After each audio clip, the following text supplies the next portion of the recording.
Hey everyone, welcome to Simplilearn. Today, we will be learning the project management fill course.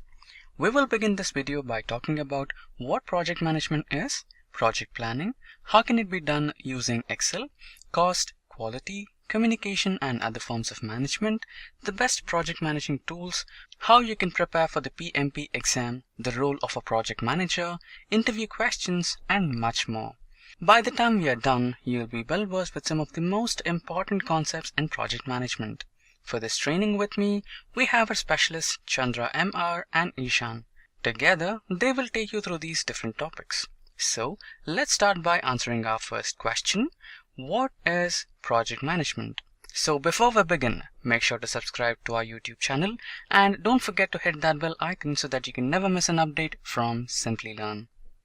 Hi, welcome to Project Management tutorial from Simplilearn. I am Chandra MR, a professional consultant and coach in best practices related to project management and IT service management. Today, as part of this tutorial, we are going to learn the basic understanding about the project management and the required knowledge for a project manager to become successful in managing projects. So as part of this tutorial, we are going to look at what is project management, what is project, components of project management, project life cycle, key focus areas in project management, job roles in project management, and project management certifications. So what is project management? Now, as defined in PMI's PMBOK, project management is application of knowledge, skills, tools and techniques to project activities to meet project requirements. So every project will have an objective to accomplish. Similarly, the objective of project management is to make the final deliverables in a finite time and budget. This involves having clear understanding about the deliverables of the project, required resources for the project,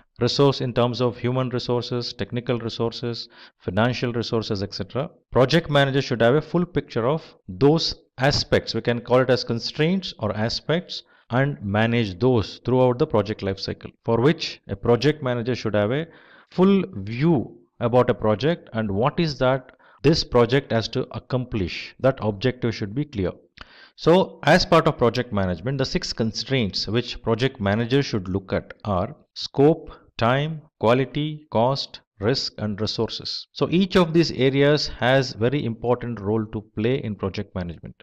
The clarity in scope, the clarity in terms of schedule within which the project has to be delivered, the cost, what it incurs to that particular project. Once it is finalized, one cannot vary, one cannot change without any proper approvals. Similar to that, we have quality management, which has to ensure the scope, the specifications, what are defined, project output will be accordingly achieved. Risk, every project is taken up for a specific reason by organization.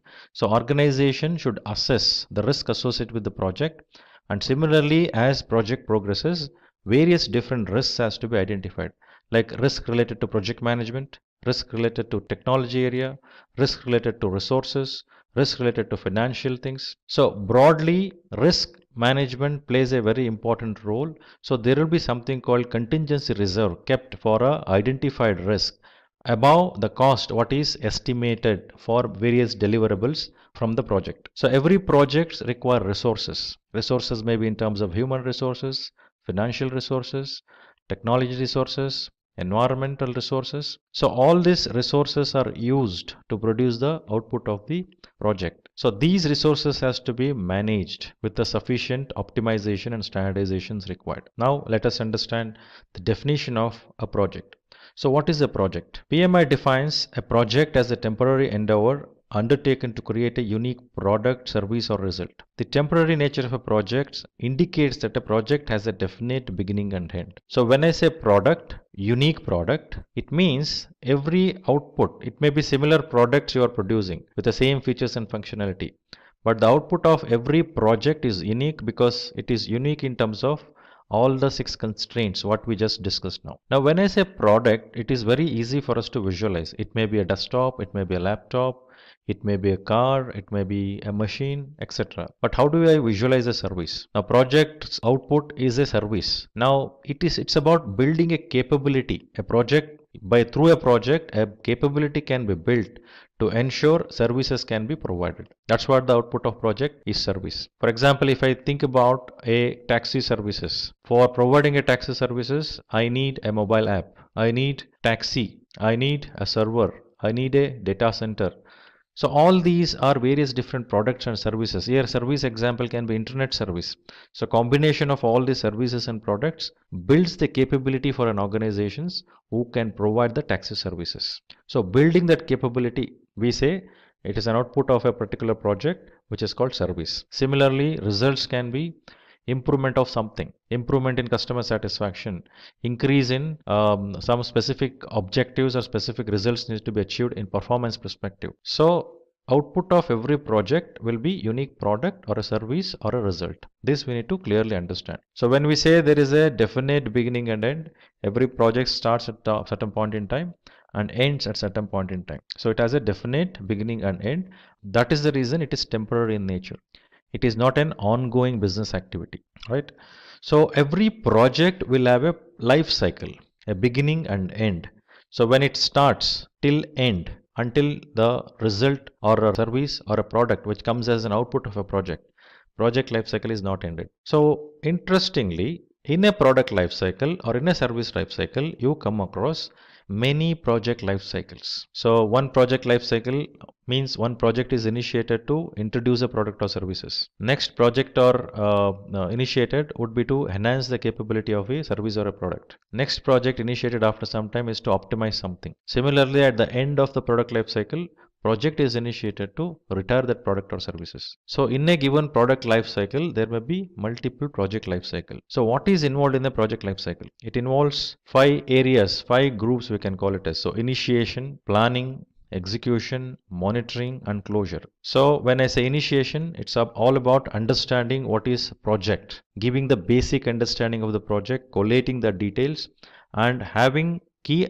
stakeholders identified. Once that is done, one will move towards planning. So here in the initiation, it is very clearly one has to understand is project is worthwhile of doing. So one has to check the feasibility, one has to measure that particular investment is making sense and then confirm, yes, it makes sense to invest. Now next, planning. As we have a basic understanding of, yes, this project has to be done, and a discussion with the key stakeholders have happened. Now that moves towards planning. Now in planning, one will understand the project in entirety. If it is a waterfall approach, one has to have a clear articulation of entire project, a comprehensive details, holistic approach. Now if you're going in a project in a agile way of approach, now in this planning you may have a big skeleton. As you go in each of the iteration, you may go deep dive into detailed planning if it is an agile approach. So planning provides you the clear insight towards what needs to be done in this project, how it has to be done, and what are the results which can be achieved out of that particular project. So this involves making that a clear blueprint of an project objectives, what we are supposed to achieve. So this will become a reference point throughout the project life cycle. Then execution. As you have a blueprint of the project, as the direction of that project is set, detailing of the project has been made, one will go ahead and execute the project. Execute in the sense implementation, acquiring resources and implementing it. So execution phase involves the allocation of resources and making the deliverables as required. You acquire resources, you configure a resource, you ensure right resources are acquired. If it is human resource, one has to educate that human resource with the project required knowledge or details, or one has to provide that assignment in such a way that skills of that individuals, what they should have is acquired by those individuals so that deliverables can happen, and they needs to be managed. The entire team needs to be managed. For that, a clear structure has to be created. Similarly, when you do technology resource perspective, those components has to be tested, configured, then integrated, again tested for and check the performances. So collective action of this results in a deliverable during the execution. So as the deliverables are happening in the execution, it is quite obvious project manager has to monitor, review, control that particular deliverable, and also the processes, tools, resources used during the project, even those needs to be monitored so that they are complying to the defined processes. So during monitoring, there may be a deviation one can found. During monitoring, there may be the project is running the way it is required. So in this monitoring phase, it involves an action from project manager to monitor and control the work of the project. So comparing with the blueprint of plan, what is accomplished, what is created during the planning phase of this project, and as the execution happens, monitoring and control is monitoring it and checking is that activities what is being done is according to the plan or not. Similarly, the deliverables which comes as an output of a project are tested thoroughly, whether those have a specific features and functionality and are they functioning the way it is required. Now project has to be delivered to the scope what is defined. It should not go beyond that or below that. Similarly, the schedule what is made for the project, within that schedule project deliverables needs to be accomplished within the cost what is budgeted for the project. So during the project, project manager may find there are certain deviations which are occurred, there are additional challenges which has come in. So for this reason, one has to ensure continued monitoring as the execution happens and identify those deviation and ensure whenever there is a deviation there is a correction.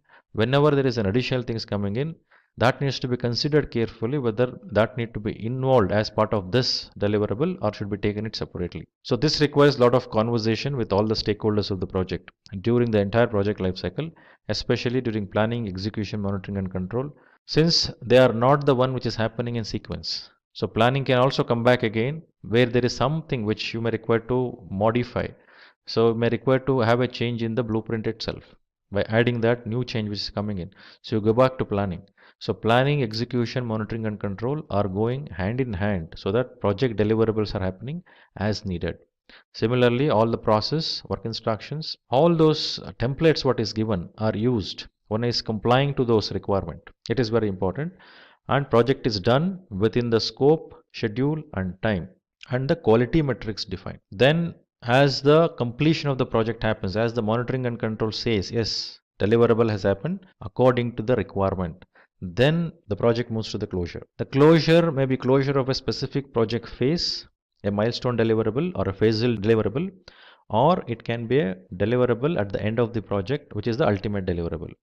So processes in closing has to be triggered whenever there is an end of the phase, whenever there is a deliverable to conclude, and also at the end of the project to conclude the entire project. So during the closure, one has to ensure capturing all the details in terms of what is accomplished against what is defined, what went wrong, what went well, what is the learning one has to take to the next level or to next phase or to the next project. And at the same time, a sign off has to be obtained formally and everything should be summarized and have a good handshake with the project stakeholder, mainly a business or customer. And also disseminating of team means you will dismantle the entire team and send them back to their specific units or specialization, and they may get assigned to new project, or if it is a functional they can go back to their functions to do their functional activities. So that was about entire project life cycle, what happens. Now while doing this, I mentioned there are 6 constraints, that is scope, schedule, cost, quality, risk and resources. So keeping these in mind, one has to ensure project is successful in all aspects. So to become successful, there are few key areas which has to be looked at. So first 6 key areas are scope, schedule, cost, quality, resources and stakeholders. Now let us look at the scope. What does scope means? Scope is about what needs to be delivered. What is in scope? What is out of the scope? So this refers to all those deliverable scope, all those activity scope. Basically we speak about 2 things. One is product scope and project scope. Product scope is all about ensuring the features, functionality of products are well defined and understood and signed off. And while delivering that product, that is tested against those defined features and functionalities. Whereas project scope focus on all the activities needs to be done, all those templates which has to be used, all the process which has to be complied with, all that skills which is required to be applied. So it is going as defined. So by doing this activities which is defined as part of project scope, the result, the deliverable will come out, which will be in line with the deliverables, features and functionality, which is defined as part of product scope. It is very important to ensure entire projects happens within this particular scope. There should not be any deviations from this. Schedule perspective, for that specifications what we have defined for a product and project. So these needs to be done in a specific point in time, means in a specific schedule. There will be start time, end time, right? So one has to plan how long a project would take and what are the deliverables should happen in what sequence, what activities are required to accomplish this. So all these needs to be understood. So while performing the schedule management, one has to look at a specific deliverable at a specific point in time by applying a specific set of activities required. So this will tell you the duration of the project. This will provide you the sequence of project. This will also help you to understand the dependency between one task to another task. This will also help you to understand how the deliverables happening in what sequence, which helps in prioritizing your deliverables. Third is cost. So as we know, to do any project, it is very essential to ensure project happens within that budget. So project cost is estimated initially, then that estimated cost will be checked in terms of is the assumptions, considerations are right or wrong, is that really so much of monetary resources are required for the project, and then after understanding the justification and obtaining the clarity, budget is, I mean, monetary resources are allocated and confirmed, approved, then it will become a budget. That will be a cost baseline. So these estimation, allocation of budget, once it happens, that will become a base, and any deviations from that cannot happen so easily. So any deviations because of additional of scope, that can be handled through change management. But idealistic scenario, the cost should not escalate or come down. Organization can also set certain tolerances at the project level, considering various different scenarios, like scenario of risks, scenario of something which deviated from the deliverable. So to what extent it can deviate, that tolerance will also be set at the economic or monetary value perspective. That is about cost. Now quality, as we know, quality is a very important area which ensures the project is delivered in time with all the specifications defined by using all the methods, means by following all the processes, work instructions, templates, and delivering as needed, where it enables the project to monitor it easily. So basically the requirement of compliance and standardization and optimization is to ensure everyone follows the same steps to do the activity. So what quality management focus is to ensure the intended objectives of a project are achieved. Already there is a definition done in terms of various different practices or processes needs to be followed. Similarly, specification of each of the products are defined, and from that there should not be any deviation. So quality management should focus on ensuring those activities are done as defined, those deliverables are done according to the specifications what is defined. It is very important that way. So for that there is a layer of quality management, there should be a layer of quality management where auditing or control activities are initiated periodically so that any deviations can be seen easily. And remember, a project manager cannot become part of quality management. Like project manager cannot audit. Project manager should have a team or take the help of a team who can able to do. Mostly the one who is not part of the project is always better. Resources. Now, as I mentioned earlier, every project needs resources. It may be human resources, it may be technology resources, it may be any other resources which are required to do the project. So organization acquires resources, configured and then deployed. For example, in a project, you acquire a server, you configure a server, you deploy a server.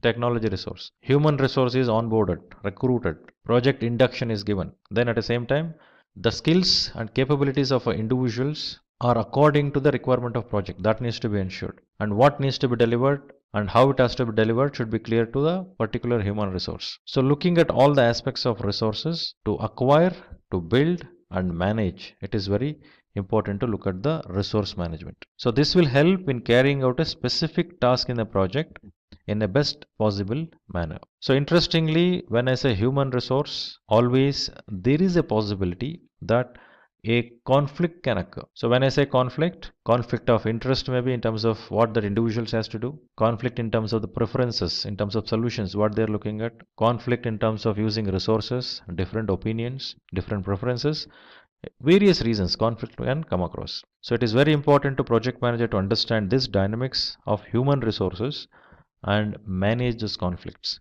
Project manager cannot shy away from handling conflicts. Project manager has to hone and resolve those conflicts in the favor of project, not in the favor of any individuals. So there are various techniques to look at resolving conflicts. So that is like compromising, problem solving, smoothing, accommodating.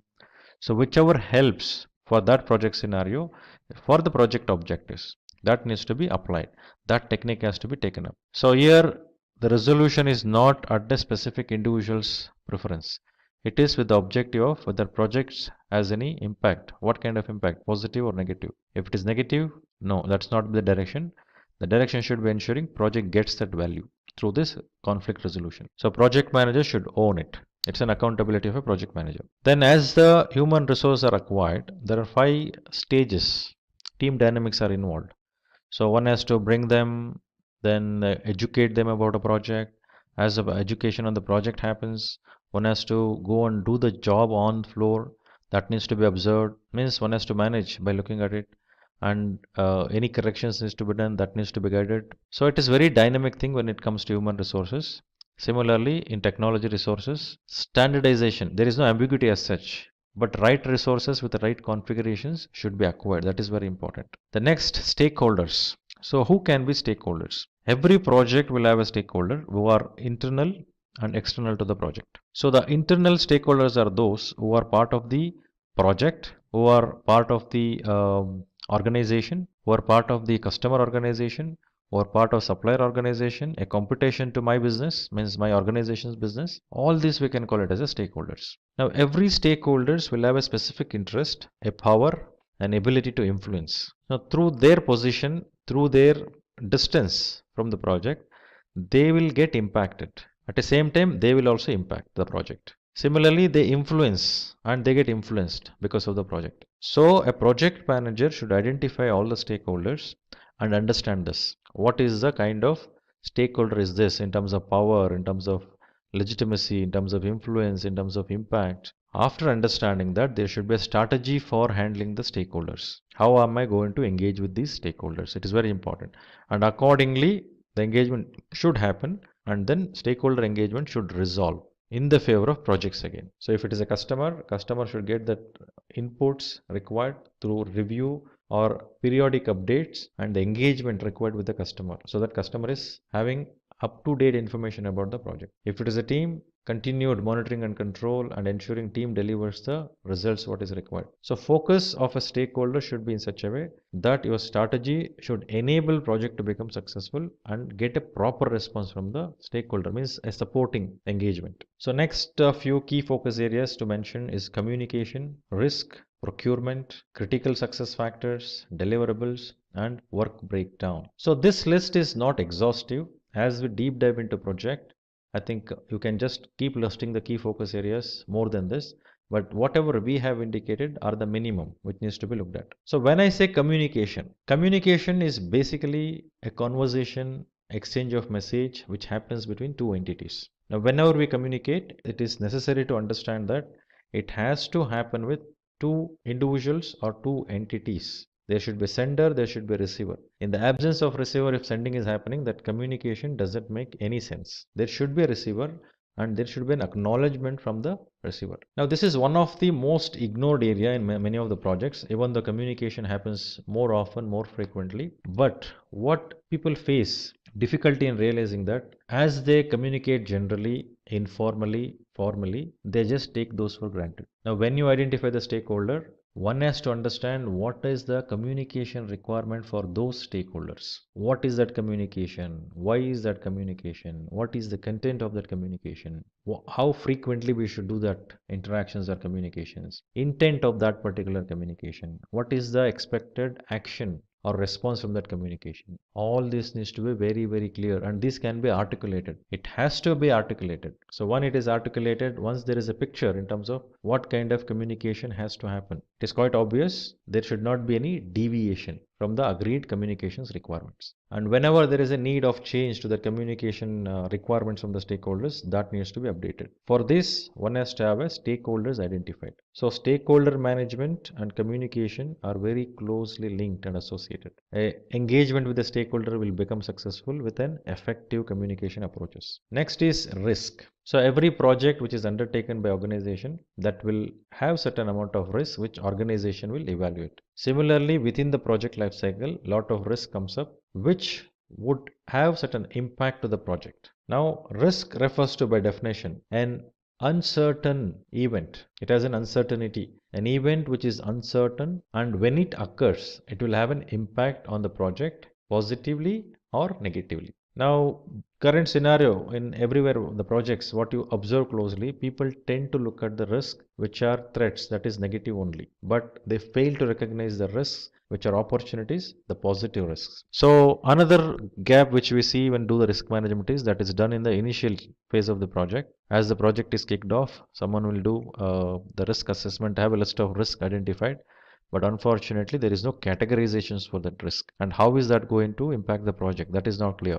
Thirdly, risk management or list of risk are created only once. It is not done repeatedly. So risk identification and analysis and assessment of that risk has to be done throughout the life cycle of a project. Reason being, the risk which looks as an high impact when project is initiated, as the project progresses, the impact levels will vary. Maybe in the mid of the project, the impact may be very high or low. So likewise, the impacts of the risk will vary throughout the project life cycle. It may be positive, it may be negative. So as you identify the stakeholder throughout the project life cycle, as I said, that is also a dynamic. I cannot just have a list of stakeholders and I keep it as it is. I need to update that also regularly. Risk identification, assessment and analysis should also be done regularly, periodically, so that one will have a clear understanding about, is that risk still valid? Is that risk is there still or not? What is the level of variations in terms of impact of the risks? So this clarity will be there so that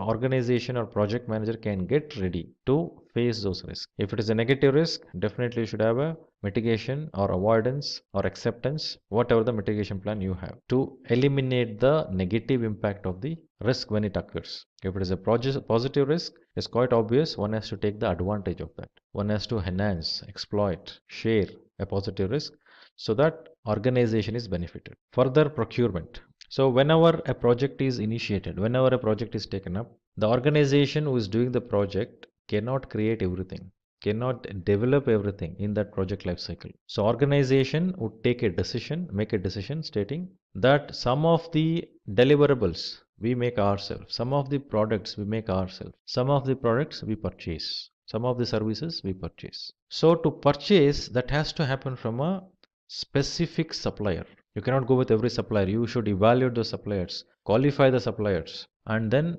select, onboard the supplier, and then get the services or products supplied by that particular supplier. So while doing this, one has to understand what type of contracting they need to enter with. So three types of contracts we speak basically. One is about cost plus contract, where cost is fully known to the project manager and to the organization. So apart from known cost, a fee will be paid to the supplier. Another one is fixed price, where project manager or the organization who is awarding that contract to a supplier will not know what is the cost. Instead, it is a fixed price. But important here is the scope of work needs to be clearly articulated and defined. Another type of contracting can be time and material, where the billing will happen based on the amount of time one is spent on that particular hire a resource or onboard a resource on a time and material basis, and what is that effort that resource has been put, based on that billing will happen. So three types of contracts depending on the different scenarios of the project will be signed with the contractor. However, before doing that, it is very essential to identify those suppliers, sign off with them, and monitor and manage them. So if deliverables are not there, it is very essential to look at the termination. One has to terminate. Otherwise, one has to ensure, instead of terminating, should be able to put some effort to educate them also, so that they come up to the mark, so project is benefited. So depending on what needs to be done, that call has to be taken on a regular basis. Then critical success factor. So for every project, there should be an articulation of critical success factor. So based on that, one can confirm, yes, project has achieved its objectives or project has not achieved its objectives. So critical success factor should be supported through the metrics, key performance indicators. So key performance indicators provide those metrics to say critical success factor is achieved. For example, if I want to become successful in an exam, critical success factor is scoring or passing the examination. Or let me say, to pass the examination, key performance indicator is scoring 60% and above. So critical success factor for me to get promoted is to pass in this particular exam. So to pass in this exam, minimum I should score is 60%.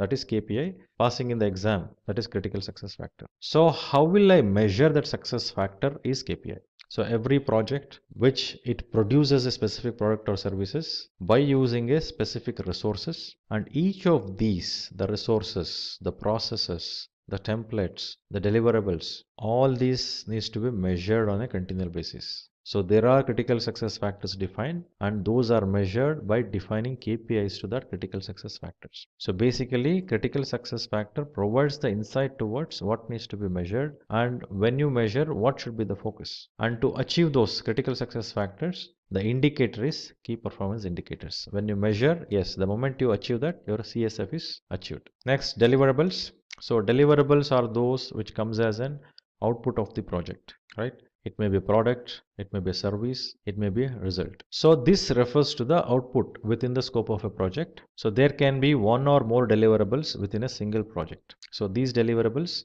may be the items that are to be sent externally to a customer or a stakeholder. So every deliverable will have a defined scope, will have a defined specification. So those deliverables has to be measured, tested, and one has to confirm, yes, this deliverable is performing as we are intended to have the performance. Accordingly, the decision will happen. Should we accept this particular deliverable or not? If there is any deviation, that has to go back for correction. So that's the reason we have monitoring and control. All the control processes like control quality focused on the product state, whether it has achieved that results or not. Is that functional as needed or not? One has to ensure these deliverables has all those features and functionalities. Only then that can be handed over to the respective stakeholder, customer or operation, whoever the stakeholder it is. Next is work breakdown structure. So when we say work breakdown structure, when I look at a specific piece of product or services and have a bigger picture, I cannot even visualize the various different components, various different actions involved in achieving that bigger deliverable. So if I say a car, so I can think of a body external, I can think of a mirror on that body, I can think of a glass in the front, side as well as the back side, and also I can think of interiors like seat, then accelerator, steering, dashboard. All this I can visualize. But since I'm not a technology expert relating to car, can I visualize all those parts which are working inside for car to move, like engine, the battery assembly? I don't know what to say further. So all these can be visualized by an expert. So every product or services should be broken down into multiple pieces. I'm not saying go and break that product. I'm saying that product will have multiple components which are involved. Those needs to be segregated. For example, if I say cars exteriors, cars interior. So cars exteriors, external items you can see, whatever you visualize, body structure, mirror assembly, headlights, then tires. So likewise, whatever I can visualize, I will make it as a line items under the exterior. So under, for example, under a mirror I can speak about mirror glass, mirror cap, mirror pedestal, and mirror assembly where it moves, where you can move the mirror. So these are the various components involved in a mirror. So I need to ensure by breaking down the product into multiple levels, by decomposing it to multiple levels, I can able to visualize the product very clearly. What is there in detail. So once I have the details, I will articulate those. What is that particular work breakdown element is, product breakdown element is. Then I will look at what skills and capabilities required for that product, and I will assign the resources accordingly. So once activities, resources, everything is assigned, automatically this will become a work breakdown structure. Further, after creating a work breakdown structure, one will go and sequence the activity, look at sequencing will happen based on in what priority deliverable should happen, what order deliverable should happen. Then once the sequencing is done, it will be checked to see whether anything can be optimized, anything can be done in such a way that smooth flow of the project can happen. There is no dependencies which will make project to delay. Like as the flow happens smoothly, so you would find the various techniques like critical path method, network diagramming, critical chain method. So all these are used. The floats of an activities are checked. Then leads and lags of the activities, the relationship between the activities. So accordingly, full visualization in terms of how the project will flow and how in what order the deliverables are happening can be easily visualized. So that is the reason first activity is to do the product breakdown, which would result in work breakdown structure. So those are the points till now whatever I mentioned are the basic understanding one should have about a project and project management. So as you deep dive into various best practices like PMP by PMI, Prince 2 by Axelos, Scrum Master, Agile Scrum Master. Similarly, you have Certified Scrum Master. So many agile practices. So when you look at any of the best practices, that will tell you clearly articulate what should be the practice for you to adopt and adapt that practices so that your project can become successful. So any of those approach you touch upon, all those refers to these basic things. In the absence of these basic things, none of those best practices discusses the project management. Now typically in the industry, there are a lot of job roles to the project management which we have seen. So based on that, this information is captured here on various job roles in a project management. So some of them are like project manager, senior project manager, project lead, resource manager, PMO, that is project management office analyst, steering committee member. So not necessarily all the project management roles are limited to this. So these are the roles which commonly you see, and we are trying to capture that to give the insight, right? When I say project manager, the project manager is the owner. One has to take an accountability for the project, right? So project managers takes the project according to the plan and plays a lead role in all the steps of the project management, right? So responsibilities would be managing, reviewing, and prioritizing the task wherever necessary, looking after risk management, stakeholder management, and project communication management. Some of the salary what we found while we were doing the survey, the success ratio of a project depends majorly on the project manager. So the demand for project managers is rapidly increasing in the market. So accordingly, 75,474 per year, that is the USD. In INR, it is 1500,000. So this is what the salary on an approximation what was found. Next role, we look at senior project manager, where senior project manager is the head of the overall project management plan. The role demands in-depth knowledge of all the project aspects on the specifics of the project. The responsibilities would be planning and coordinating complex projects, visiting project sites to check progress and handle complex issues. So salary looks like $104,000 per year, 2092,000 INR per year. So the role of senior project manager is one of the highest paying roles in the industry, as we have seen, having several allowances and bonuses because of the criticality involved in that project and the accountability level of that particular individuals in the organization. Next role, project lead. So project leads are the one who leads the people throughout the project and provide them with all the information required throughout. So responsibilities involve motivating the team beneath taking care of their needs and paying attention to what they feel, ordering or controlling the project team since the project lead has more freedom than the project manager. Salary, project lead makes sure that project gives the best possible outcome and is hence the demand for the project lead in a company never reduces. So in USD, 82,000 per year, whereas in INR it is 1,269,000 per year. Next role we can look at on resource manager. So resource manager is the human resource needed to make the project success, right? So one has to manage those resources. Responsibility involved assigning the right people to the right projects at the right time, managing employees currently, and determining hiring needs depending on the project's requirements. So salary would be around 64,000 USD, which comes around 966,794 in INR. Project Management Office Analyst. For this role, the Project Management Office Analyst works with PMO, means Project Management Office, and does not look at the project or manage the project directly. Instead, does most of the data-driven work which required for a project to have or project to get supported by that, so that project managers will have better insight. Analyzing and interpreting the data concerning the project, figuring out the future risks to the project, finding new ways to advance the idea of the project management. So salary would be 106,253 per year in USD, whereas 449,337 in INR per year. So steering committee member. So the steering committee members are the members who do not work on the project themselves. They are there to help the project manager, like providing inputs during the development of a project, advising on the budget and evaluating the project strategies, taking regular feedbacks from the project managers and asking necessary questions. So salary would be around $68,497 per year. So those were the various roles, and that list is not an exhaustive list. Various different roles we come across, but these are the basic roles which is seen in the industry. These roles are being recruited. Now there are various project management certifications which are offered, as I mentioned earlier. So those certifications are PMP, that is Project Management Professional from PMI, Agile Certified Practitioner, that is PMI ACP, again from PMI, then Certified Associate in Project Management. So difference between CAPM and PMP is like CAPM would act as a basic level of certification for those who does not have a sufficient project experience, project management experience, whereas PMP is for those who has some project management experience. Similarly, PMI ACP is the one who is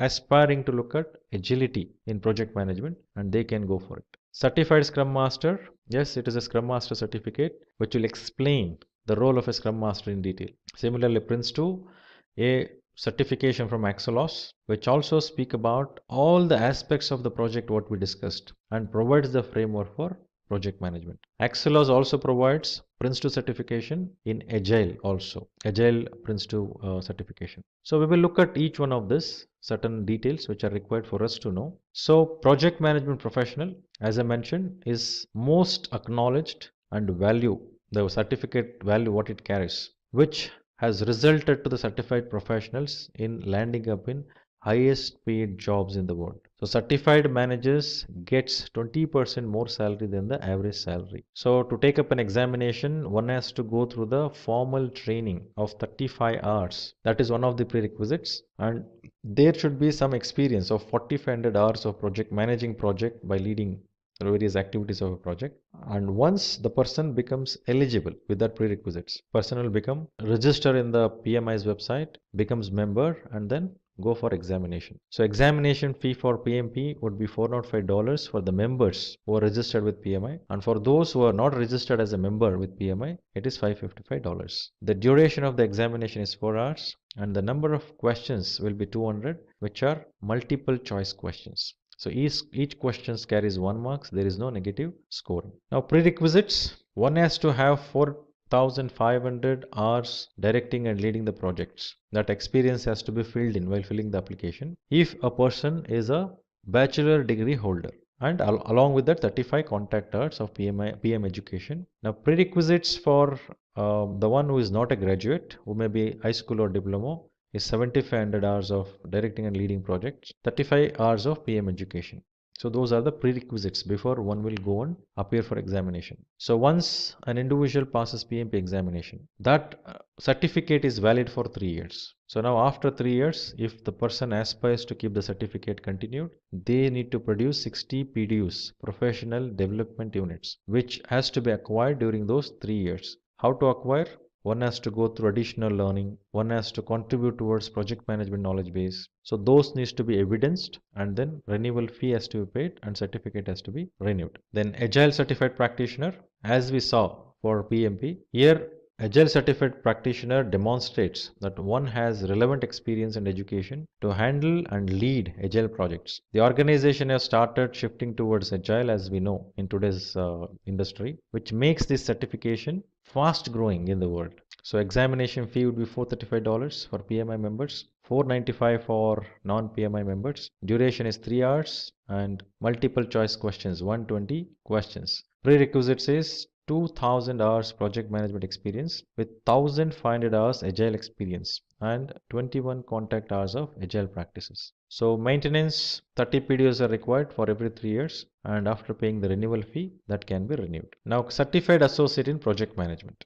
So here this is an entry level certificate of PMI, especially for those people who has less project experience. It intends to demonstrate fundamental knowledge, terminologies and processes of effective project management. So examination fee would be $225 for PMI members, whereas $300 for non-members of PMI. So duration of examination is 3 hours, and examination will have 150 multiple choice questions. So prerequisites, someone who has secondary diploma with 23 contact hours of PM education is enough. There is no experience of doing the project is required, as we saw in PMP. So maintenance is again 3 years. Someone who need to continue the certification has to retake the examination every 3 years. Next, certified Scrum Master. So Certified Scrum Master is an entry-level certification that helps the professionals to begin as the Scrum practitioners. It is one of the most sought after certifications after this one can get the designation of Certified Scrum Master, which is offered by Scrum Alliance. So examination fee, which will change time to time, which is not revealed. So one has to approach the training organization where they will get trained on Certified Scrum Master. So duration of examination is 60 minutes and pattern would be 16 hours, 2 days of training and 50 multiple choice questions after that particular 2 days of training. Then prerequisite is done for maintaining these credentials. So one has to ensure it is renewed every 2 years. Then projects in controlled environment, that is Prince2. So Prince2 is a method which is effective mostly from the base of UK. All the organizations who are from UK region prefers to have Prince2 certification, and it is as popular as any other project management certifications like PMP. So examination fee would vary from $900 to $1,000 depending on where exactly you're taking the examination, and certification will happen at two levels. One is at foundation level and other one is practitioner. So in foundation, it is 60 questions, multiple choice, and in practitioner, it is 68 questions. Now, 60 questions or 68 questions, each carries 1 marks for correct answer. Any wrong answer, there will not be any negative scoring. One has to score 55% to clear the examination. So prerequisites for Prince2 Foundation is none, whereas Prince2 Foundation is a prerequisite for Prince2 practitioner examination. So to maintain the certificate, one has to achieve 20 CPDs every year, continued professional development. Hi guys, my name is Ishan and I welcome you all to this session of project planning. Today, we will be learning about different aspects of project planning. But before we begin, let's have a look at an incident. Here's Max, an assistant project manager who looks tensed and is pacing around the room. Then Jack, a project manager who works with him, walks into the room and asks him, why does he seem so tensed? To which Max replies he's facing difficulty in estimating the budget. Jack responds, it might be because he's not planning the project properly. Jack reassures Max and begins to tell him about project planning. So today, we will be learning about what is project planning and check out the fundamentals of project planning. Then we will see why project planning is so essential for a project to be successful. After that, we will check the tools for project planning, and finally, we will have a look at the steps for project planning. So without any further ado, let's begin with what is project planning. Project planning is the second step or phase of the project life cycle. Project life cycle has 5 different phases from initiation to closure. Today, we will be learning about this phase that comes immediately after initiation, in which the project plan is documented and further requirements are defined. Project planning includes the following things. The first and the foremost thing is describing the objectives or outputs we are expecting the project to yield. Second, we have is the elaboration of the scope to make sure what the project is all about and what all can be expected from the project. The third step we have is forming a schedule. This schedule is important to run or perform different tasks of a project, each task having its own start date and end date.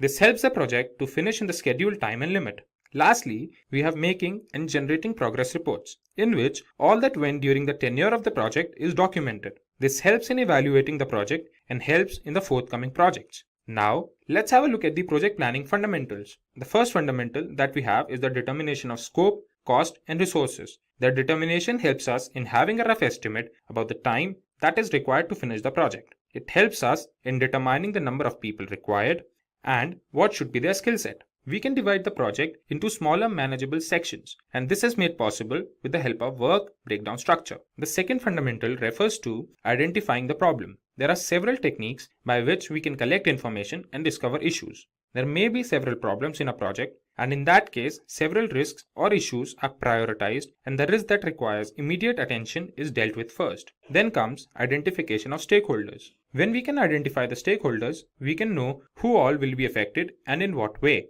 which helps us having a better understanding of the project. Stakeholders may be anybody. They may be the part of the project team, or project managers, or customers. They help during the project and contribute to its success. Then the last fundamental we will discuss is defining project objectives. A project plan is made keeping in mind the requirements of the project team and expectations of the stakeholders. If the project team can meet the expectations of the stakeholders, then only we can say that the project is successful. Now, when we know about project planning and its fundamentals, it's time to see why project planning is so important. Project planning reduces the cost and time of the project as every step is monitored and optimized in the best possible manner. Project planning increases employee satisfaction as every employee who is a part is engaged in the team for improved project performance. Project planning helps in the implementation of quality assurance as the output of every step is duly tested. Lastly, project planning helps in reducing project risk as planning helps to analyze, prioritize, and deal with that risk. Moving on, let's have a look at the tools for project planning. The first tool that we have is a Gantt chart. Today, Gantt charts are one of the most popular project management tools. They help in tracking the status of the work at a particular time and their dependencies on each other. Gantt charts help in showing different phases and steps involved in a project. The second tool we will talk about is Critical Path Method or CPM. Critical Path Method helps in scheduling the project activities so that the project runs properly. The Critical Path Method focuses on the longest stretch of dependent tasks and determines the time needed to complete them. The next tool is Project Evaluation and Review Technique or PERT chart. PERT provides a graphical representation of the project's timeline, explaining the interdependencies of different tasks. This tool not only helps in making a schedule, but also helps in coordinating with all the team members. The fourth tool we will check is Work Breakdown Structure. Work Breakdown Structure is a very common tool that makes it possible for the team to break its work into manageable sections. Work Breakdown Structure is a step-to-step process that helps in completing the project efficiently. The last tool we will see is Project Documentation. Project documentation is an integral part of the project lifecycle. Project documentation helps in understanding the mistakes done during the project and, more importantly, provides guidelines for the upcoming project. Now, when we know about different tools for project planning, it becomes essential that we know the necessary steps of project planning. There are 7 steps in project planning. Let's have a look at each of them in detail. The first step is identification of stakeholders.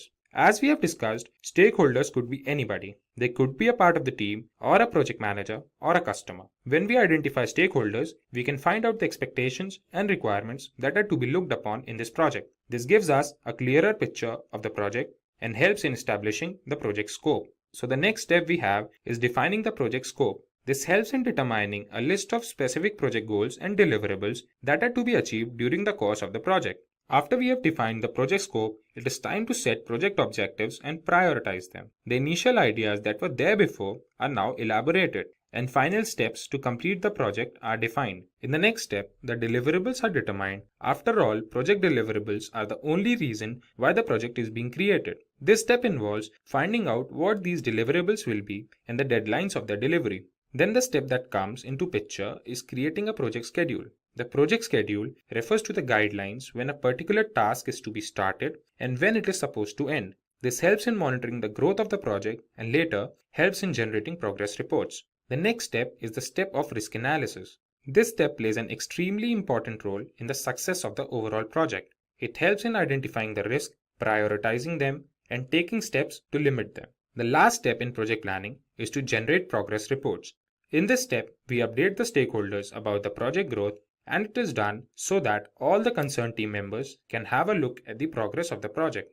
After all this information, Max thanks Jack for the explanation and looks forward to plan projects within the budget and of better quality. In this session, we will talk about project plan in Excel. We will learn about a project plan and how we can make an effective plan in Microsoft Excel. Before we begin, let's have a look at all the topics we will be covering today. First, we will see the basics of a project plan. Then, we will check the process of project management in Microsoft Excel and why should one refer to Microsoft Excel. Apart from this, we will learn about how to make a Gantt chart in Excel. Towards the end, we will check some Microsoft Excel templates. So without any further ado, let's get started. Let's see what is a project plan. Project plan is a basic thing that is needed to execute a project. According to Project Management Book of Knowledge, a project can be defined as an approved, elaborative document that guides the team during project execution and project control. When we are making a project plan must answer several questions for us. These questions are like, what are we expecting our project to deliver? How are we expecting to get our deliverables within the desired time? Who all will be a part of our project and what tasks they will have in the project? When will the project start and when it is expected to end? That is, the deadlines of the project. Now, let us learn about project management in Excel. Microsoft Excel is one of the most common applications these days. It is used in both offices and at homes. Microsoft Excel is an easy project management tool that allows the team members to easily see the tasks in a project, develop a plan, and track its progress. Before we learn more about project management in Excel, let's first have a look why do we use Excel. Microsoft Excel is an easy tool to plan a project. So it can be used by people who are beginners in terms of project management. In Excel, one can find several analytical tools like concatenate, len, and counter, so this makes data analysis easy and effective. As the entry of data is easy, same is tracking and controlling of project status. Then, there are several project management templates in Excel that help us to have an effective distribution of project data. We will be checking several project management templates towards the end of this video. Now, let's have a look at the process of making a Gantt chart in Excel. Before we begin this, it's important we know what is a Gantt chart. A Gantt chart is like a horizontal bar chart that is used for project management. With the help of a Gantt chart, we can check the status of the task, the date they start, the date they end, and their dependencies on each other. Gantt chart helps in coordinating and monitoring different tasks in a project. Now, let's have a look at the steps that will help us in making a Gantt chart. First step we have is make a project table. We have several rows and columns. Like here, we have 3 columns. In the first column, we have the tasks. In the second, we have a start date.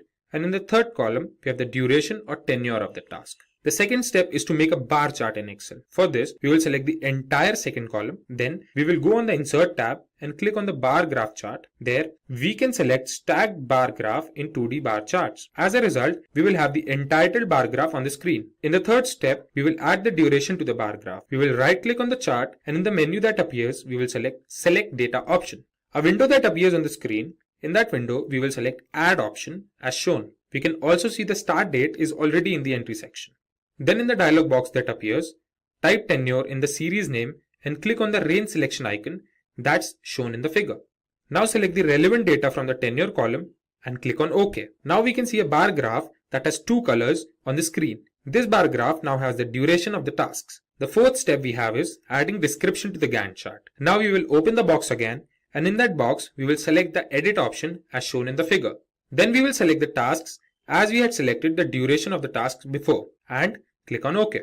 We can now see the tasks have appeared towards the left side of the Gantt chart. The fifth and the remarkable step will help us convert this bar graph into a Gantt chart. We will now click on the bars and select the Format Data Series option from the menu that appears. Then in the Format Data Series dialog box, we will select No Fill option. We can find our Gantt chart on the screen now in accordance with the data that we had entered. Now we can see the tasks on the left side are in the reverse order. So what we will do next is, we will click on the task panel, then go to the Format Access dialog box and select the categories in reverse order option. Now we can find our tasks in the right order. One more thing we can notice is Gantt chart is starting with some other date and not with the dates that we had entered. So for this, we will copy the first date in some other cell, then clicking on the copied cell, we will go to the home menu to select the dialog box as shown in the figure. Then in that drop down menu, we will select the number option. We can now find a value displayed in the copied cell. We will copy that value, click on the dates on the chart, and as the Format Access dialog box opens, we will paste that value in the box that says minimum shown in the figure. As a result, we will have our final Gantt chart on the screen. In the last step, we can give several designs to a Gantt chart, change colors, and make it more presentable for us. Now when we know the basic steps of making a Gantt chart, I will show that practically to you in Microsoft Excel. Our first step is to open Microsoft Excel, and in Microsoft Excel, we will make a project table. In a project table, we will have 3 columns. The first column will be task. The second column will have the start date. The third column will have tenure or the duration of the task. So beginning with tasks, we have task 1. In task 1, we have 1.1, 1.2, 1.3. Then comes task 2. In task 2, we have 2.1, 2.2, 2.3 and 2.4. Then we have task 3. In task 3, we will have 2 subsections, 3.1 and 3.2. Then we will start with the starting dates. In starting dates, we will put 1st January. The task 1.1 will be 1st of January.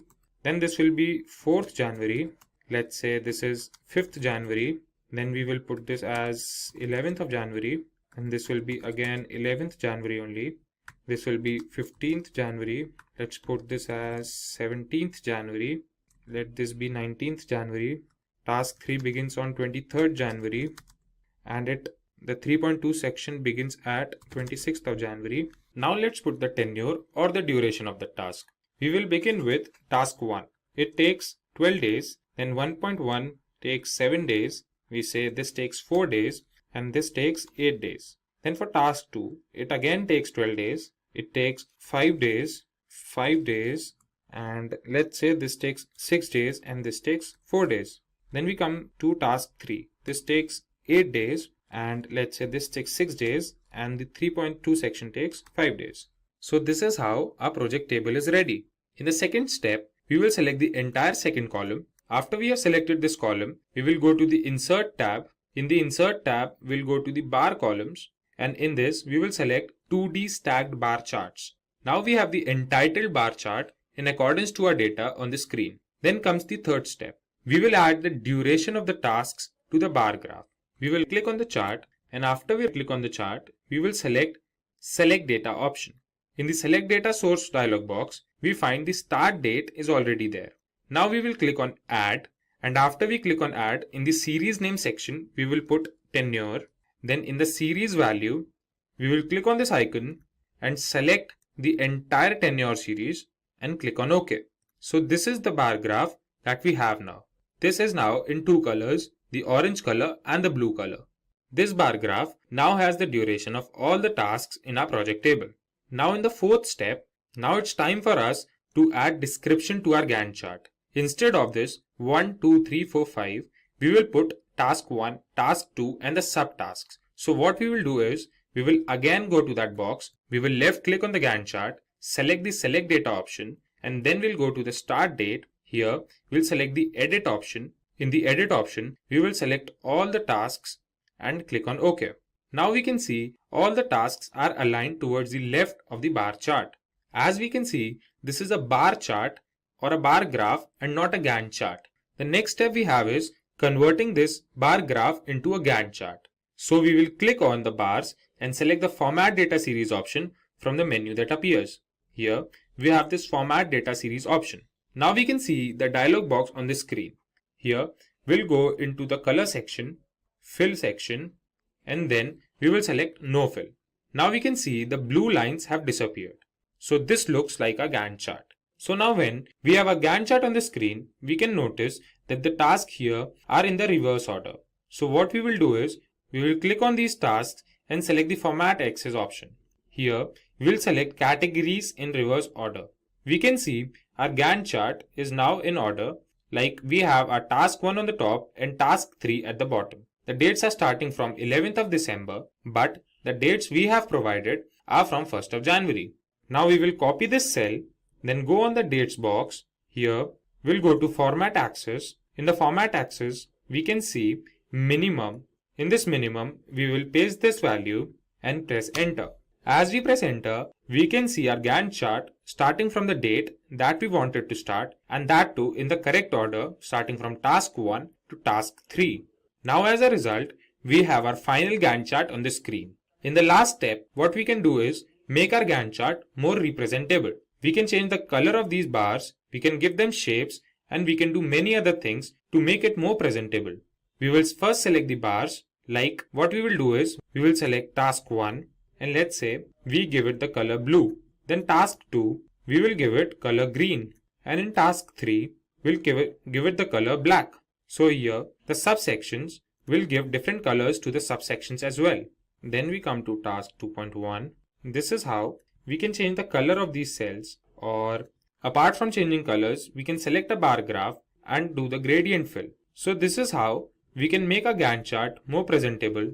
After changing the colors or changing the shapes, we have our final Gantt chart on the screen. Finally, let's have a look at some Microsoft Excel templates for project management. Microsoft Excel templates help in collecting data, putting them into order, and check their dependencies with each other. With the help of these templates, we can monitor the status of the tasks, and we can also check the progress our project has made. Moving forth, we will check some important Microsoft Excel templates. The first template we have is Excel Project Review template.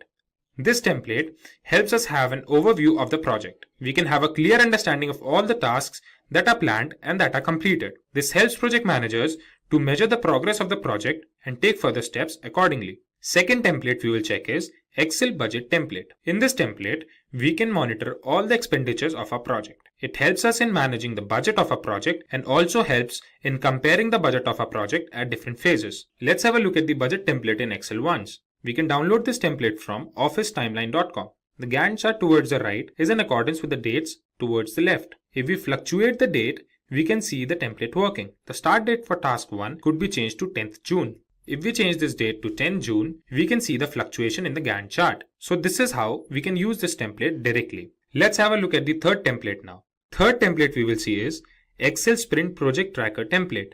This template is used majorly in agile projects, where the project is made in several sprints or sessions. This template includes the start date, the end date, and the duration of each task. We can also see the percentage completed of each task. Let's have a look at the Sprint Project Tracker template as well. We can see the Gantt chart towards the right and the data towards the left. So if we change any data, we can see the Gantt chart changing. For example, we can change the data in Sprint 2 Feature 3. Let's change the start date to July 2nd. We can see the Gantt chart changing. This is how we can use this template directly to track our sessions. Let's have a look at the fourth Excel template. This template is Excel Project Tracker. In this template, we have the data of all the tasks with their status and owners. We can track the percentage of tasks completed and also compare the planned duration of the task to the actual duration of the task. After the critical path tracker, let's check the Excel Project Schedule template. This template helps in effective management of the project as it helps in monitoring the time that each task of the project takes. It provides a clear view of all the work associated with the project. Let's have a look at this template in Excel once. We can see the Gantt chart in accordance to the data. If we change the estimated hours at two places, let's say at the design review, we make it 15 hours instead of 5 hours.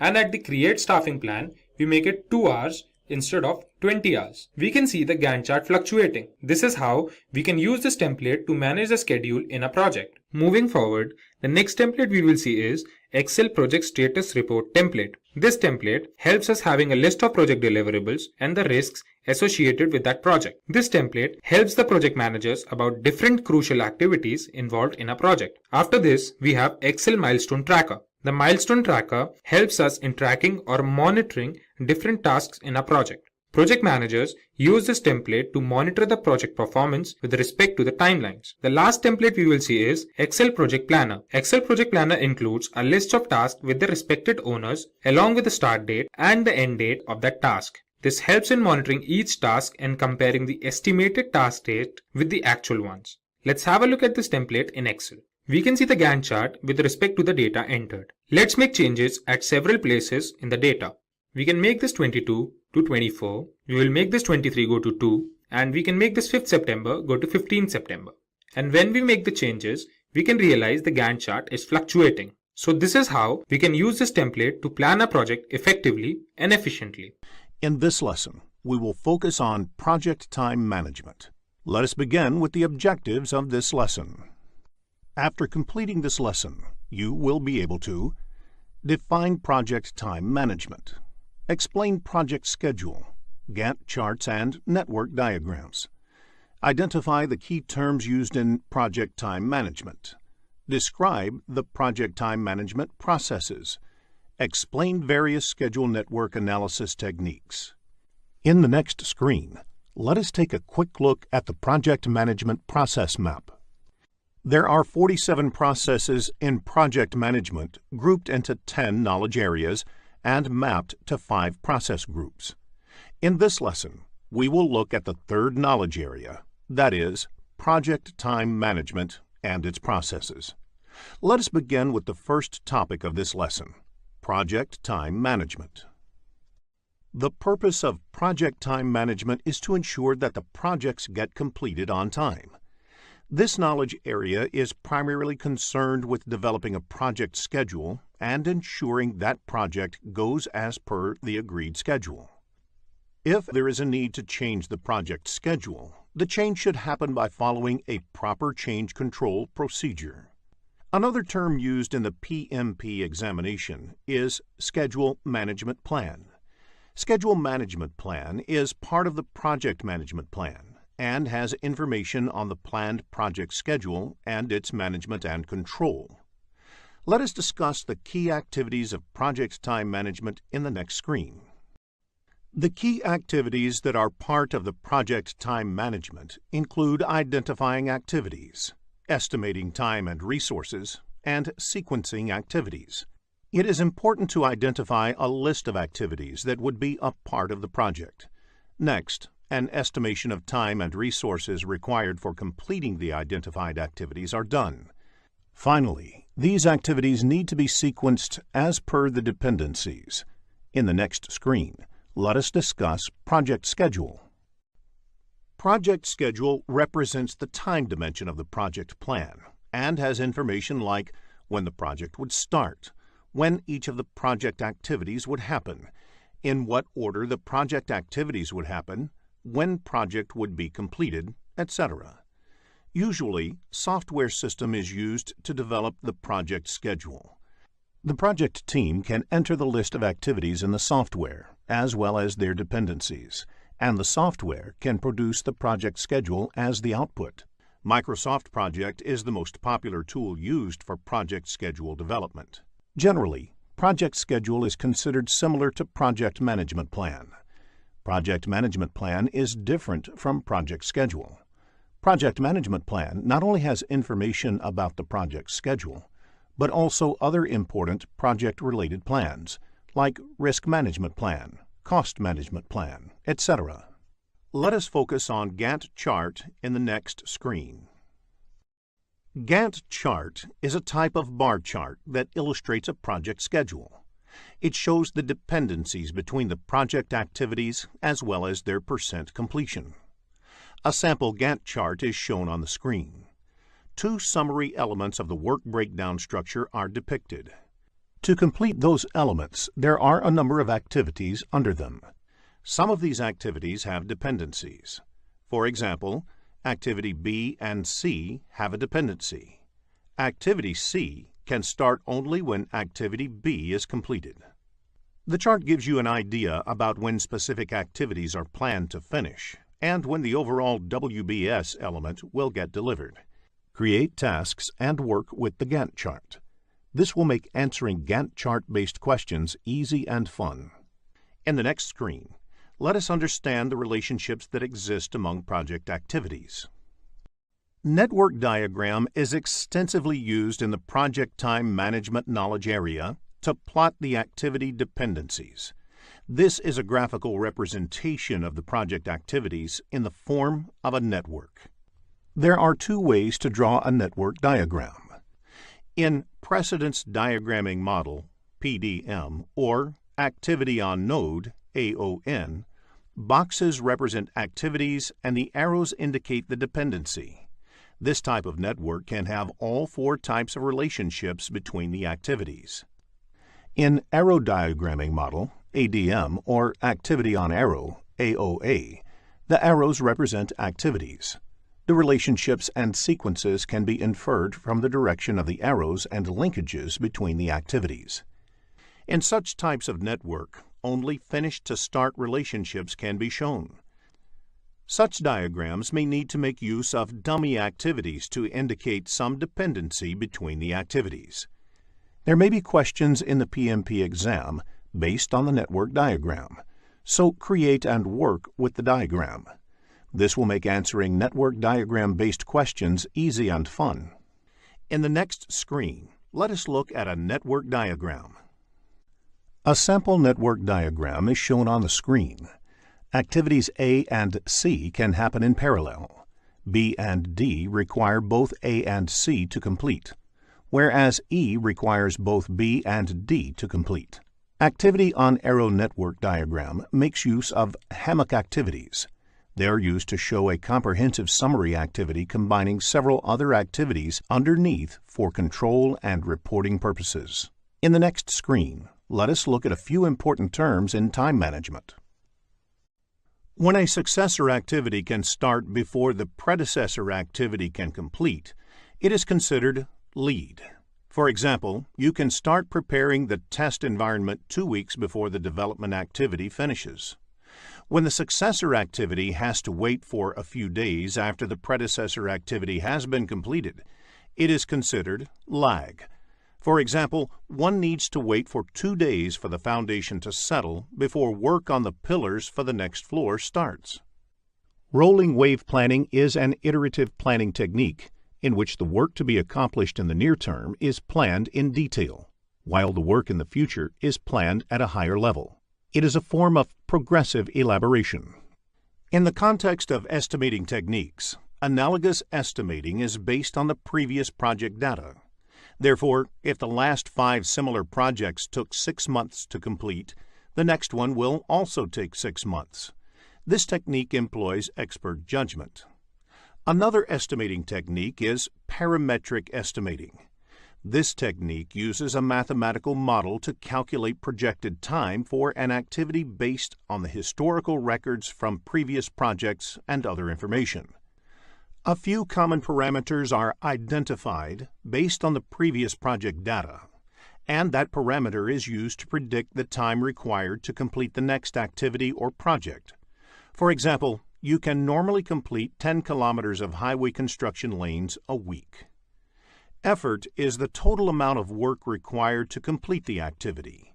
Duration is the amount of time it takes in terms of elapsed or calendar days.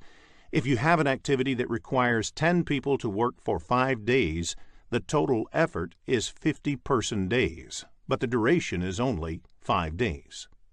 In the next screen, let us look at the project time management processes. There are 7 project time management processes. They are plan schedule management, define activities, sequence activities, estimate activity resources, estimate activity durations, develop schedule, and control schedule. The first 6 processes are executed during the planning process group. The ultimate goal of these planning processes is to develop the project schedule. The 7th and the last process is a part of the monitoring and controlling process group. In the next few screens, let us discuss these processes in detail. We will begin with plan schedule management. As defined in PMBOK Guide, plan schedule management is the process of establishing the policies, procedures, and documentation for planning, developing, managing, executing, and controlling the project schedule. It belongs to the planning process group. Let us look at the inputs to this process. The project management plan provides other subsidiary plans and will guide the schedule planning activities on the project. The project charter provides an overall context and the high-level product and project description, which might help determine the approach for schedule management. Few projects might have scheduling constraint. For example, projects of Olympics 2016 should be completed at the same time. Enterprise environmental factors provide the organizational context to the project, including the culture of the organization, the infrastructure like scheduling systems available, key personnel, and so on. Organizational process assets provide inputs such as policies and procedures, templates, past performance data and estimates, historical information, and knowledge base. Now, let us look at the tools and techniques employed in this process. Expert judgment refers to input received from knowledgeable and experienced resources. Experts can draw from their previous experiences the proper approach to govern the schedule on a project. Meetings may be organized to determine the schedule management plan. Anybody responsible for the project schedule management, such as the project manager, sponsor, customer, and other stakeholders, must attend these meetings. Several analytical techniques may be used to determine the schedule management plan. These may include different planning approaches and philosophies, such as rolling wave planning, or different scheduling software that allowed to build what-if scenarios, and study the effect of advanced scheduling techniques like leveling, fast tracking, and crashing. Now, let us look at the outputs of this process. Schedule management plan is a component of the project management plan that describes the criteria and activities required to arrive at the project schedule, as well as how the project may be baselined, monitored, and controlled. In the next screen, let us define activities process. Define activities is the process of identifying the specific actions to be performed to produce the project deliverables. It belongs to the planning process group. The important input for the define activities process is the scope baseline. Scope baseline is a term used collectively to refer to project deliverables, constraints, and assumptions of the project. In addition to the scope baseline, the other inputs in this process are enterprise environmental factors, organizational process assets, and schedule management plan. A reason why enterprise environmental factors is an input to define activities is because the organization might be using project management software to define activities, and that may influence the activity definition process. The knowledge base containing historical information regarding activities lists used by previous similar projects is a good example of organization process assets applied to scheduling. The tools and techniques used in defining activities are decomposition and rolling wave planning. The last technique is expert judgment, where the experience of project team members is used in developing detailed activity lists. The output of the process is activity list, activity attributes, and milestone list. Activity list contains a list of identified activities. Activity attributes are the additional information about the activity itself. A milestone is a significant point or event in the project. A milestone list identifies all the milestones and indicates whether the milestone is mandatory or optional. Let us move on to the next process, sequence activities. Sequence activities is the process of identifying and documenting relationships among the project activities and is also part of the planning process group. For every activity and milestone, except the first and last one, is connected to or at least one predecessor and one successor. The inputs to this process are activity list, activity attributes, and milestone list. All these are the outputs of the define activity process. The other inputs are schedule management plan and project scope statement. Schedule management plan provides guidance in terms of methodology to be employed for many of the scheduling activities on the project. Organization process assets are also an input to sequencing activities because the organization might have some kind of knowledge base for scheduling project activities. The enterprise environmental factors relevant to this process may be scheduling tools in use, project management information systems, work authorization systems, etc. One of the important tools and techniques used in sequencing activities is the precedence diagramming method. In this method, the activities are drawn on a network diagram and all the different kinds of dependencies between the activities are determined. While determining activity dependency, it is important to identify the type of relationship or dependency between the activities. The other technique is leads and lag, which is widely used for sequencing activities.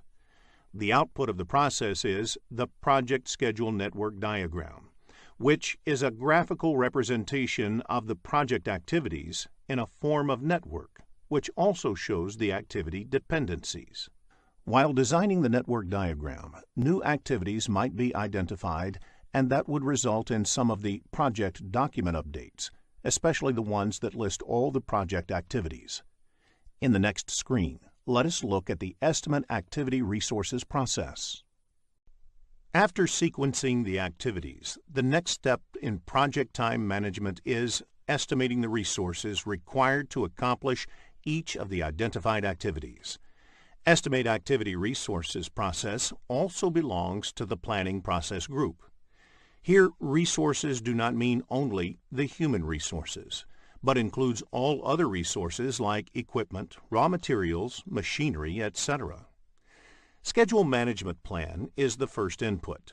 Schedule management plan provides guidance in terms of methodology to be employed for many of the scheduling activities on the project. The other inputs to this process are an activity list and activity attributes that are the outputs of the time management processes. Risk register is another input. Risks to the project may influence the decisions about the resources that need to be deployed. Hence, risk register becomes an input to this project. In addition, Activity cost estimates are another input. Cost and resource estimates on a project are interrelated and influence each other.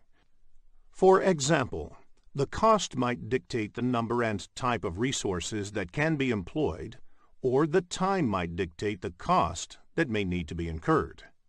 Along with this, the resource calendar is also an important input because it has the information about the availability of each of the resources. Some of the enterprise environmental factors that can influence estimating activity resources are availability of required resources within the organization. The organizational process assets is also an important input, as the organization might have standard policies for staffing or for hiring contractors on the project. With all these inputs available for estimating activity resources, there are various techniques used for estimating the required resources. The first technique is using expert judgment. In this technique, an expert in resource planning and estimating can estimate each of the activities. The next technique used is alternative analysis. In this, the activities are analyzed to identify different ways of completing them. This is to ensure only the required resources are assigned to each of the activities. This helps in resource optimization. Along with the two techniques, many organizations routinely publish their estimating data, and this could be used in activity resource estimation. Another technique that is routinely used in activity estimation is bottom-up estimating, which is decomposing the activity further down to understand it in more detail and estimating at that level. Later, all such estimates are added to arrive at the estimate of the activity. In real projects, one has to use all to estimate each of the activities. Sometimes, the project management software also helps in estimating. The software estimates are based on the inputs provided to it. Software should only be considered as a supporting tool in estimation and never fully rely on its output. Clearly, the output of this process is the activity resource requirements. Along with this, resource breakdown structure is also prepared. The resource breakdown structure is the categorization of all the required resources in various categories. That is, human resources, equipment, raw materials, etc. In the process of estimation, several other project documents may also be updated. For example, the resource estimates are directly correlated with cost estimates. Let us now move on to the next process, estimate activity durations. The next process is to estimate the duration required to complete each of the activities. The duration estimation should be done by someone who is familiar with the project. For example, the same activity, if done by a high-skilled resource, would take less time compared to a less skilled resource. This may vary regardless of the resource used due to the project requirements. In addition, the activity duration estimation should be updated continuously as you move ahead with the project, because as the project progresses, there will be more clarity on the project. The inputs of this process are similar to the ones in sequence activities process. Schedule management plan is the first input. Schedule management plan provides guidance in terms of methodology to be employed for many of the scheduling activities on the project. For instance, it may contain information about the estimation techniques to be employed and the people who need to be involved in the estimation process. Activity resource requirements is also an input to this process because resources assigned to an activity would significantly affect the activity duration. That is, the lower-skilled resources would take more time than the high-skilled resources. The other inputs include activity list, activity attributes, and resource breakdown structure. Resource calendars are also an input to this process. The type and skill set of resources available to the team may have an impact on the time it would take to complete the activities. Risks to the project may influence the decisions about the time required to complete the activity. Hence, risk register becomes an input to this process. The project scope statement defines the constraints and assumptions affecting the project duration. An example of enterprise environmental factor that can affect duration is organization's productivity metrics, which is collected based on the experiences from multiple projects. The last input in this process is organizational process assets. Now, let us look at the tools and techniques used for estimating activity durations. First is the expert judgment, which means using previous project experiences in estimating the current project duration. This can be used with other estimation techniques and used to reconcile differences if different techniques result in different estimates. Three-point estimating is a method where 3 estimates are used instead of 1. It is part of a project management philosophy known as Program Evaluation and Review Technique, PERT. Estimating activity durations is often done as a team exercise, as each activity may require multiple skill sets to be applied. Therefore, it is important to use group decision-making techniques to arrive at a consensus, or at least an estimate that is acceptable to all the team members. Reserve analysis adds buffer into the project schedule to deal with any uncertainty. The contingency reserve may be added as a percentage of the activity duration or fixed number of work periods. The other tools and techniques are analogous estimating and parametric estimating. The outputs of this process are the activity duration estimates and project documents updates. The activity duration estimates is represented in terms of the range of possible results. For example, 10 days plus minus 2 days, that is, the activity would take minimum 8 days and maximum 12 days. In the next screen, let us look into a business scenario to understand this concept better. After reading the problem statement, click the Solution button to look at a possible answer. Develop schedule is the process of analyzing activity sequences, durations, resource requirements, and schedule constraints to create the project schedule. It belongs to the planning process group. Generally, scheduling software is used for developing the project schedule. Entering the activities, durations, and resources into a scheduling tool generates a schedule with planned dates for completing project activities. Developing a project schedule is an iterative process. Revising and maintaining a realistic schedule is a task in itself, and it continues throughout the project as the work progresses.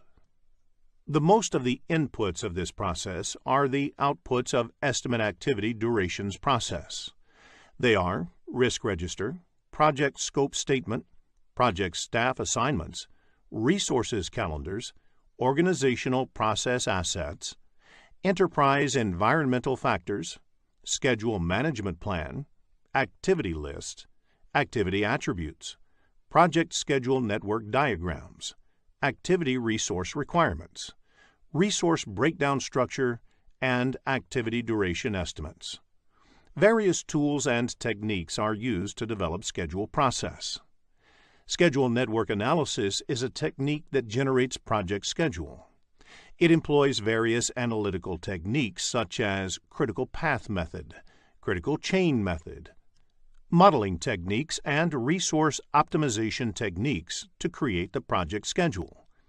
The other tools and techniques include leads and lags, schedule compression, and scheduling tool. Let us now look at the outputs of this process. The project schedule consists of a minimum planned start date and planned finish date for each activity. Although project schedule can be represented in tabular format, it is more often represented graphically using either bar charts or network diagrams, or a combination of the two. The final schedule, which is the output of the developed schedule process, is also called schedule baseline. Once the schedule is baselined, it can be changed only through formal approvals. Meeting the schedule baseline is one of the measures of project success. Schedule data produced may include number of resources, key milestones, etc. Project calendars specify the available working days and the number of shifts in each day. It indicates how many hours and days are available for the work of the project to be completed. Project management plan updates are a result of the develop schedule process. Many of the other subsidiary plans of the project plan may get impacted, which may include cost management plan, scope management plan, risk management plan, etc. This may also result in other project documents being updated. In the next few screens, let us discuss schedule network analysis techniques.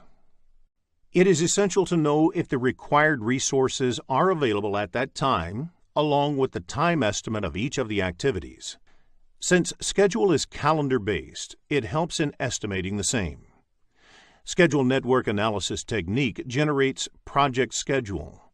There are various schedule network techniques.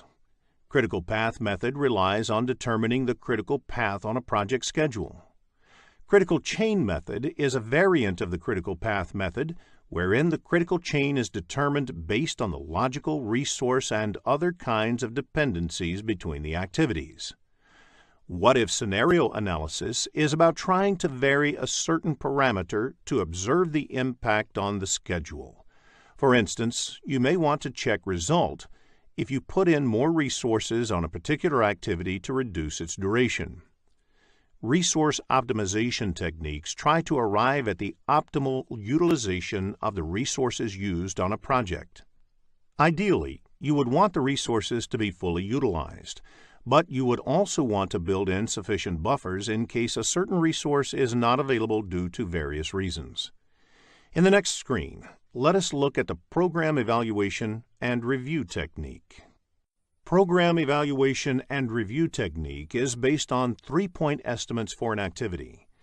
The pessimistic estimate refers to the worst-case scenario, whereas most likely estimate is what you expect to happen in a realistic scenario. The optimistic estimate, on the other hand, represents the amount of time an activity would take in the best-case scenario. Based on these three estimates, the expected duration of the estimate is calculated as per the formula given on the screen. The formula for calculating standard deviation of an activity and variance of an activity is also given. There is no question asked on variance, but the formula is important because if the standard deviation of the whole project is to be calculated, the process is to calculate the variance of the whole project and then take its square root to calculate the standard deviation of the project. Concept-based questions on PERT can be expected in the PMP exam, so make a note of the formulae while you prepare for the exam. In the next screen, let us understand PERT with an example. Let us now figure out how we can apply the 3-point estimation that PERT uses in order to draw some useful conclusions. Assume that the optimistic, pessimistic, and most likely estimates are 20, 70, and 30 respectively. Using these values, you can determine the expected duration and the standard deviation as indicated. Now, if the causes of variation are random, you can assume that the actual values would be evenly distributed about the mean and will follow the normal distribution, sometimes referred to as the bell curve. Further, you can use the properties of the normal distribution. There is a 68% probability of the actual value falling within first sigma from the mean, 95.4% probability for the second sigma, and 99.7% probability of the actual value falling within third sigma. Extending this logic, the notion of 6 sigma is reaching a level of confidence that only 3.4 times out of a million would the actual value fall outside the stated range. PERT allows you to plan based on the intended level of confidence in the outcome and determine buffers accordingly. Let us discuss the critical path method in the next screen.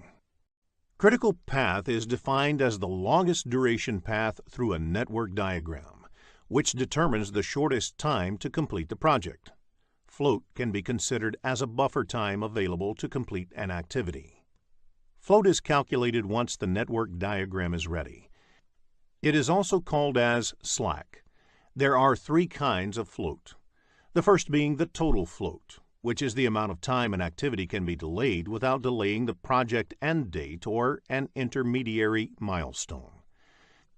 The second type of float is free float, which is the amount of time an activity can be delayed without delaying the early start date of its successor or successors' activities. The last type is independent float, which is the amount of time an activity can be delayed if all the predecessors finish at their latest finish dates and you want to start all the immediate successors at their earliest start dates. The slack of the activities on the critical path is 0, because there is no scope to delay activities on the critical path. Critical path actually represents the project duration. Delaying activities on the critical path is as good as delaying the project duration. Concept-based questions on critical path can be expected in the exam, so it is essential to have a clear understanding of the concept. In the next screen, let us learn how to calculate float. Float of an activity can be calculated by 2 methods. However, the first step in critical path method is to identify the critical path of the network. Once the critical path is identified, follow the forward pass to find early start and early finish for each activity. The float of the activities on the critical path is 0, so they represent the overall project duration. Use forward pass or backward pass to calculate the total activity time. Calculate late finish and late start using backward pass method. Note the total float formula before you start for the exam. In the next screen, let us look at forward pass and backward pass methods in detail. In forward pass, you can either go through the network starting with time 0 and keep calculating the time required to complete each of the activities until you reach the last activity of the project. The starting time for each of the activity in this approach is called early start, and the end time for each activity is called the early finish. Alternatively, in backward pass, you can travel through the network from the project end date and calculate the time required to complete each activity. The end date in this approach is called the late finish, and the start date of the activity in this approach is called the late start. The float of the activity is either the difference between the late start and early start, or the difference between the late finish and early finish. Both the differences work out to be the same. Before the start of the PMP exam, please make a note of the total float formula. Let us understand the critical path calculation with an example in the next screen. Let us look at an example for critical path. There are 5 activities in this project and 2 paths in the network diagram. Start 1, 2, 4, 5, end is one path, and start 1, 3, 5, end is the second path. Since the duration of the path start 1, 2, 4, 5, end is 18 days, which is more than the duration of the path start 1, 3, 5, end, the critical path of the project is start 1, 2, 4, 5, end. Let us take activity 3 as an example. First, calculate the early start and early finish dates. Activity 3 can start only after activity 1. Since the early finish of activity 1 is 3, it becomes the early start of activity 3. Activity 3 cannot start earlier than 3 because activity 1 can be completed only by then. Therefore, early start of activity 3 is 3, since the duration of the activity is 4 days. The early finish of activity 3 is 3 plus 4 equals 7 days. Now, let us calculate the late start and late finish of activity 3. Late start of activity 5 is 14 days. The activity 3 happens just before activity 5, so the late finish of activity 3 is 14 days. To calculate the late start, you can subtract the duration from late finish. Therefore, the late start of activity 3 is 14 minus 4 equals 10. In the next screen, let us focus on schedule compression. Look at the 4 activities in the table. The normal cost of executing each of the activities, as well as how much each of the activities can be crashed, is also provided. Which activity would you crash to reduce the project time by 1 day? Activity A will be crashed if the duration of the project is reduced by 1 day, as the per unit cost of crashing the activity A is the least. All the activities are assumed to be on the critical path here. While crashing, if you end up saving time on a path, which is not the critical path, you will not end up saving time on the project. In the next screen, let us look into the impact of schedule compression. Different schedule compression techniques have different impact on the project. The impact of fast track leads to risk additions and increase in management time for the project manager. Crash leads to cost addition and increase in management time for the project manager. Reduced scope, on the other hand, saves cost and resources but increases customer dissatisfaction. Likewise, cut quality saves cost and resources but increases risk. Resource reallocation does not add cost or increase risk. In the next screen, let us look into the other techniques used in scheduling. There are several techniques that are used in scheduling projects. What-if scenario analysis. In this technique, questions like, what if a particular scenario changed on the project? Would that produce a shorter schedule? Are put forth to understand the impact of specific changes on the schedule. The goal is to produce a realistic schedule. Monte Carlo analysis.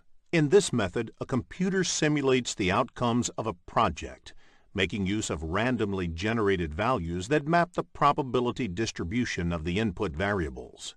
Together, these two techniques are called modeling techniques. Resource optimization techniques. These are also used to produce a resource-limited schedule. Resource optimization results in more stable number of resources used in the project. Critical chain method. This technique develops the project schedule that takes into account both the activity and resource dependencies.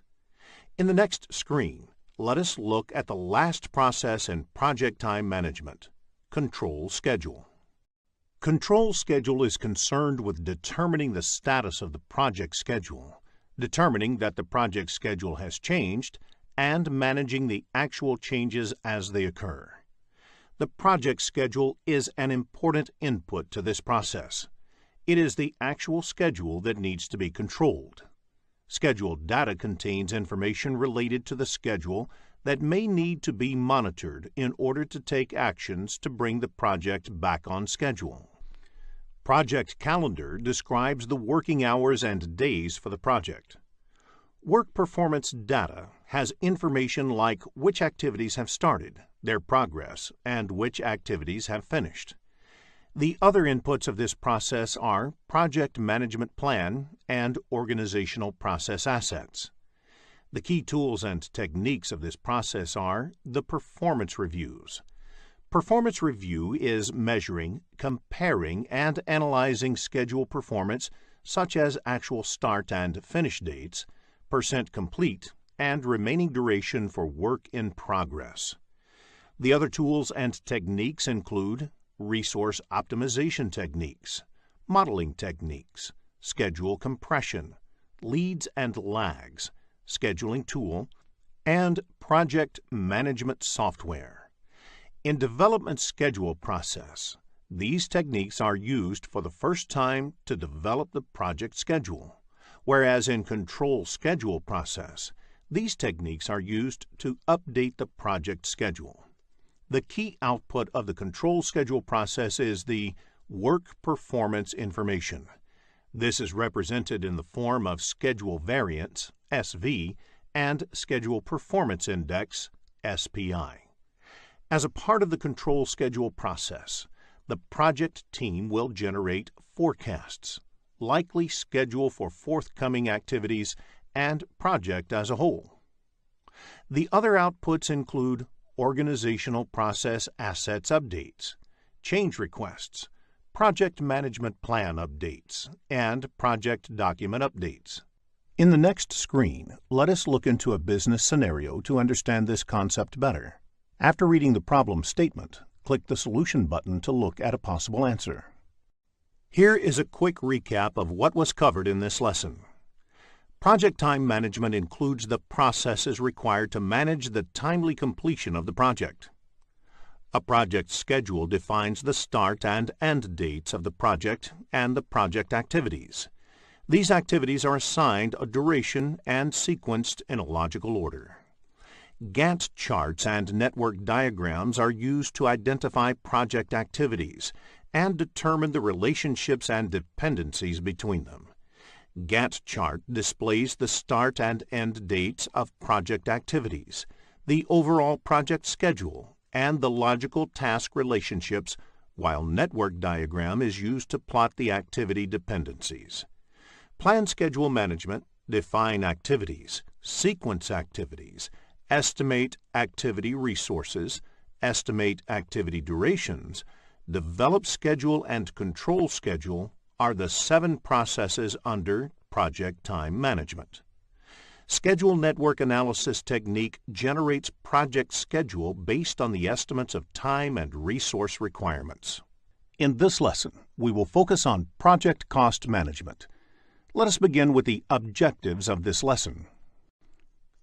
After completing this lesson, you will be able to define project cost management, differentiate between cost estimation and cost budgeting, explain control accounts, describe the project cost management processes, apply earned value management technique to track project performance, identify key terminologies used in project cost management.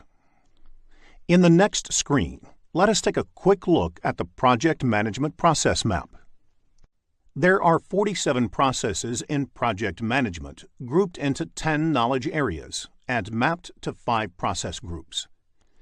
In this lesson, we will look at the 4th knowledge area, that is, project cost management and its processes. In the next screen, let us understand the concept of project cost management. Project cost management involves activities like estimating the cost of each of the project activities, adding the cost estimates of the related activities to arrive at the cost budget, and controlling the cost to ensure that project activities are completed within the defined budget. In the next screen, let us discuss Cost Management Plan. The Cost Management Plan is a vital step in project cost management. It contains information like planning the project cost, managing and controlling the project in relation to the cost baseline, and managing cost variances. Project Cost Management Plan is a part of the Project Management Plan. The methods used in estimating the cost of each of the project activities are similar to the ones used in estimating project time. For example, time estimation methods like expert judgment, analogous estimating, bottom-up estimating, and reserve analysis are few of the techniques that are also used in estimating activity cost. Let us discuss control account in the next screen. Control account is an important concept in the project cost management. Project cost is generally estimated at individual activity level. It becomes difficult to manage cost at the activity level in large projects. Therefore, the cost is managed at a higher level. This requires related activities to be clubbed and their cost being managed together as one unit. This unit is called control account. While estimating the project time, WBS is created to break down the project into smaller deliverables. These deliverables are broken down into work packages, and these work packages are in turn broken into activities. Control account is defined at a level higher than the work packages. For example, if 5 work packages are part of the one control account, the cost of all activities belonging to these 5 work packages are managed as one unit. In the next screen, let us discuss the project cost management process. Project cost management has 4 processes. They are plan cost management, estimate costs, determine budget, and control costs. The 3 processes, plan cost management, estimate costs, and determine budget, are a part of planning process group, and control cost process is a part of monitoring and controlling process group. Let us look at each of these processes in detail. Let us begin with the first process, that is, plan cost management, in the next screen. Managing costs on a project is a critical exercise. If the activities are planned well, it becomes easier to achieve harmony with the overall cost and budget of the project. Plan cost management is the process of establishing the policies, procedures, and documentation for planning, managing, expending, and controlling the project costs. Let us look at the inputs required for this process. The Project Management Plan provides other subsidiary plans and guides the cost planning activities on the project.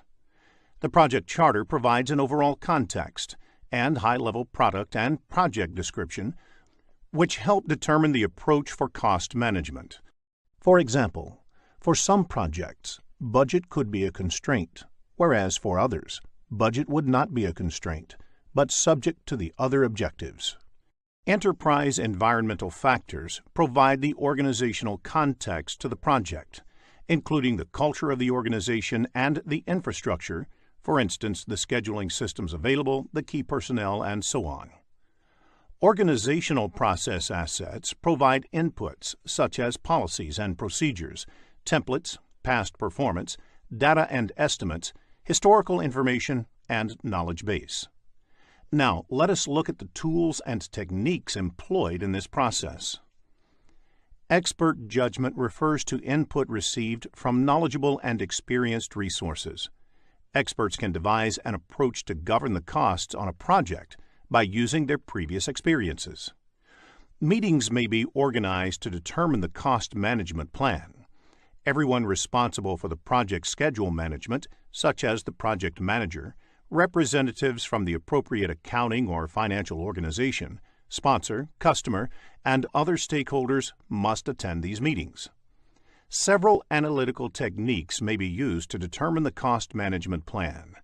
These techniques help to map the impact of various decisions on cost. For example, how do risk management processes impact cost, etc.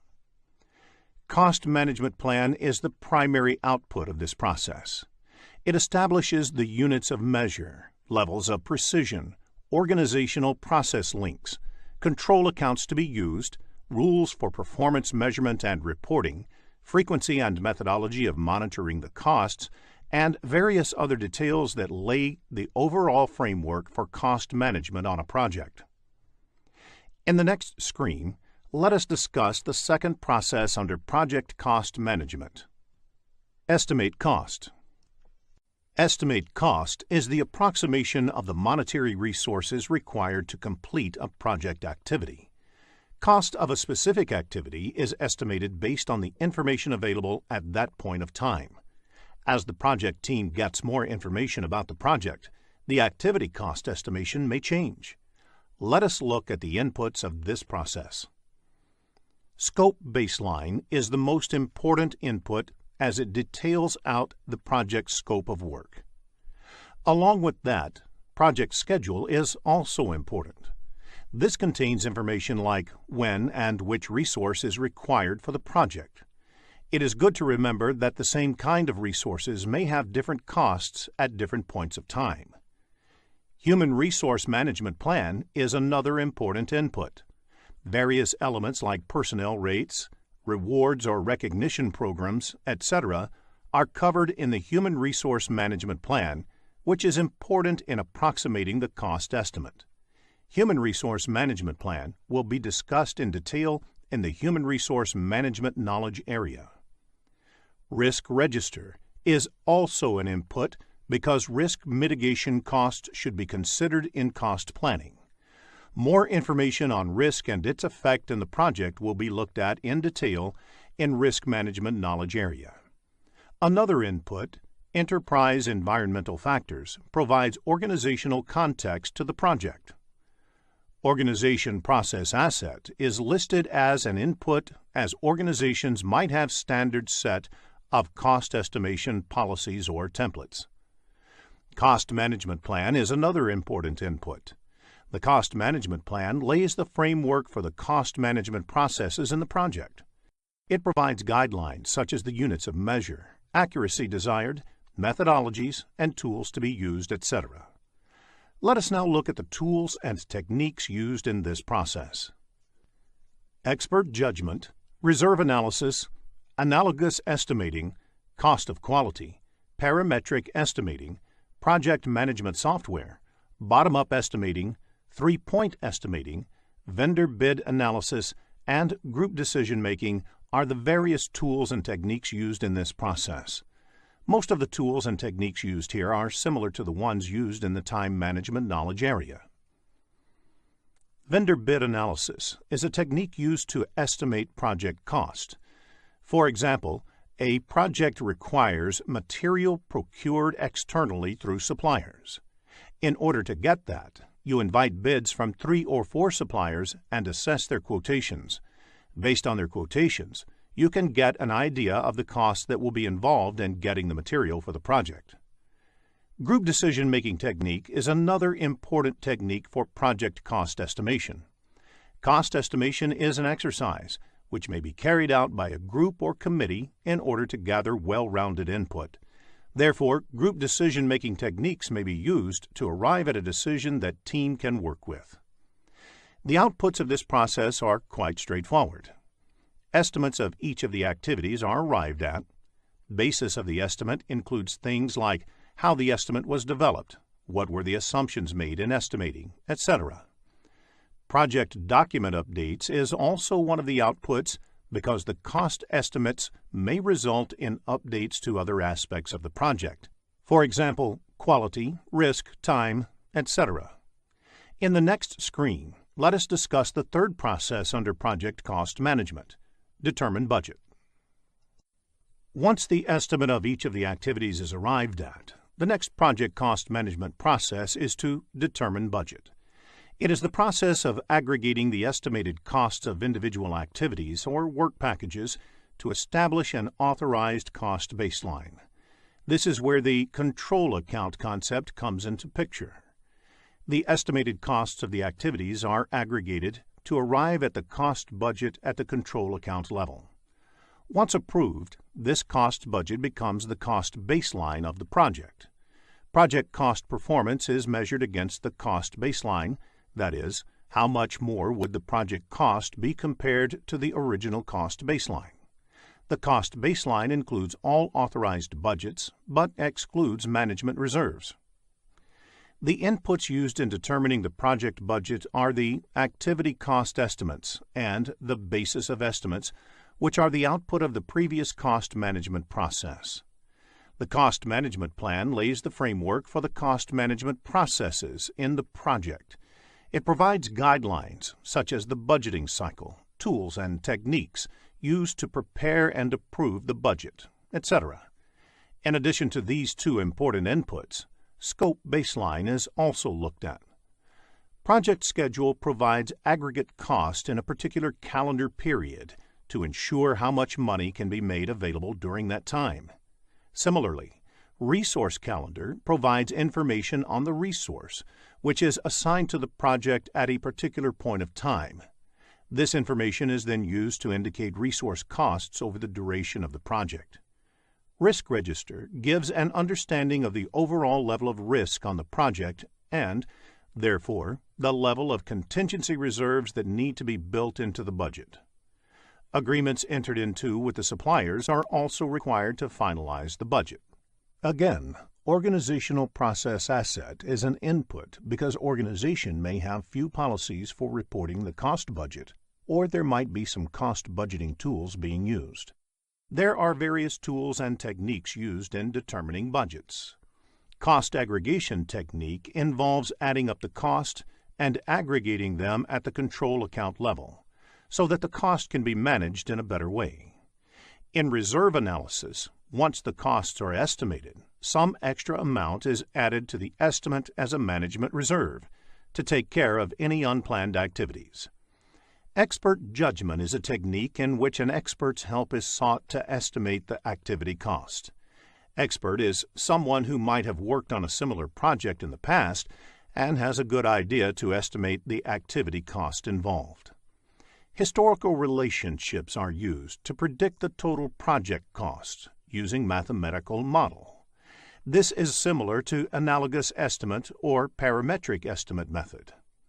Funding limit reconciliation technique is used to ensure that cost on the project is budgeted or spent as per the availability of the fund. For example, if the project can get the funding of only $50,000 a month, the project budget should be planned accordingly. The output of this process is the cost baseline. This is an authorized project budget over a period. This is used to measure, monitor, and control overall cost performance of the project. In addition to this, the project funding requirements are also arrived at. Funding requirements means how much fund the project requires monthly, quarterly, or yearly for the execution. The last output of this process is project document updates. An understanding of determining budget may be useful when answering questions in the PMP exam, so make a note of the inputs, tools, and techniques and outputs of determining budget. In the next screen, let us discuss the last process of project cost management, that is, control cost. Control costs is the process of monitoring the status of the project to update the project budget and managing changes to the cost baseline. Updating the budget involves recording actual costs spent until date. Any increase to the authorized budget can only be approved through the Perform Integrated Change Control process. Some of the typical activities that happen as part of the control cost process are ensuring that cost expenditure does not exceed the authorized funding, monitor the cost performance to understand variance, and monitoring the work performance against the funds expended. The inputs to the process are project management plan, organizational process assets, project funding requirements, and work performance data. Work performance data contains the information about the project progress. The important tools and techniques used in controlling costs are earned value analysis management, forecasting, to complete performance index. Other important aspects of controlling costs are the review the performance, analyze the reserves to make sure the project has enough budgetary reserves to meet the expenses, and project management software, which helps in tracking and managing costs. Now, let us look at the output of this process. The key outputs of this process are work performance information in terms of cost variance, CV, schedule variance, SV, and earned value, EV, and forecasts about the cost performance. This process may also result in change requests arising out of cost control measures, as well as updates to project documents, the project management plan, and organizational process assets. Business scenario-based questions on project cost control can be expected in the exam, so if you have questions on these concepts, get them cleared, as that will help you score higher. In the next screen, let us learn about earned value management and its related terms. Earned value technique is an excellent way to track the project progress against the project plan. It is a method of measuring the project performance objectively and comparing it against the project baseline. Results from an earned value analysis indicate deviation of the project from cost and schedule baselines. Baseline is the initial approved value along with approved changes. Therefore, schedule baseline is the first approved project schedule along with approved changes. There are various terms used in earned value technique. Planned value is the authorized budget assigned to the scheduled work. Earned value is the work performed in terms of budget authorized for that work. Actual cost is the cost incurred in work performed. Budget at completion is the budgeted amount for the total work. Estimate at completion is the expected total cost for the project. Estimate to complete is the expected cost to finish all the remaining project work. Variance at completion is the projected budget surplus or deficit at the end of the project. All the parameters displayed on the screen are measured in terms of cost. You may come across business scenario-based questions on earned value management in the PMP exam, so ensure that you develop a clear understanding of this topic. Let us look at an example of a planned value in the next screen. Planned value is the estimated value of the work planned. This value is measured in terms of currency, say dollar. If the planned value is $340, then the work planned is worth $340. How do you calculate earned value? The solution is add the budget allocated to each of the activities that have been completed at the point of time. The resulting value is the earned value. In the next screen, let us look at the formula used to calculate earned value. In cost variance, negative means the project is over budget. Positive means the project is under budget. Similarly, in schedule variance, negative means the project is behind schedule, whereas positive means the project is ahead of schedule. The value of the next two parameters, Cost Performance Index, CPI, and Schedule Performance Index, SPI, values vary between 0 and 1. For example, a CPI of 0.8 implies that 80 cents of work is obtained for every dollar spent in the project. Similarly, if SPI is 0.9, it implies that project is progressing at only 90% of the speed originally planned. The next parameter is Estimate at Completion, or EAC. There are different ways of calculating the EAC value.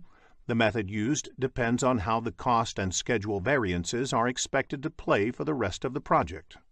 BAC by CPI is used if you expect that the current cost performance will continue until the end of the project. AC plus BAC minus EV is used if you expect that the rest of the project will be managed at the budgeted rate. AC plus BAC minus EV by the product of CPI and SPI is used if you want to factor in the impact of the cost as well as schedule variances. AC plus ETC is used if you want to re-evaluate the project based on a forecast value for the estimated cost of the remainder of the project. The next parameter is Estimate to Complete, or ETC, which is the cost of project from this point to the end. This is calculated by subtracting the actual cost from the estimate at completion. In addition, variance at completion can be calculated by subtracting the estimate at completion from the budget at completion. Variance at completion is the cost estimation whether it is over or under budget.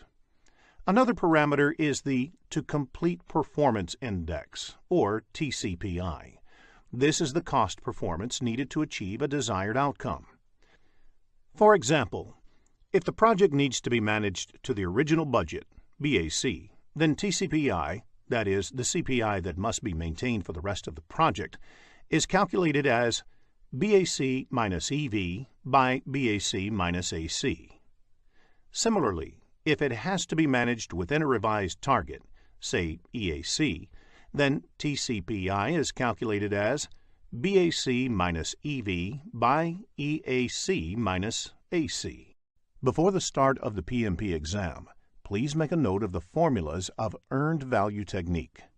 In the next screen, let us look into a business scenario to understand this concept better. After reading the problem statement, click the Solution button to look at a possible answer. Let us take the example of a software development project. There are 4 phases, and each phase takes a month to complete and is expected to cost $10,000. The phases are planned to be completed one after the other. The status of the project at the end of the month 3 is summarized in the table.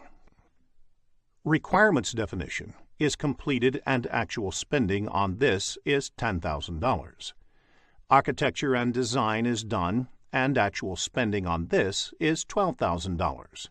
Development and unit testing is only 50% done, though it was supposed to be completed by 3rd month. It has cost $9,000 until date. System testing and go live has not yet started. Note, S indicates start time, F indicates finish time, and PF indicates that it is partly finished at the end of the month. Based on the above information, calculate the CV, SV, CPI, and SPI of the project. Let us look at a solution in the next screen.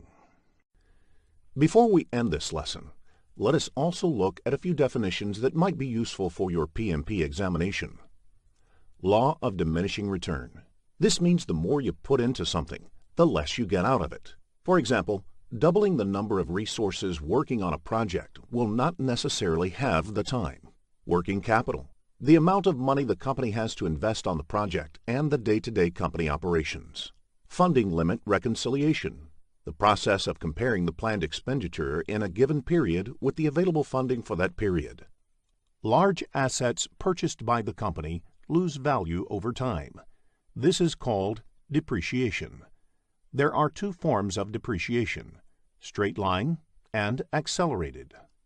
Same amount of depreciation is taken every year. For instance, a car with a price tag of $10,000 and useful life of 10 years is depreciated $1,000 per year.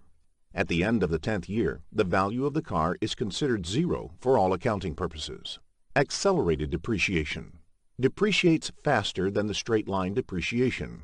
For instance, a car with a price tag of $10,000 depreciates $3,000 the first year, $1,500 the next year, $1,000 the third year, and so on. Let us now check your understanding of the topics covered in this lesson. Here is a quick recap of what was covered in this lesson. Project cost management includes the processes involved in estimating, budgeting, and controlling costs so that the project can be completed within the approved budget.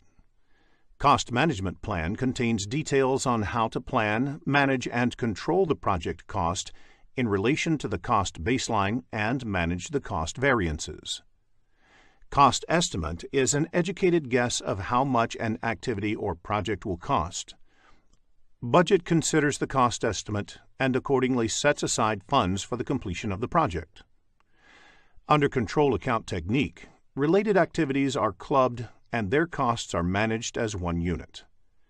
The 4 project cost management processes are plan cost management, estimate costs, determine budget, control costs.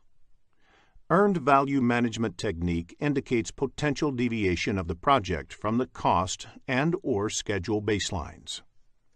In this lesson, we will focus on project quality management. Let us begin with the objectives of this lesson. After completing this lesson, you will be able to define quality and quality management, differentiate between quality planning, quality assurance, and quality control, explain cost of quality and its categories, describe the project quality management processes, explain the 7 basic tools of quality, explain Six Sigma. In the next screen, let us take a quick look at the project management process map. There are 47 processes in project management, grouped into 10 knowledge areas and mapped to 5 process groups. In this lesson, we will look at the 5th knowledge area, that is, project quality management and its processes. In the next screen, let us understand what quality is. The project manager is responsible for quality in a project. However, it is also the responsibility of each and every one in the project to ensure that whatever they do meets project quality expectations. Quality is defined as the degree to which a set of inherent characteristics fulfills requirements. A project is said to meet quality expectations when all the project requirements agreed in the beginning of the project are met, and the resulting product is usable. Usable means that the intended users can use the product without any problem. In the next screen, let us look at some quality-related terms. It is important to discuss a few terms to understand the concept of quality better.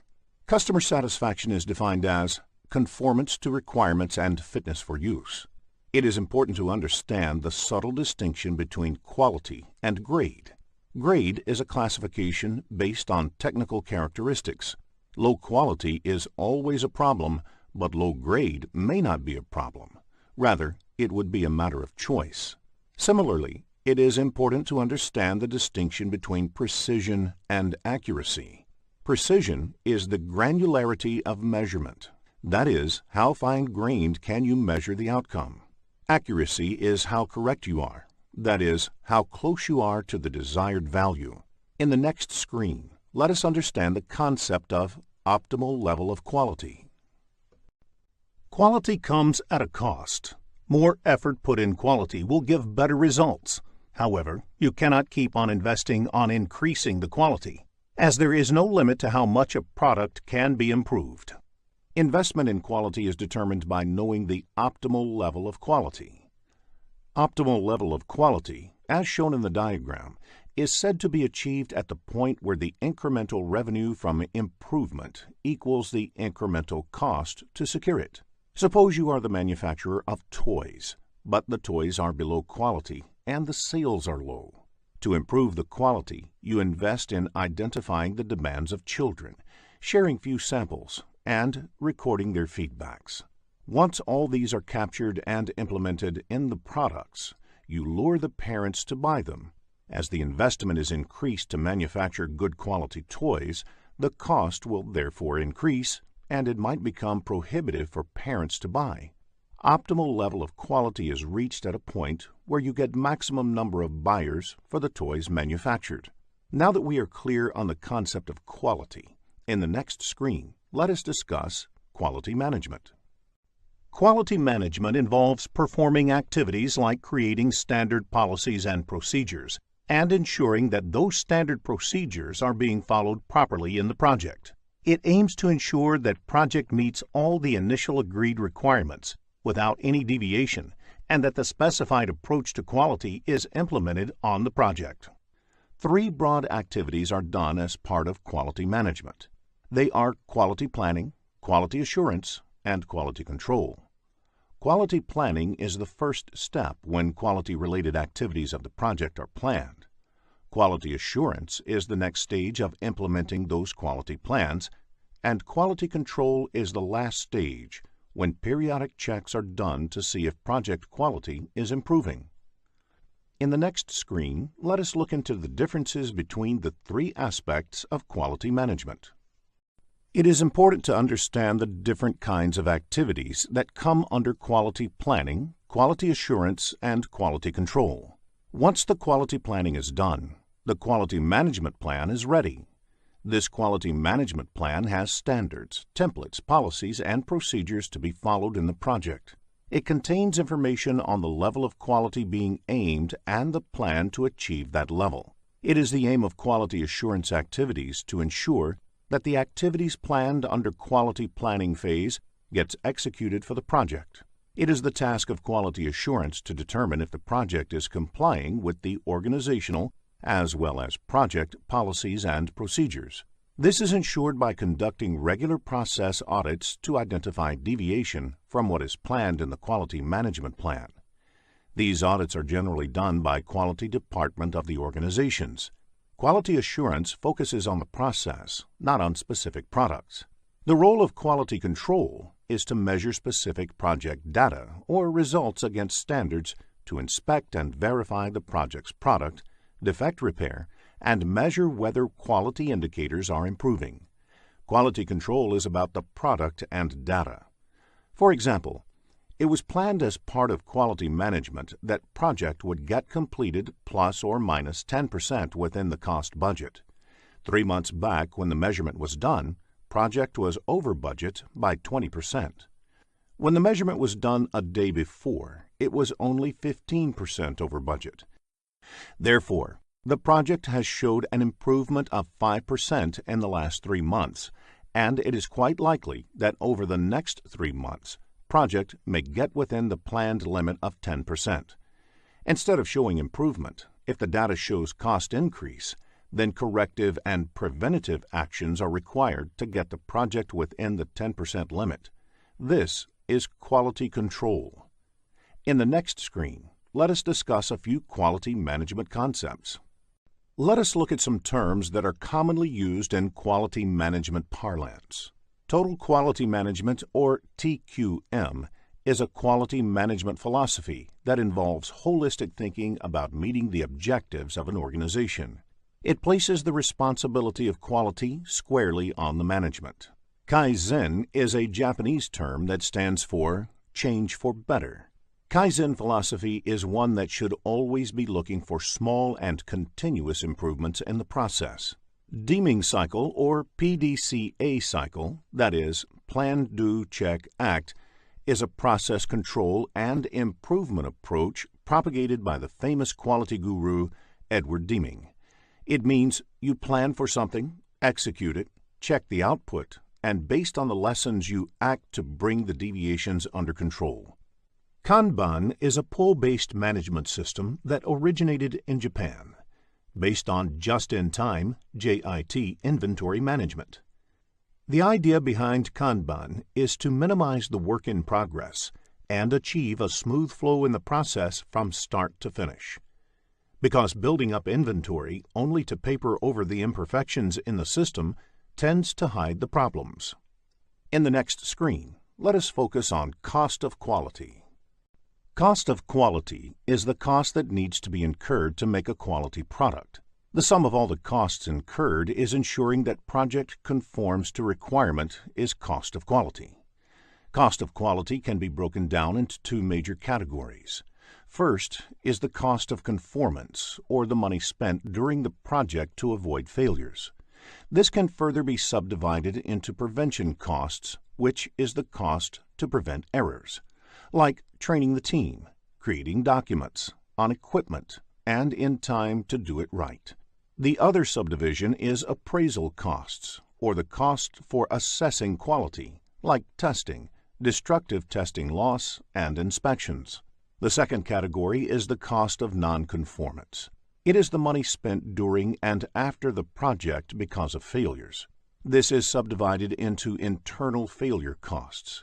It is the cost of failures that occur before the product is released to customers, for example, rework and scrap. The second subdivision is external failure costs. It is cost incurred on failures that occur after it has been released by the team, for example, liabilities, warranty work, and lost business. Concept-based questions on cost of quality can be expected in the exam, so please make a note of the categories of cost of quality. Let us look at the project quality management processes in the next screen. There are 3 project quality management processes, of which the first process, Plan Quality Management, is done as part of the planning process group. The next process, Perform Quality Assurance, is done as part of the executing process group, and the last process, Control Quality, is done as part of the monitoring and controlling process group. In the next 3 screens, let us look into each of these processes in detail.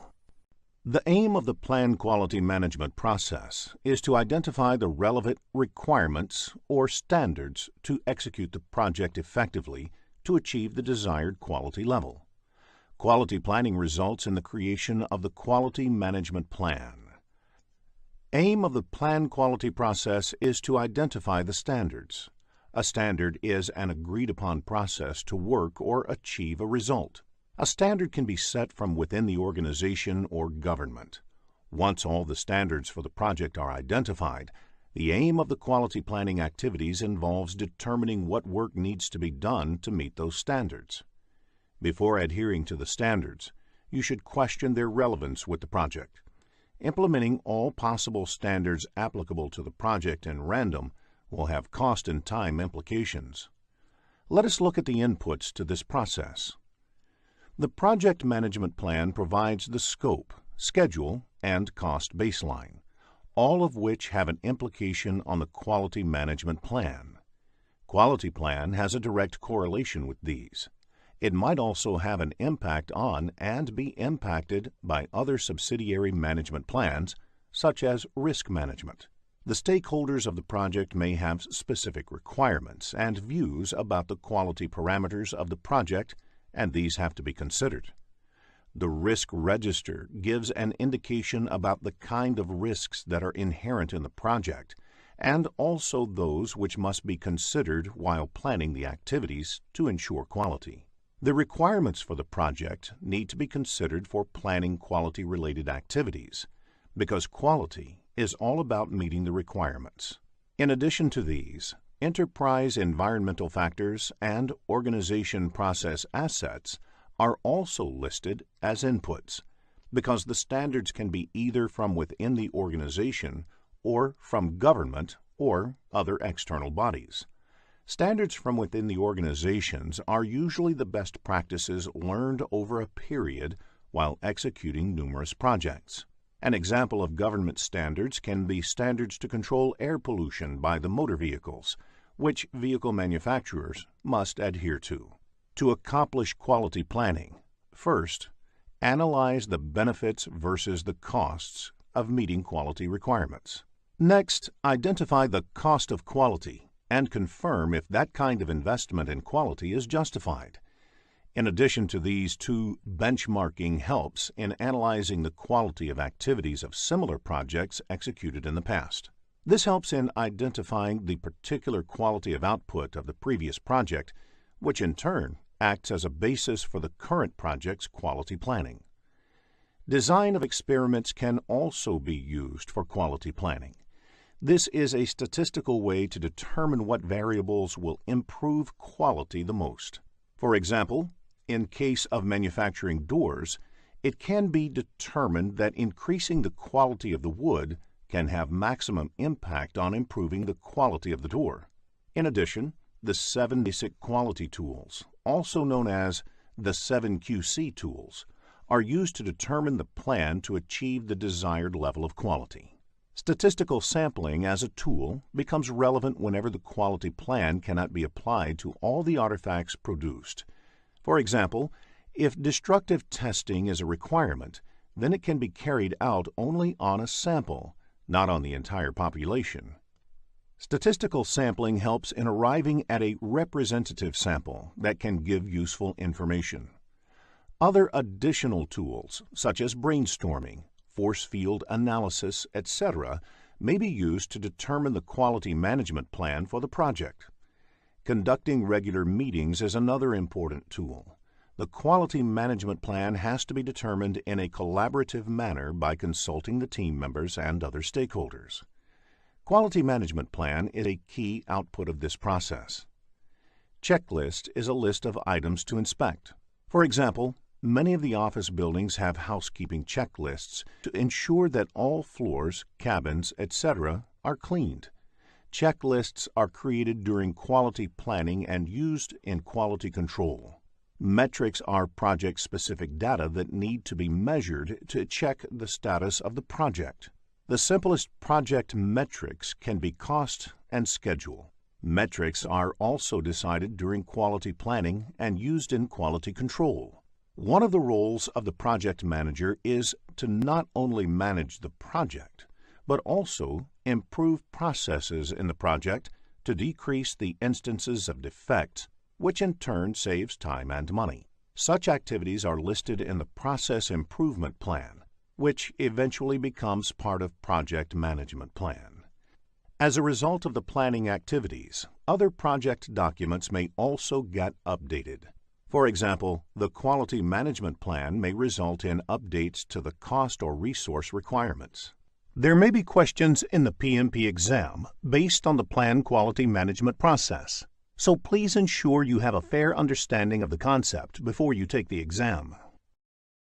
In the next screen, let us discuss the second quality management process.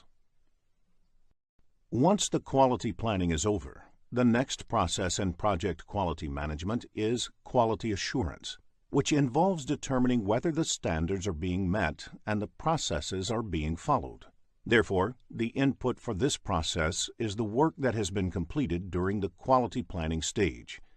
They are project documents, quality management plan, process improvement plan, quality metrics, and quality control measurements. Let us look at the tools and techniques used in this process. Quality audit is the process to check whether the project is complying with the organization policies, standards, and procedures, and determine whether these policies, standards, and procedures used are efficient and effective. So a good audit not only looks at this compliance, but also for the new lessons learned from the current project that can help make the future projects better. Process analysis involves using the lessons learned from doing the initial few work to make the remaining work more efficient. For example, if the project involves installing a software package, Then the lesson learned from the first few installations can be used to improve the process on remaining installations. Apart from these, all the quality management and control tools, such as the 7 basic quality tools, will be relevant to this process. The key output of this process is project documents updates to ensure that if there is any deviation from agreed standards, it is corrected. Also, if there are any lessons learned that can help improve the future projects, the organization process assets get updated. This quality assurance may result in improvement suggestions, change requests may be generated, and the project management plan may need to be updated. Understanding characteristics of quality assurance tools and techniques may be useful while answering the exam, so prepare this topic well before you take the exam. In the next screen, let us discuss the last process of quality management. The key focus of the quality control activities is on the correctness of the work. Quality control helps answer questions like, is everything okay with the project? Does the project plan require changes to successfully execute the project? Will the project succeed, etc.? Let us look at the inputs to this process. The quality metrics measurements are done continuously to see whether the project quality is improving. The project deliverables are inspected against the planned checklists. Quality control acts upon the deliverables and work performance data produced in execution.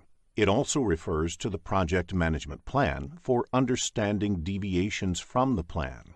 It also considers the approved change requests, information from other project documents, and organizational process assets.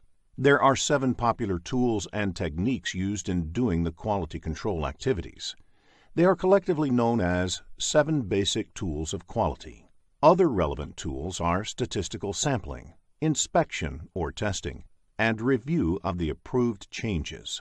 Quality control activities result in quality control measurements, the verified deliverables, validated changes, information about the work being performed, recommended changes, and updates to the organizational process assets, project management plan, and other project documents.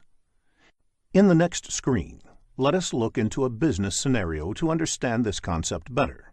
After reading the problem statement, click the Solution button to look at a possible answer. Six Sigma is a highly disciplined process that focuses on developing and delivering near-perfect products and services consistently. If a large volume of data is plotted over a period of time, you would most probably have a bell-shaped graph. Such graphs are also called normal distribution graph. It's called as normal distribution because any large volume of data is plotted with the intent to track variations would most probably be in a bell-shaped curve. The line corresponding to the top of the bell curve is the median of the data sample. Standard deviation concept is used to measure how far any data is from the mean. Standard deviation is also called sigma. One standard deviation from the mean covers 68% of the data. 6 sigma means 6 standard deviations from the mean. This would cover 99.99966% of the data. We will look at an example of 6 sigma in the following screen. To understand 6 sigma, let us look at an example. A tire manufacturing company produces 100,000 tires a day. It is not possible to verify each and every tire manually to ensure it is defect-free. Instead, random sample of these manufactured tires are taken and checked for defects. Assuming that the thickness of the tires is a parameter to measure defect, any tire that has a thickness more than or less than 10 millimeters is considered to be defective. Now, if you measure the actual thickness of all 100,000 tires manufactured daily and plot them on a graph, you get normal distribution graph. One standard deviation from the mean covers 68% of the data, meaning if the thickness of the 100,000 tires are plotted, 68,000 of them lie within one standard deviation above or below the mean. Now, if a company operates at 6 sigma level, They would ensure that all tires that are up to 6 standard deviations from the mean are defect-free. Therefore, in such cases, you can expect only 3 defective tires out of 1,000,000 tires manufactured. Let us now check your understanding of the topics covered in this lesson. Here is a quick recap of what was covered in this lesson. A project is said to meet quality expectations when all the project requirements agreed in the beginning of the project are met and the resulting product is usable. Quality management includes creating and following policies and procedures that meet the project's defined quality needs. Quality planning defines the standards, templates, policies, and procedures. Quality assurance determines if the project is complying with the policies and procedures. Quality control measures specific project results against standards. Plan quality management, perform quality assurance, and control quality are the 3 project quality management processes.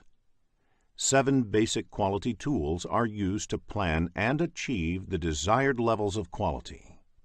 At 6 Sigma level, there would be only 3 defects out of 1,000,000 units manufactured. In this lesson, we will focus on project management framework.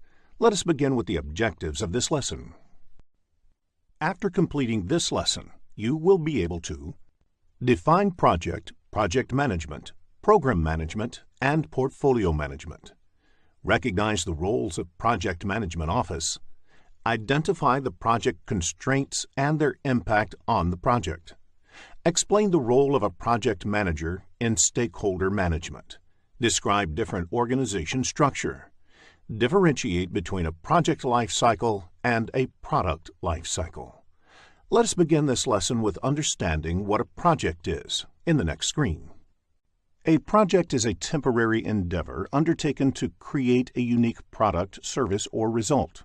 For example, developing a new product, service, or result, constructing a building, industrial plant, or infrastructure, and implementing, improving, or enhancing existing business processes and procedures. In the next screen, we will focus on the characteristics of a project. A project can be distinguished based on its characteristics. The definition describes 2 characteristics of a project. First, it is temporary in nature. Temporary here does not mean short in duration. A project can extend for long duration based on the requirements. For example, creating a new indigenous missile defense system for a country. However, there is always a definite planned start and end date for a project. It cannot go on indefinitely. Secondly, the project is supposed to produce a unique output. The output could be a product, service, or result. There can be many common activities between 2 projects, but the outcome of each project should be unique in some way or the other. Now, let us look at what marks the end of a project. A project ends when either the objectives are met or the project is terminated because the objectives will not or cannot be met. The other reason to terminate the project can be that the need for the output of the project does not exist anymore. Usually, the sponsor of the project takes a call about the closure of the project. It is important to differentiate project work from regular operational work. For example, your office receptionist does the same work every day of picking any incoming call and directing the call to the right person in the office. This is an ongoing repetitive work and can be classified as operation. Operations, unlike projects, are neither temporary nor unique. Creating a new software system to effectively track your customer complaint can be an example of a project. When the software is successfully developed, the project objective is met, which marks the end of the project. When you start using this software to track customer complaints, you are entering into the operations phase. In the next screen, let us now look into project management. As defined in the PMBOK guide, project management is the application of knowledge, skills, and tools and techniques applied to project activities to meet the project requirements. Project management is achieved by proper application and integration of the 47 processes. Project application and integration means these processes should be executed in the right manner as well as in the right order. In the next screen, let us discuss how to manage a project.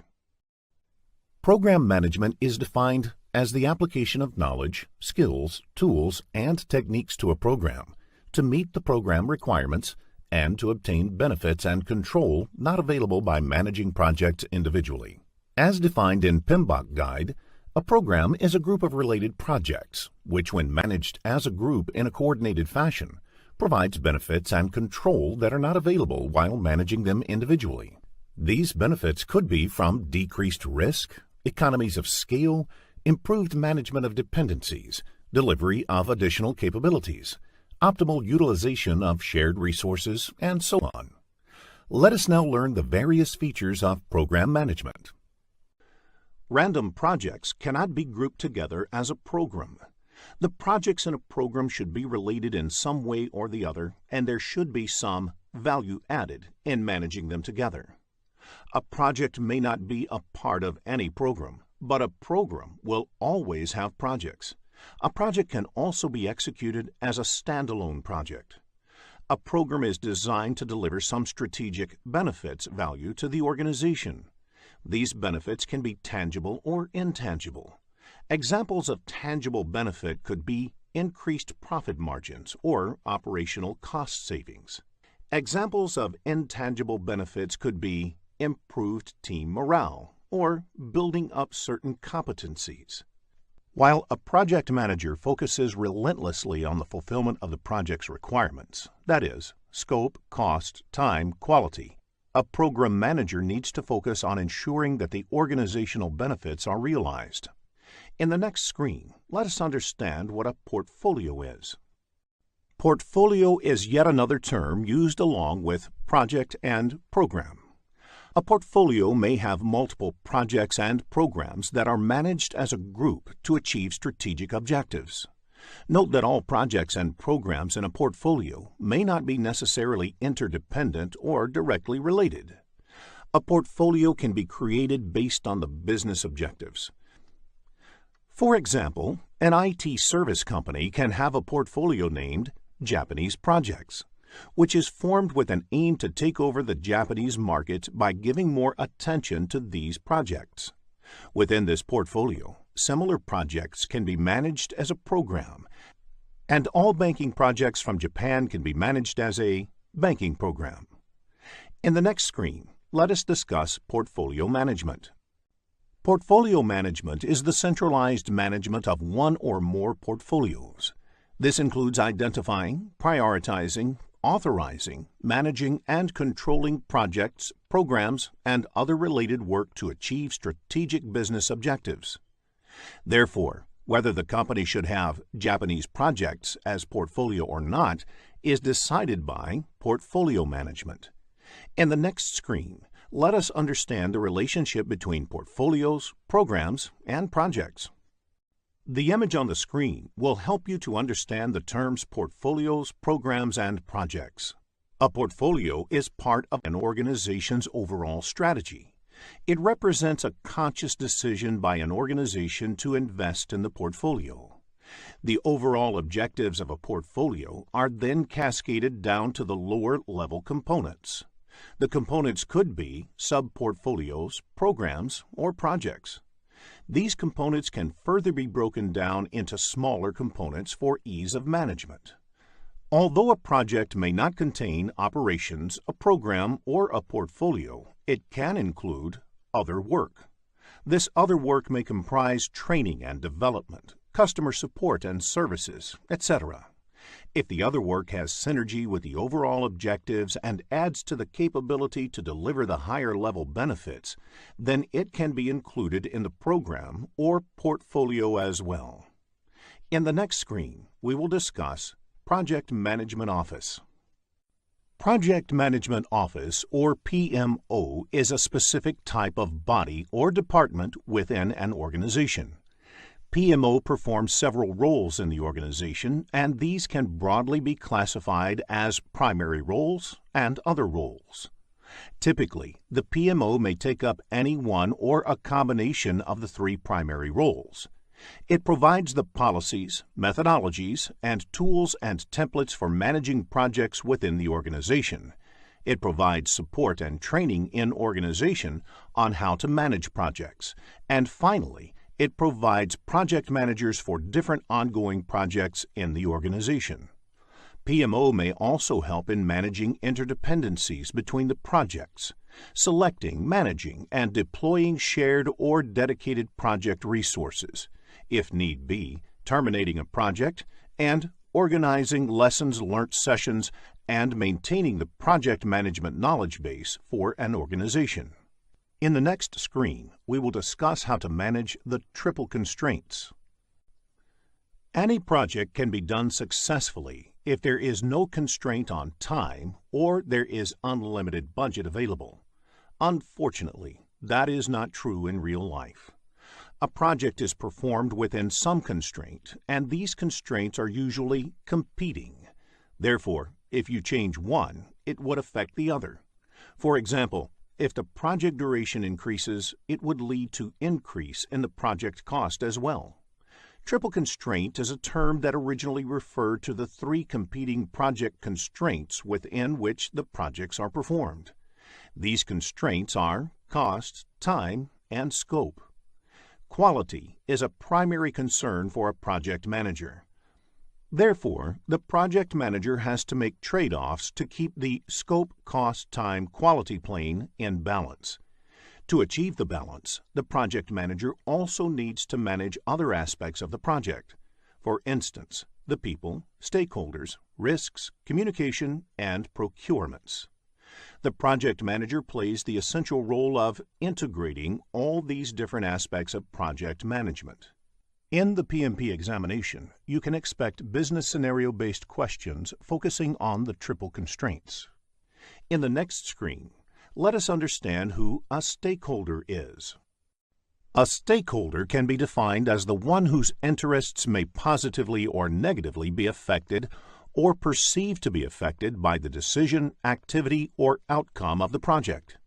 As per the definition, the project team, project manager, project sponsor, PMO office, customer, etc. are the stakeholders of the project. A project sponsor is the one who gives a go-ahead for a project and provides the necessary resources to execute the project.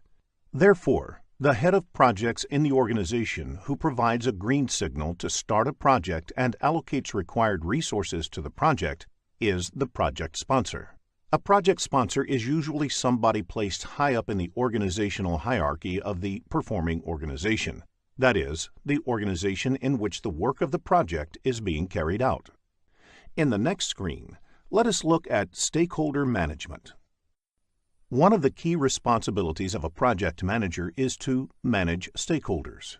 A project manager has to involve the stakeholders from the beginning of the project until the end, so they are aware of every step.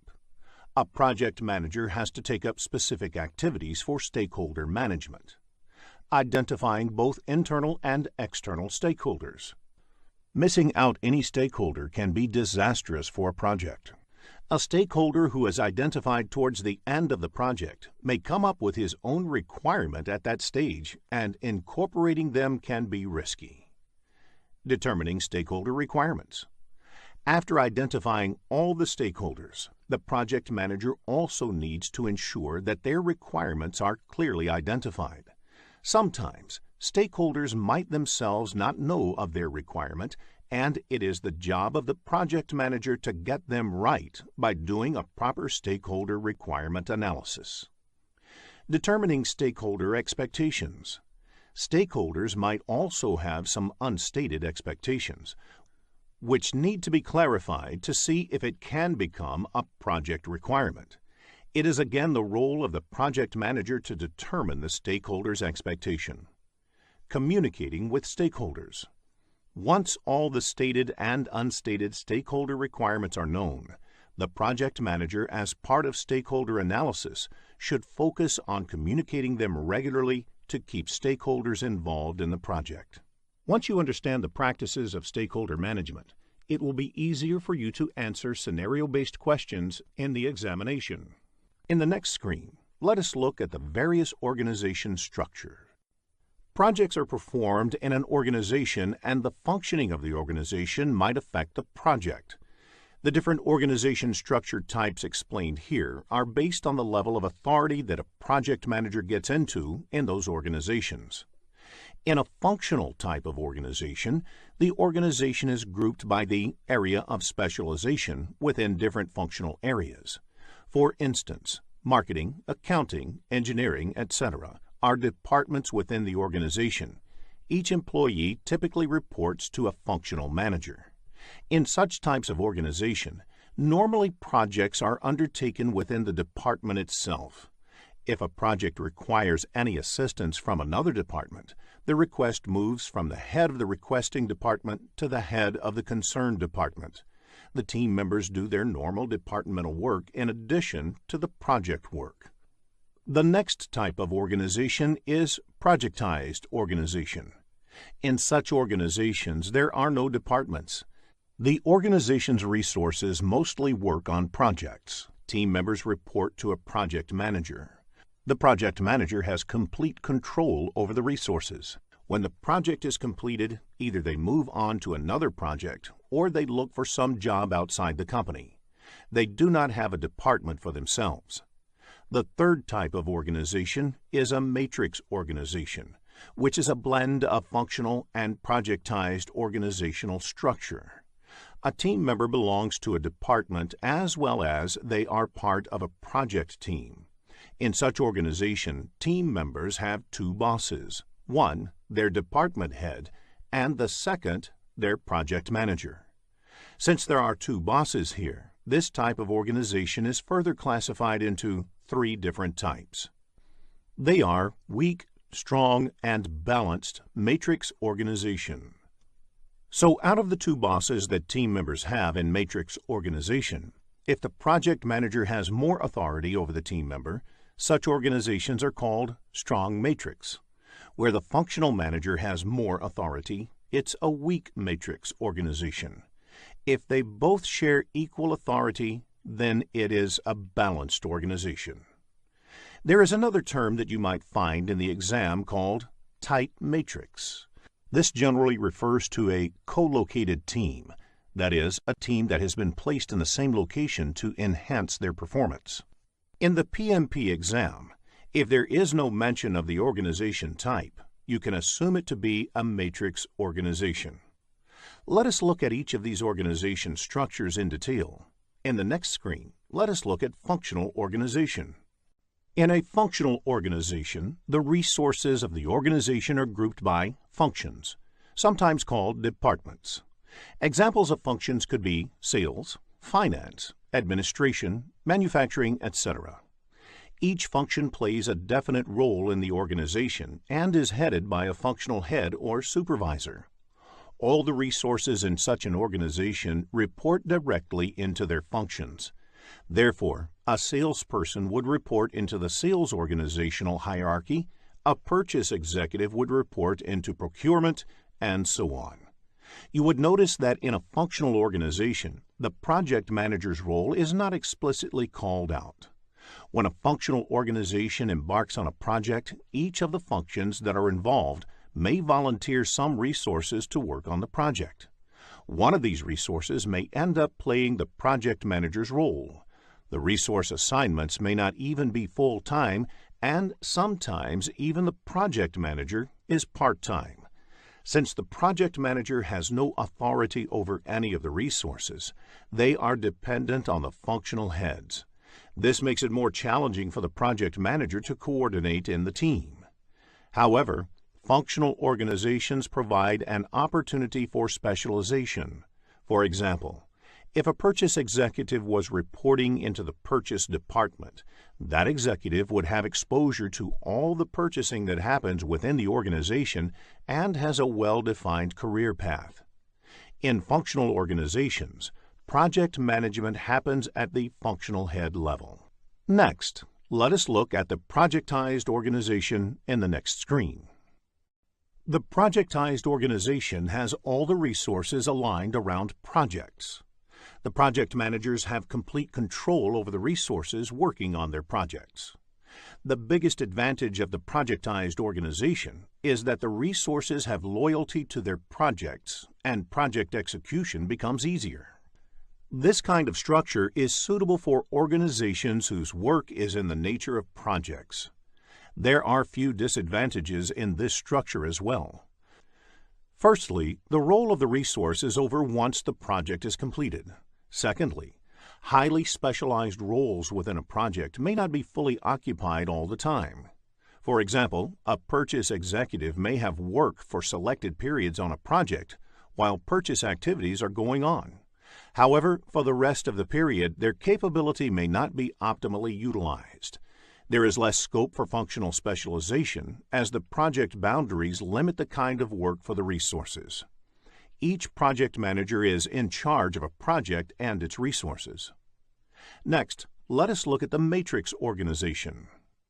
In a matrix organization, the resources report to the functional managers and are managed by the project managers as well. There might even be a function that represents all the project managers in the organization, which provides project management expertise. The matrix structure has three variants, commonly referred to as weak, balanced, and strong. In a weak matrix, the authority of the project manager is the weakest and strongest in a strong matrix structure. The titles given to project managers in functional or weak matrix organizations are Project Expediter or Project Coordinator. They would be called project managers in a balanced or strong matrix structure and have slightly more authority over the time of the team members. The advantage of the matrix structure is that resources can be optimally utilized while preserving the capacity of the project managers to get projects executed efficiently. Resources can specialize in their functions and have stability in their careers, also contribute to the projects at the same time potentially. The disadvantage of matrix organization is that the communication overhead increases significantly. This is because every resource in the organization belongs into a project and into a function, leading to a dual reporting structure. In a matrix organization, project management happens at project resource level. In the next screen, let us summarize the advantages and disadvantages of different organizational structures. Each organization structure has its own set of advantages and disadvantages. The advantage of functional organizations is that resources may find clearly defined career paths and achieve specialization and skill development in their respective fields. It will be a flexible workforce since only one manager will be responsible, avoiding confusion. The disadvantage of such organization type is that project work is hampered. Department work is always given higher priority than the project work. In addition, there is no career path in project management, which leads to lower interest in projects. In the case of the projectized organization, one of the clear advantages is better communication within the projects. Since project work is the only work team members are doing, it also leads to loyalty towards the project goals. The disadvantage of such organization type is the inefficient use of resources, because every project team has their own support function. Therefore, this might lead to the duplication of effort. It also leads to the resources being left with no work, since their roles are over once the project is completed. It also hampers skill development, because the project requirements dictate what kind of work team members perform at different stages on a project. Now, let us look at the matrix organization. It also has the advantage of better coordination and maximum utilization of resources. However, the disadvantage is the higher potential for conflict among the managers, which might lead to communication complexity and overhead management. In the next screen, let us focus on the comparison on project lifecycle and product lifecycle. Project lifecycle spans the initiation of a project until the closure of the project. The product lifecycle, on the other hand, also encompasses the operational and maintenance phases. A typical product lifecycle starts with conception of the product and goes until its withdrawal from the market. The withdrawal might be because it becomes obsolete or there is no further need for the product in the market. A product has a long life cycle. A product can require or spawn many projects over its life. For example, a project in product conception phase could be to determine customer needs, whereas a project during product maturity phase could be used to perform competitive analysis. Typically, a product lifecycle is longer than the project lifecycle. A project also has its own lifecycle, and this lifecycle depends upon the industry and the organization within which the project is being executed. Sometimes different organizations within the same industry use different lifecycles. There can be questions in the exam based on the comparison of project lifecycle and product lifecycle, so understanding the differences will be useful in answering such questions. In the next screen, let us discuss more on project lifecycle. A life cycle is composed of phases. Each phase represents a discrete unit of work required to be done on the project. There are different ways of classifying project life cycles. Let us first discuss the sequential versus overlapping life cycle. In sequential phases, the subsequent phase starts only after the previous phase has been completed, whereas in overlapping phases, 2 or more phases may run in parallel for some time. This could help fast-tracking and compressing the amount of time required. The other way of classifying life cycles is how they go about the process of planning. In predictive life cycles, there is a large upfront planning phase, where all the details of scope, cost, time are planned before beginning the subsequent phases. These phases then are executed in either sequential or overlapping modes. They are suitable for large projects where all the requirements are likely to be known in advance and where upfront planning effort is required to get the necessary approvals. Another feature of predictive life cycles is that each phase may potentially be different in the nature of activities and may require people with different skill sets. For example, traditional software development life cycle has phases like requirements, feasibility, planning, design, construction, testing, and transition.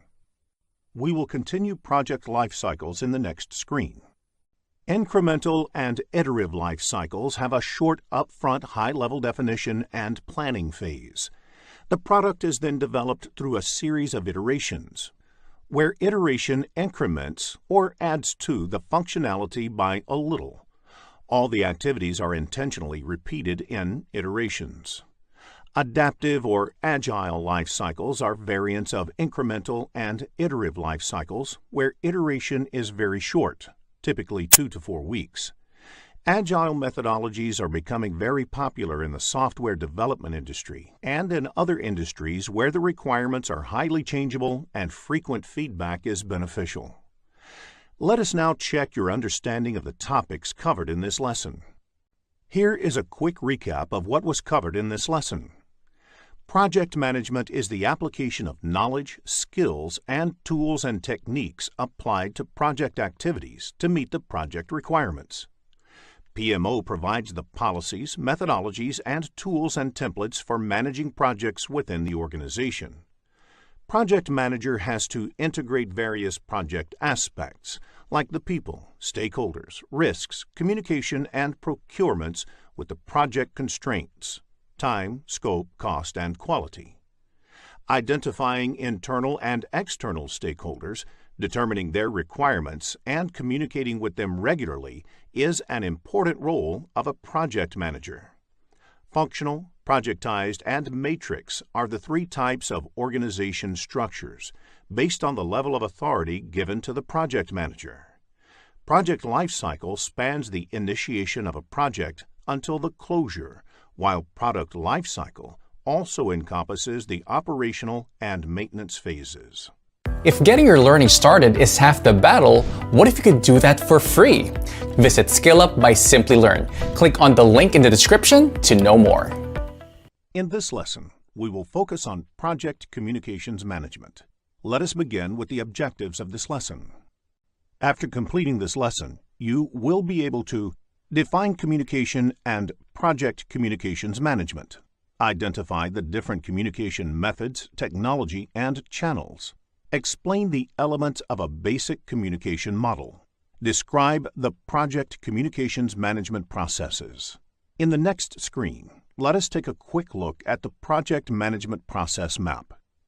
There are 47 processes in project management grouped into 10 knowledge areas and mapped into 5 process groups. In this lesson, we will look at the 7th knowledge area, that is, project communications management and its processes. In the next screen, let us understand communication. Communication can be best defined as a two-way process of exchanging information between two entities. As you can see on the screen, if project is an entity, the project needs to communicate with other entities in the organization, like project managers, senior management of the organization, and any other stakeholder of the project. Similarly, these entities may also have to communicate with the projects. The communication between project and the stakeholders is always two-sided. Project manager is responsible for ensuring proper communication to and from the project.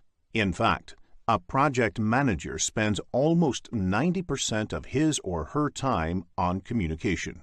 You can now understand how important it is for a project manager to plan this activity well. In the next screen, let us discuss communication methods. Communication can be done in two ways. It can be done written or verbal. Both written as well as verbal communication can either be formal or informal. Formal means communicating by following some basic rules, whereas informal means taking a casual approach. These two combinations result in 4 different communication methods. They are formal written, formal verbal, informal written, and informal verbal. Formal written method is used for project management plans, project charter, and over long-distance communication. Formal verbal method is used during presentations, whereas informal written method is applicable while writing notes or emails. Informal verbal, on the other hand, is applied during conversations. You can expect questions in the PMP exam which require choosing a communication method for a given situation, so a fair understanding of the communication methods can help you score higher. In the next screen, let us look at the various communication technologies. Communication technology refers to the different media used for communicating. A few such technologies are listed on screen, among which email, fax, and telephone are a few popular communication technologies. In the next screen, let us understand the communication channel with the help of an example. Communication takes place between 4 people in a team. The lines across the members represent there can be 6 unique channels of communication existing within the team. Now, if the team comprises 10 members, how many unique channels of communication will be calculated?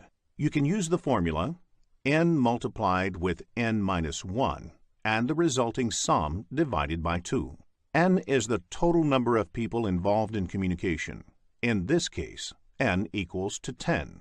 If this is put into the formula, you will get 45 as the result. Therefore, 45 unique communication channels exist in a team of 10 people. It is difficult to manage such a large number of communication channels. Therefore, it is important to structure communication.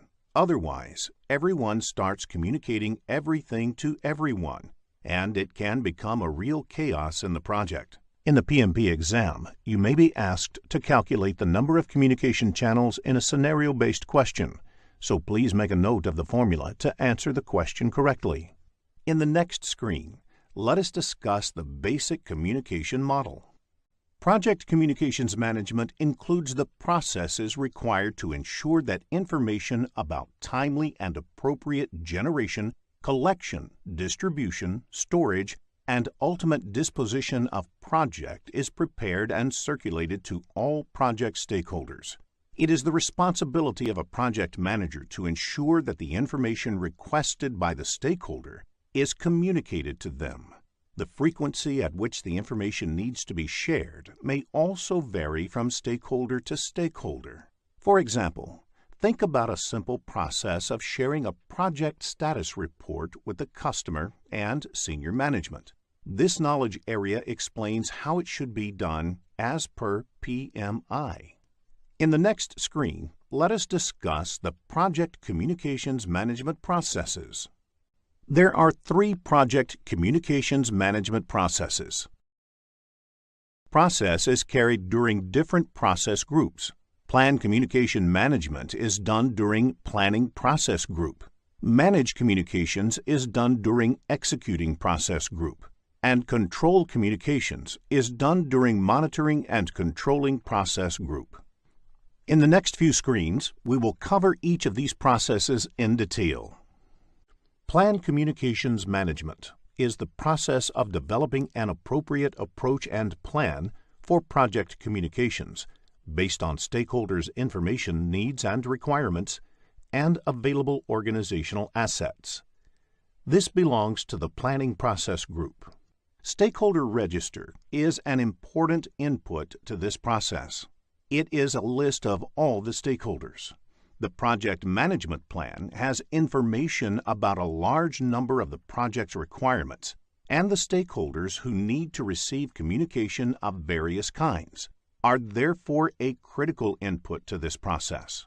In addition to these two, organization process assets and enterprise environmental factors are also inputs to this process. Many organizations have standard templates to prepare communication management plan, which are part of the organizational process assets and enterprise environmental factors. The first technique used in this process is the communication requirements analysis, where the communication requirements of each of the stakeholders are analyzed and categorized. In this, you try to find how many of the stakeholders need similar kind of information, which can be grouped together. If you send information through an email system, all those stakeholders who need similar information can be marked in CC in the email.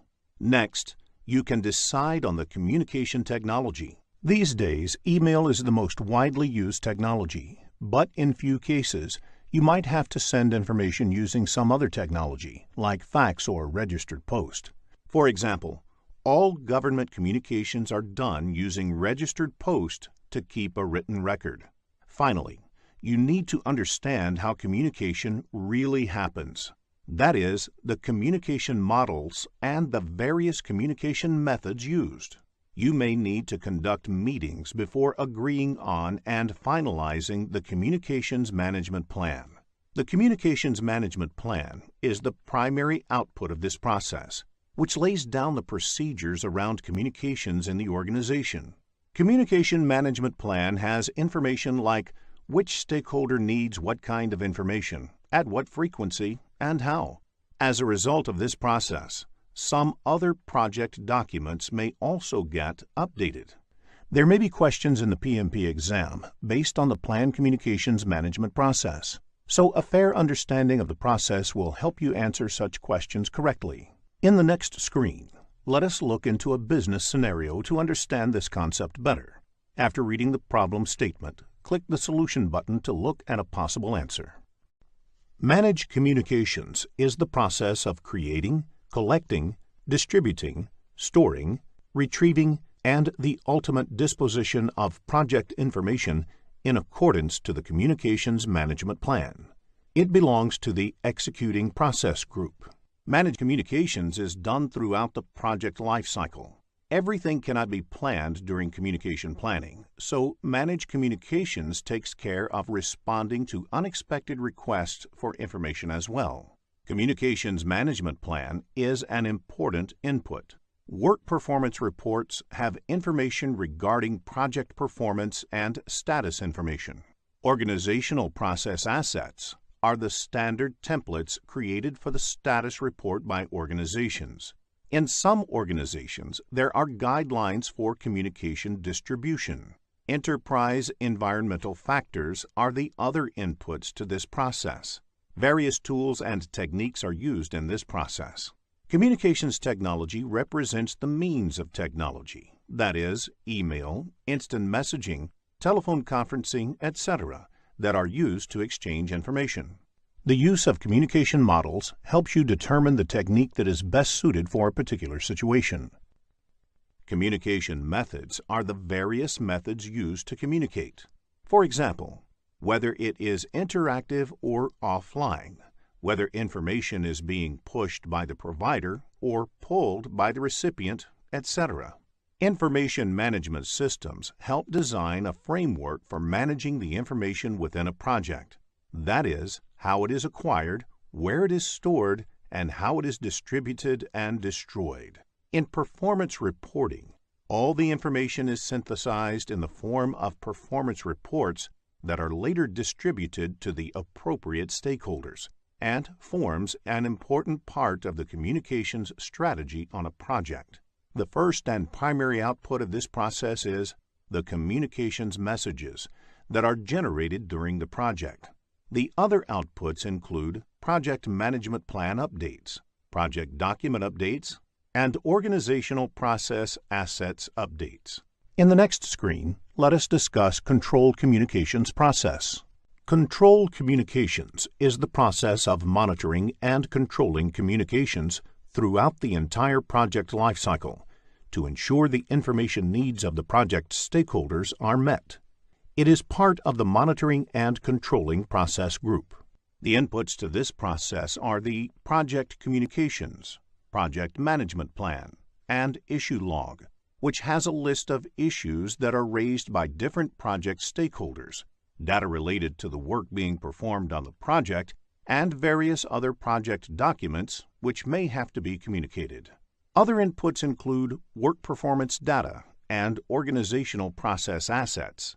Let us look at the tools and techniques in detail. The information management systems provide tools to collect, consolidate, and present the information in the form of cogent, concise communications. Expertise must be sought from different stakeholders on how you should go about this process. Several meetings may be needed to ensure the efficiency and efficacy of the communications. The major outputs of this process is the work performance information, which indicates that the work performance data has been analyzed, interpreted, and presented in an easily comprehensible form. This process may also give rise to change requests, updates to the project management plan, project documents, and organizational process assets. In the next screen, let us look into a business scenario to understand this concept better. After reading the problem statement, click the Solution button to look at a possible answer. Here is a quick recap of what was covered in this lesson. Communication is a two-way process of transferring information from one entity to another. The four commonly used communication methods are formal written, formal verbal, informal written, and informal verbal. The total number of unique channels of communication can be calculated using the formula n multiplied with n-1 and the resulting sum divided by 2. By analyzing the communication model, problems in project communication can be identified. Project Manager is responsible for timely availability of information to all stakeholders. The three project communications management processes are Plan Communication Management, Management Communications, and Control Communications. In this lesson, we will focus on Project Human Resource Management. There are 47 processes in project management, grouped into 10 knowledge areas and mapped to 5 process groups. In this lesson, we will look at the 6th knowledge area, that is, Project Human Resource Management and its processes. In the next screen, let us understand Project Human Resource Management.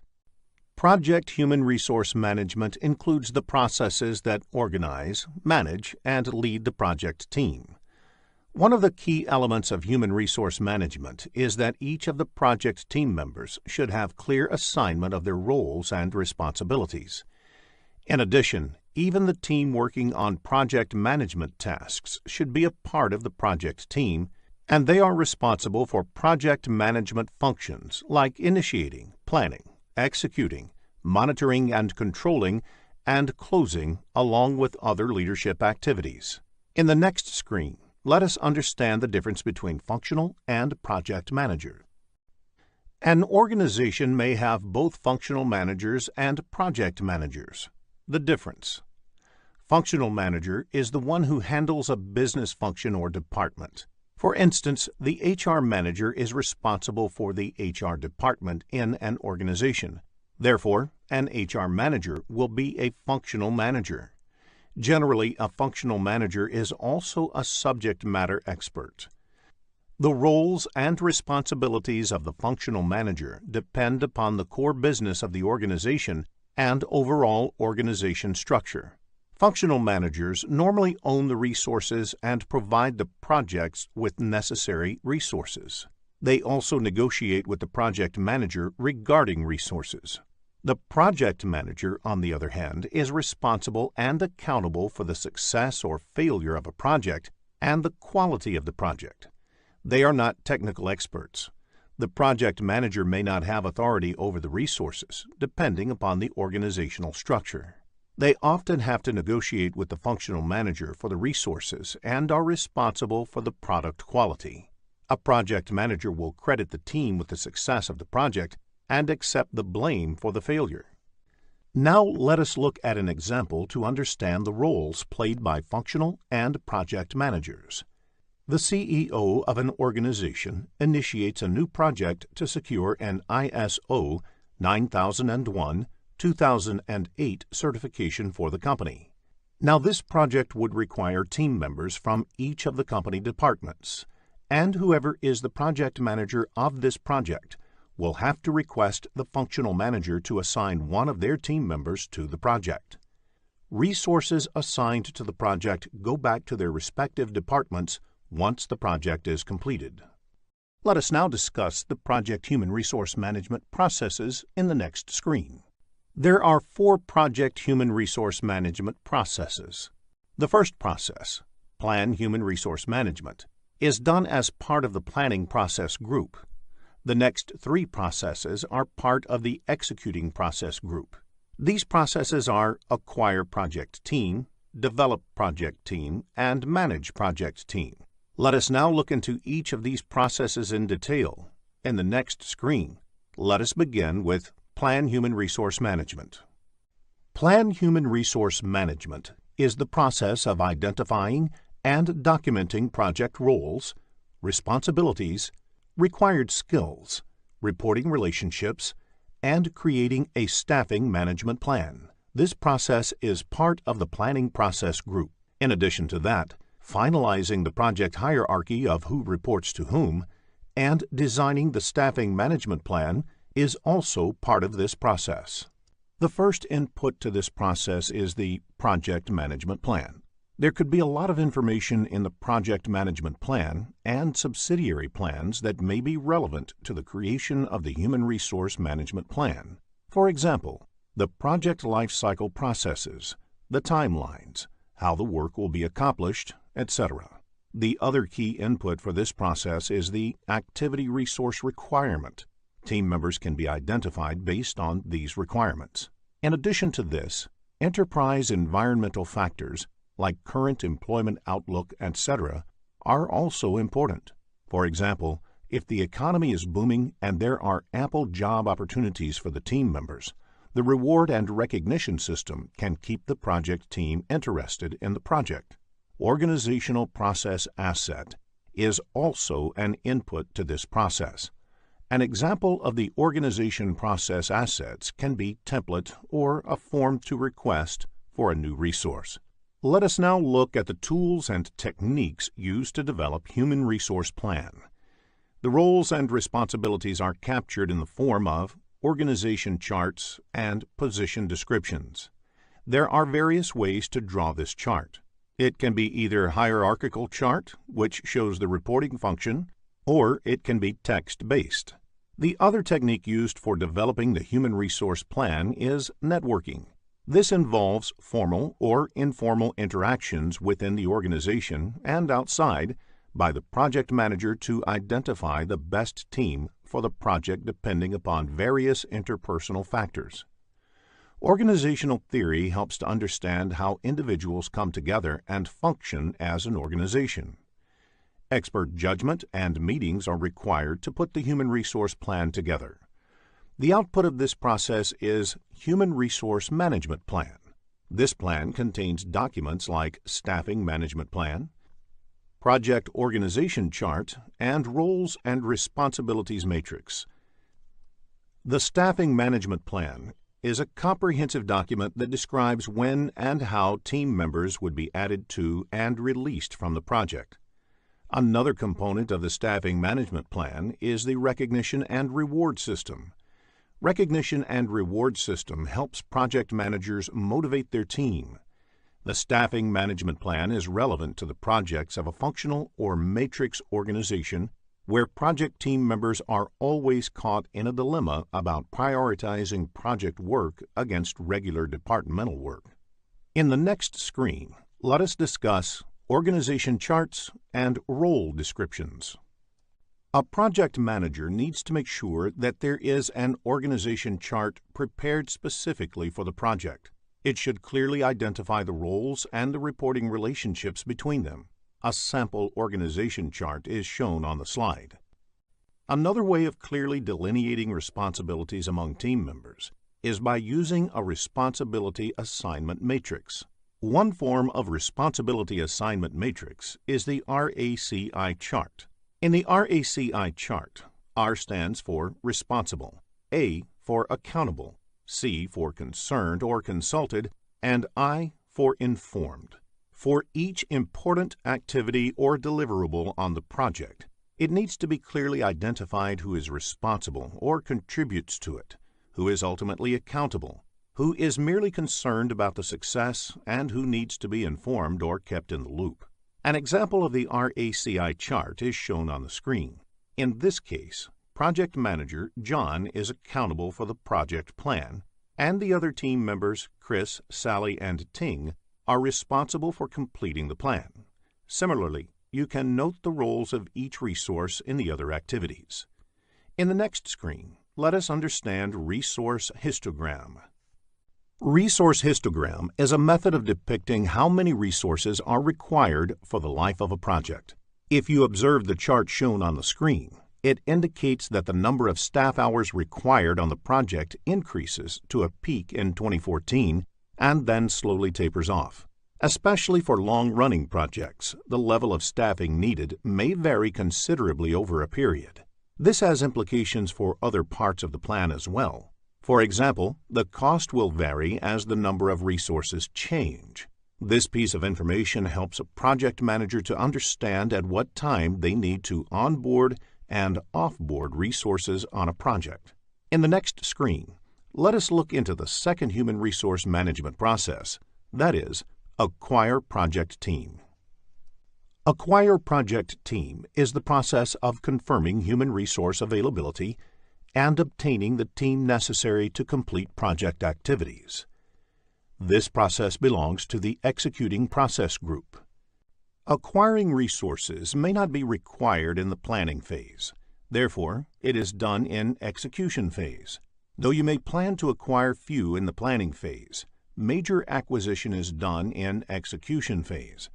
This may be true where large projects are run spanning over many years with several detailed activities.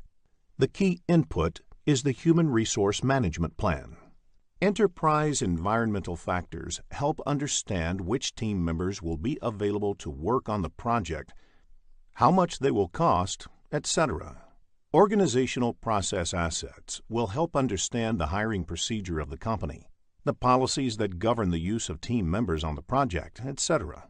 The key technique for acquiring the project team is negotiation. As a project manager, you have to negotiate with the company's senior management, resource manager, or with prospective candidates to secure the most suitable resources on the project. Sometimes the resources may be pre-assigned to a project. This typically happens when they are the key resources, without which the project cannot take off. Sometimes the project team is acquired by getting required resources through external vendors. Most of the bigger organizations have approved a list of vendors who provide resources on a contractual basis. Nowadays, the concept of virtual team is also quite popular to get a project team. So even though the project is being conceived in one country, a big part of the team can be in another country. For example, if the project is conceived in the USA, majority of the team can be in Germany, and both the teams can coordinate over the phone, email, chat, etc.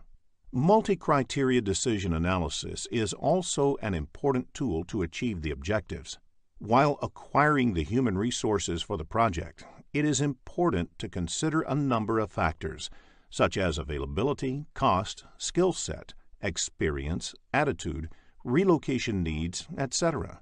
These criteria have to be considered in totality and balanced out against the project's requirements. The output of this process is project staff assignments, resource calendars, and updates on project management plan. Let us now discuss the next process: develop project team. Once the project team is acquired, the next step is developing the project team. Develop project team is the process of improving competencies, team member interaction, and overall team environment to enhance project performance. This process belongs to the executing process group. The inputs to this process include project staff assignments, resource calendars, and human resource management plan. One of the techniques used in developing project team is interpersonal skills. It is more of an art than a science, and this is where individual characteristics of project managers matter a lot. If the project manager genuinely commands trust and respects the team members, developing the team becomes easy. Team members look up to the project manager not only for getting project-specific instructions, but also for their career advancement as well. Social activities like celebrating a team member's birthday, going for parties outside the office, etc., helps in team building. Training is also an important tool for developing the project team, as it helps in increasing the knowledge of competencies of the team members. Sometimes, co-locating the team members at a single place also helps in developing team bonding. This is especially important if team members work from different geographical locations. Knowing a person face-to-face does help in reducing conflict. Project managers can also encourage the team members by providing recognition and rewards. Personnel assessment tools give the project manager insights into the strengths and opportunities for improvement in the team members. These tools also help in understanding members' aspirations so that the project manager can better align the project goals with the individual aspirations. Finally, the project manager should also set some ground rules in the project to ensure that team performs their work without any problems. Some such rules can be: everyone should reach office for daily meeting by 9:30 a.m. sharp. If there is more than a 10% delay in completing any activity assigned, it should immediately be escalated to project manager. If there are any unforeseen circumstances, it should be immediately brought to the notice of the project manager, etc. The output of this process is team performance assessments. This is done by the project manager to evaluate and enhance the effectiveness of the team as a whole. This is a document which explains team effectiveness. As information about the team evolves, the enterprise environmental factors may also be updated. Questions that test a project manager's role in developing a project team can be expected in the PMP exam, so ensure that you have a fair understanding of the role before you take the exam. In the next screen, let us discuss the Manage Project Team process. Managing the project team is different from developing the project team, though it is also done during the execution process group. It relates to measuring team members' performance, providing feedback, resolving issues, and managing changes to optimize project performance. To measure team members' performance, the manager should know the work assigned to them as well as their performance on the assigned work.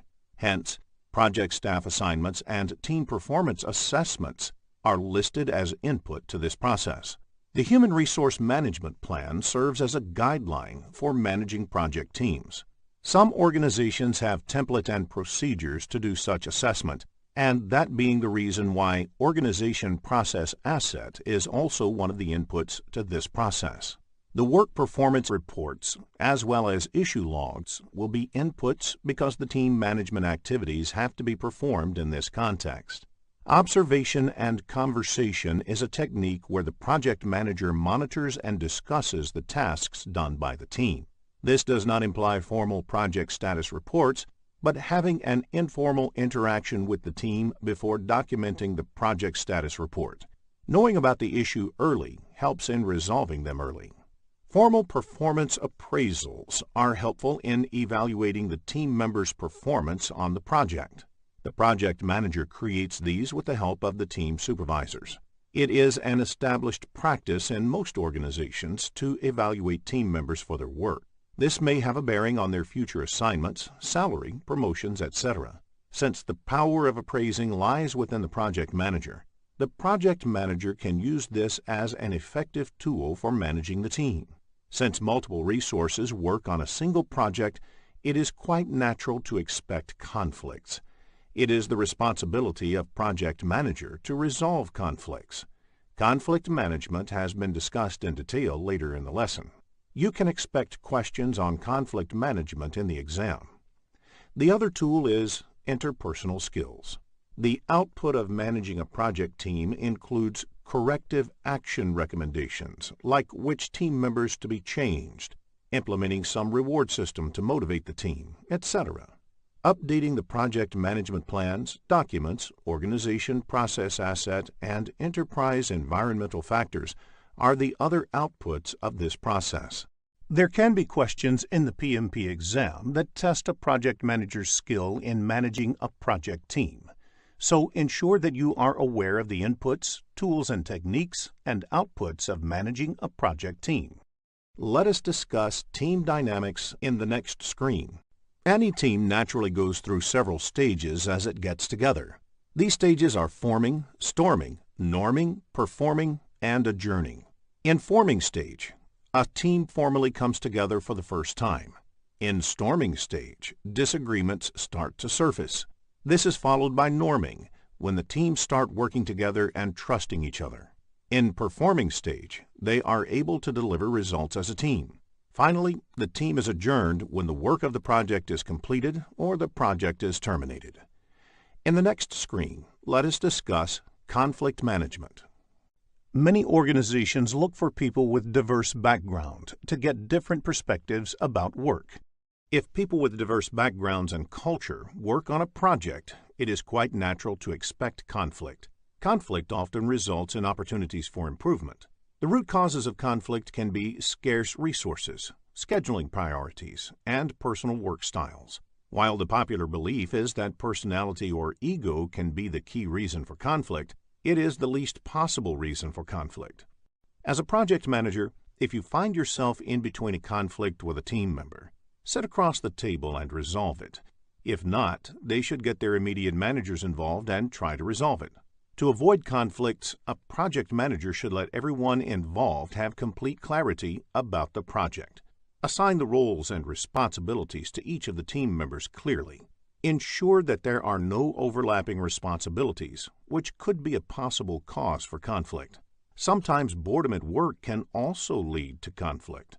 So one of the responsibilities of project manager is to keep motivating the team members and let them work on interesting and challenging assignments. Business scenarios-based questions on conflict management can be expected in the PMP exam, so it is essential to have a fair understanding of the topic. In the next screen, let us look at conflict resolution techniques. There are 5 techniques of resolving conflict. They are withdraw or avoid, smooth or accommodate, compromise or reconcile, force or direct, collaborate, or problem solve. In withdraw or avoid, one retreats from a potential conflict situation or defers the resolution to a later date. This does not resolve the conflict, but allows for more time. In smooth or accommodate, areas of agreement are emphasized to reduce the intensity of the conflict.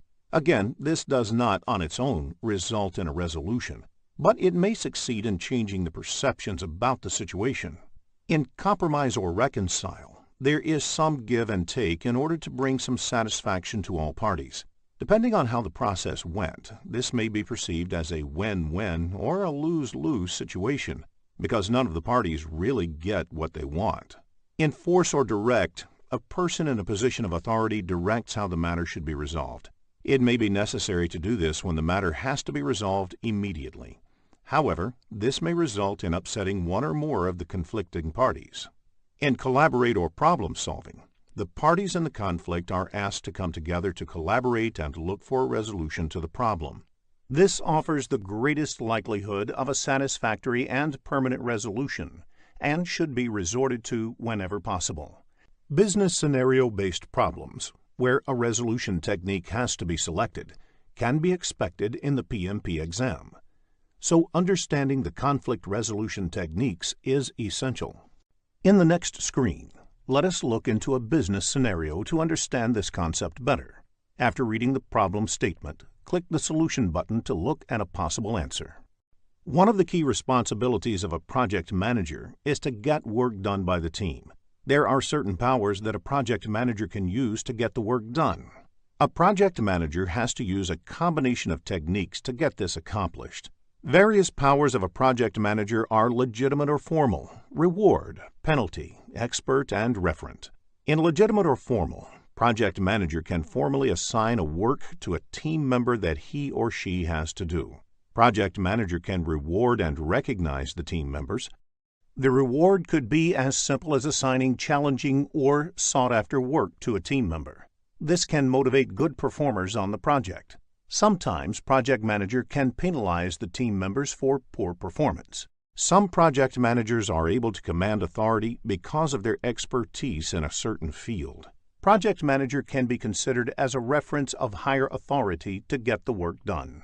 Sometimes referent authority also arises from the personal charm or charisma of the project manager.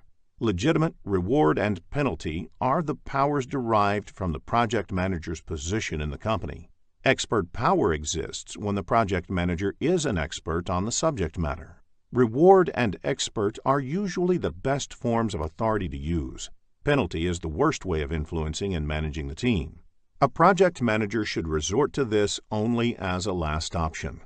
Regardless of the project manager having formal reporting authority over the team, they are naturally looked upon as the leaders for their projects. Project managers need to be familiar with the leadership styles and be able to tailor their style according to the needs of the project and that of the team. There are 3 leadership styles. The first one is authoritarian or autocratic. In this style, the leader sets clear expectations of the team and expects complete compliance. In a participative or democratic style, the leader offers guidance but also involves the team in decision-making. In a delegative or laissez-faire style, the leader leaves the work to the team without offering much guidance. In most circumstances, you would want your leader to employ a participative style, but there may be occasions when other styles might be appropriate. In the next screen, let us discuss McKinsey's 7S framework.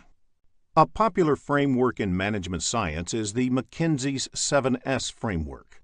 There are 7 elements that are divided into 2 categories.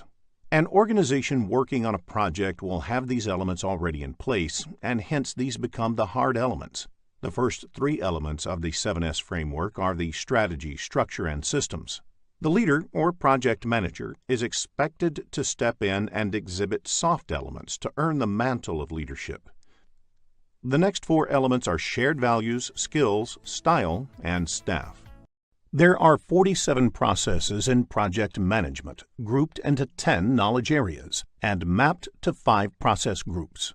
In this lesson, we will look at the 8th knowledge area, that is, project risk management and its processes. Risk is an uncertain event or condition that can affect a project positively or negatively. Although most of the time you view this uncertainty as bad, sometimes it also has a likely positive outcome. Let us look at an example of risk having a positive outcome.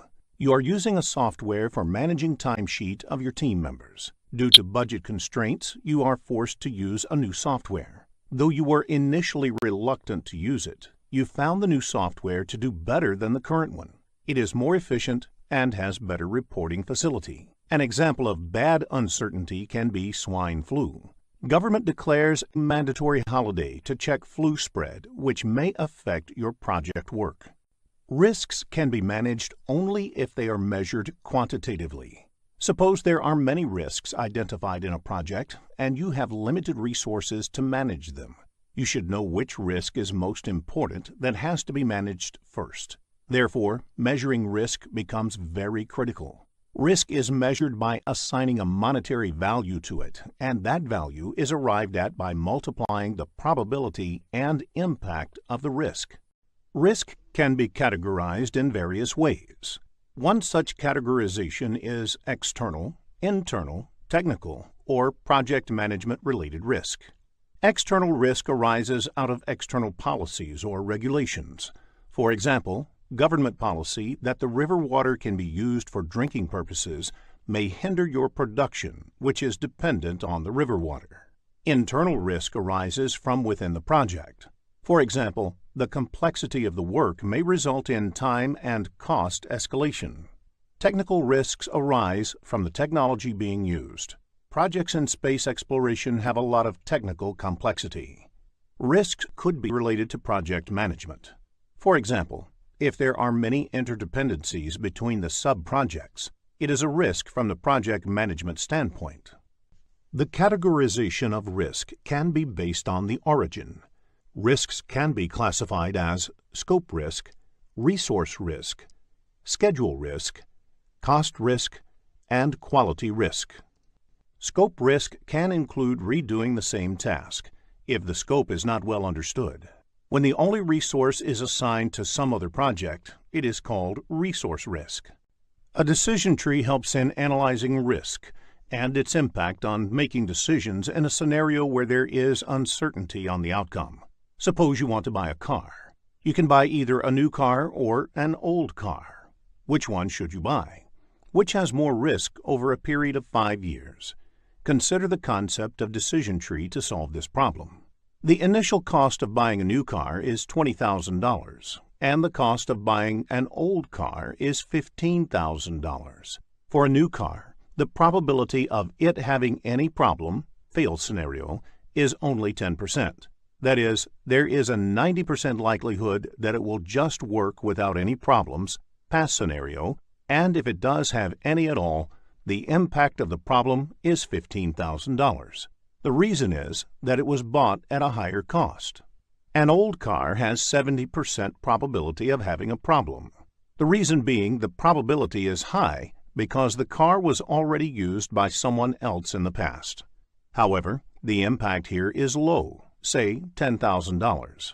If you add probability multiplied by impact of both the options at the decision nodes, you will find buying an old car over a period more risky than buying a new car. The project cost will be arrived at after considering the risk reserves of both the known risks and unknown risks. There is a specific order in which these reserves are calculated in the project cost. First, the cost of all activities is identified. Activities are the smallest unique project tasks. All the activity costs add up to the cost of the work packages. Work packages are the last level of classification in a work breakdown structure. Work packages cost adds up to the control account cost. One or more work packages are clubbed together to create a control account and manage the cost of the work packages. Next, the project costs are identified. There can be multiple control accounts in a project. Now, once the project cost is calculated, some reserve is added to take care of any uncertainties. You may have made some assumptions to calculate the cost of the activities, and by adding some reserve, you would want to take care of those uncertainties. In this case, make a note that you are accounting for the assumptions made, and it can be said that this reserve takes care of known uncertainties. This reserve is also called contingency reserve. At this point, you have arrived at the cost baseline, that is, the cost for the project that will be used for budgeting and tracking purposes. Once the planned cost is arrived, there is another reserve that gets added, called management reserve. Note that management reserves are not part of the cost baseline and are used during emergencies only. By adding contingency reserve, you have taken care of known uncertainties, And by adding management reserve, you take care of unknown uncertainties. That is, those risks that perhaps have not yet been identified. Unknown uncertainties are added based on experience or expert judgment. Project risk management includes the processes of conducting risk management planning, identification, analysis, response planning, and controlling risk on a project. The key objective of risk management is to increase the probability and/or impact of positive events and decrease the probability and/or impact of negative events. There are 6 risk management processes. Plan risk management, identify risks, perform qualitative risk analysis, perform quantitative risk analysis, and plan risk responses belong to the project planning group, and control risks belong to the monitoring and controlling process group. In this lesson, we will focus on project stakeholder management. There are 47 processes in project management grouped into 10 knowledge areas and mapped to 5 process groups. In this lesson, we will look at the 10th knowledge area, that is, project stakeholder management and its processes. In the next screen, let us understand who stakeholders are. A stakeholder is anybody who has a stake in the project. A stakeholder may be an individual, a group, or an organization who may affect or be affected by or perceived to be affected by a decision, activity, or outcome of a project.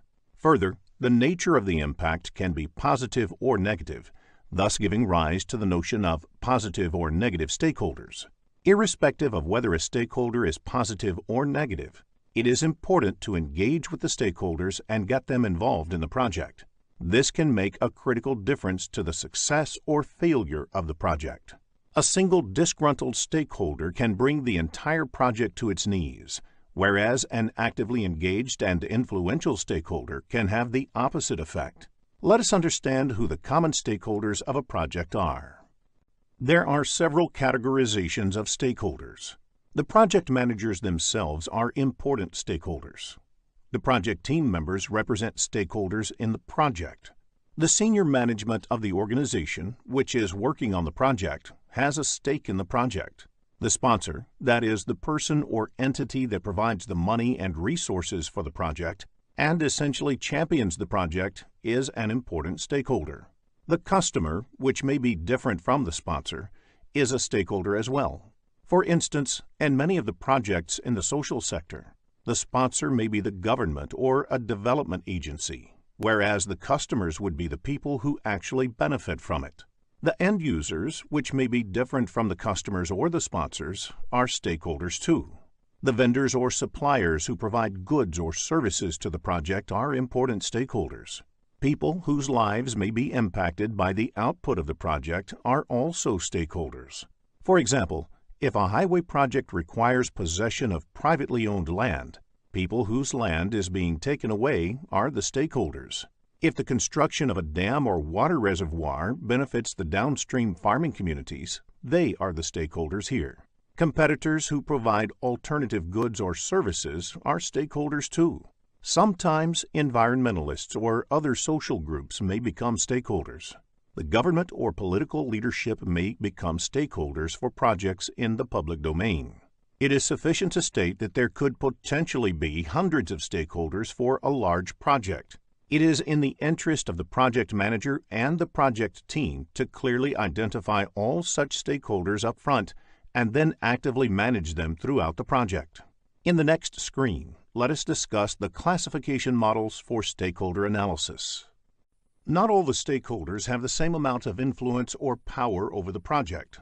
Therefore, the way to manage each stakeholder needs to be calibrated based on a proper classification of the stakeholders. This is the role of the classification model. You can come up with a grid that maps the power of the stakeholders, the interest they have, the influence they may have, or the impact that they can have on the project through the power interest, power influence, or influence impact grids. It can be represented by mapping stakeholders to a power or interest grid. The diagram on the screen has x-axis, which represents interest level, and y-axis, which represents the power level. Based on the various combinations of power levels and interest levels, the grid can be divided into 4 quadrants. The stakeholders on the top right quadrant, with high power and high interest, need to be managed closely. That is, you have to monitor their involvement and engagement very closely. The stakeholders on the bottom right quadrant, with high interest but low power, need to be kept in the loop. That is, you should share information with them and keep them regularly informed. The stakeholders on the top left quadrant, with high power but low interest, can be managed by keeping them happy, for example, by making sure that their interests and opinions are taken into consideration. The stakeholders on the left bottom quadrant, with low power and low interest, may be managed less actively by simply monitoring how things are going with them.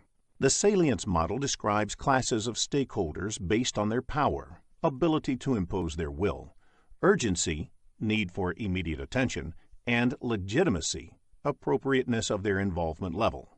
This is a useful framework to guide the stakeholder management strategy on a project. Practice creating power grids for business scenarios. This will help in understanding the level of engagement a project manager needs to maintain with various stakeholders. In the next screen, let us discuss the Stakeholder Engagement Assessment Matrix. The Stakeholder Engagement Assessment Matrix allows visualizing the current and desired states of a stakeholder's involvement in the project. The 5 levels of involvement are as unaware, resistant, neutral, supportive, and leading. Unaware is where the stakeholder is not aware of the project or its impact. Resistant is where the stakeholder is aware of the impacts and is resistant to change. Neutral is where the stakeholder is aware of the project and is neither supportive nor in opposition to the project. Supportive is where the stakeholder is aware of the project and its impact and is supportive of the change. Leading is where the stakeholder is aware of the project and impacts and is actively engaged to ensure that the project is successful. Let us now look at the matrix. The table has 1 row per stakeholder identified. You place C in the column which best indicates the current level of engagement for that stakeholder. Then you place D in the column which best indicates the desired state of engagement. This table can be a quick visualization tool that helps understand where work has to be done in the stakeholder management activities. In the next screen, let us discuss the skills required for stakeholder management. Stakeholder management is both an art and a science. Since it involves dealing with people, and people are inherently nonlinear and unpredictable, there is no one size that fits all strategies or tools that will work while managing them. However, a project manager may use a few traits and techniques while managing stakeholders, which are classified as interpersonal skills and managerial skills. A project manager must possess good interpersonal skills. That is, must invest the time and energy to build trust. This involves multiple things, such as establishing a personal rapport, following through on commitments, being punctual, etc. Once the trust is established, it helps in smoothing many difficult bends. Conflict management is an important skill for a project manager. While communicating with stakeholders, the project manager must practice active listening. They must not assume that they have all the answers. Instead, they should spend some time to understand the issues and the stakeholders' points of view. This alone can go a long way in smoothing ruffled feathers and building constructive relationships. Resistance to change is natural. A project manager must know how to convert that into a positive energy in its favor. Managerial skills that may help in accomplishing the project objectives. A project manager must be able to build consensus among the group. While absolute uniformity may not always be possible or desirable, the project manager must use techniques to ensure widespread discussions and arrive at a path that the group can buy into. The project manager must be able to influence people, often without necessarily being in the position of authority. The project manager must be skillful to negotiate agreements. The project manager must be able to understand and modify organizational behavior in order to move the project in a certain direction. Network diagram is extensively used in the project time management knowledge area to plot the activity dependencies. This is a graphical representation of the project activities in the form of a network. There are two ways to draw a network diagram. In Precedence Diagramming Model, PDM, or Activity on Node, AON, boxes represent activities and the arrows indicate the dependency. This type of network can have all four types of relationships between the activities. In Arrow Diagramming Model, ADM, or Activity on Arrow, AOA, the arrows represent activities. The relationships and sequences can be inferred from the direction of the arrows and linkages between the activities. In such types of network, only finish-to-start relationships can be shown. Such diagrams may need to make use of dummy activities to indicate some dependency between the activities. There may be questions in the PMP exam based on the network diagram, so create and work with the diagram. This will make answering network diagram-based questions easy and fun. In the next screen, let us look at a network diagram.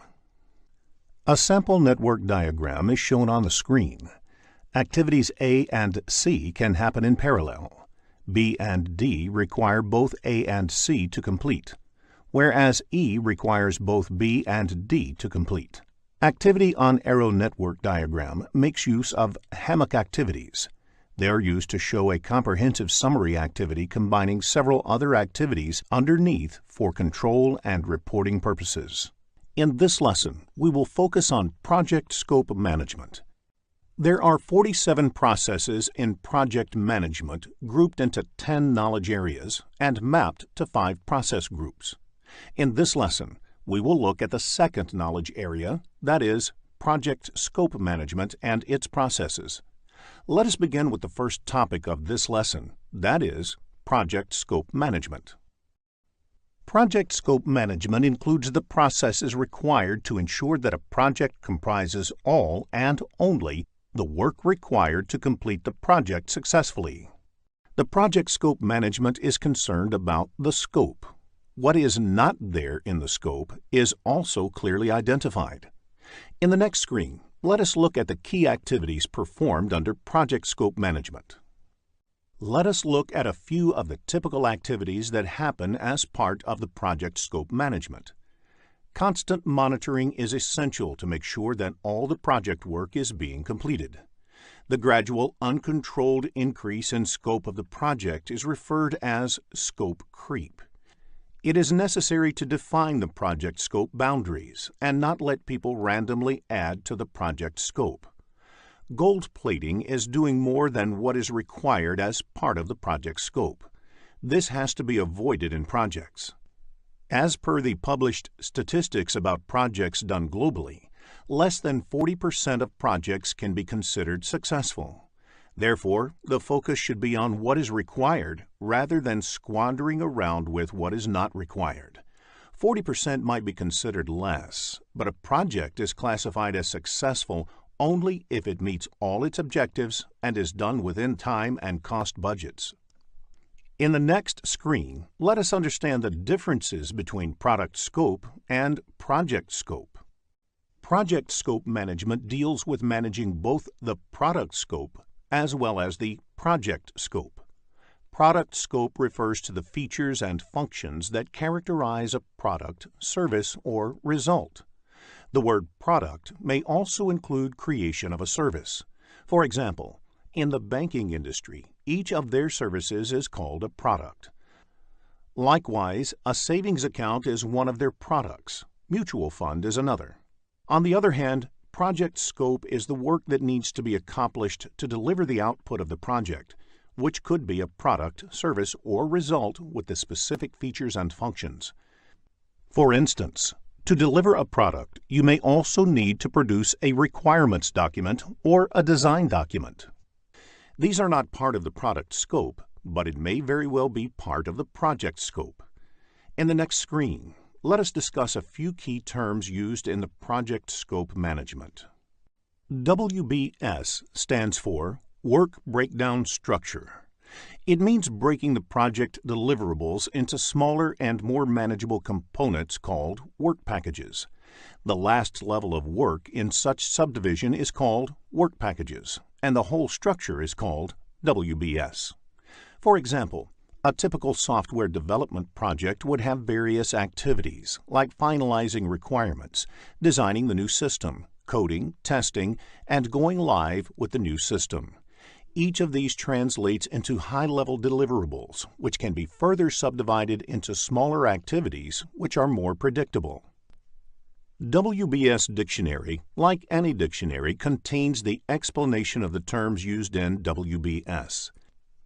A typical WBS dictionary has details like the control account, name of the work package, description of the work package, resource assigned, if there are any assumptions or dependencies to complete the work package, the due date to finish the work package, technical dependencies, and so on.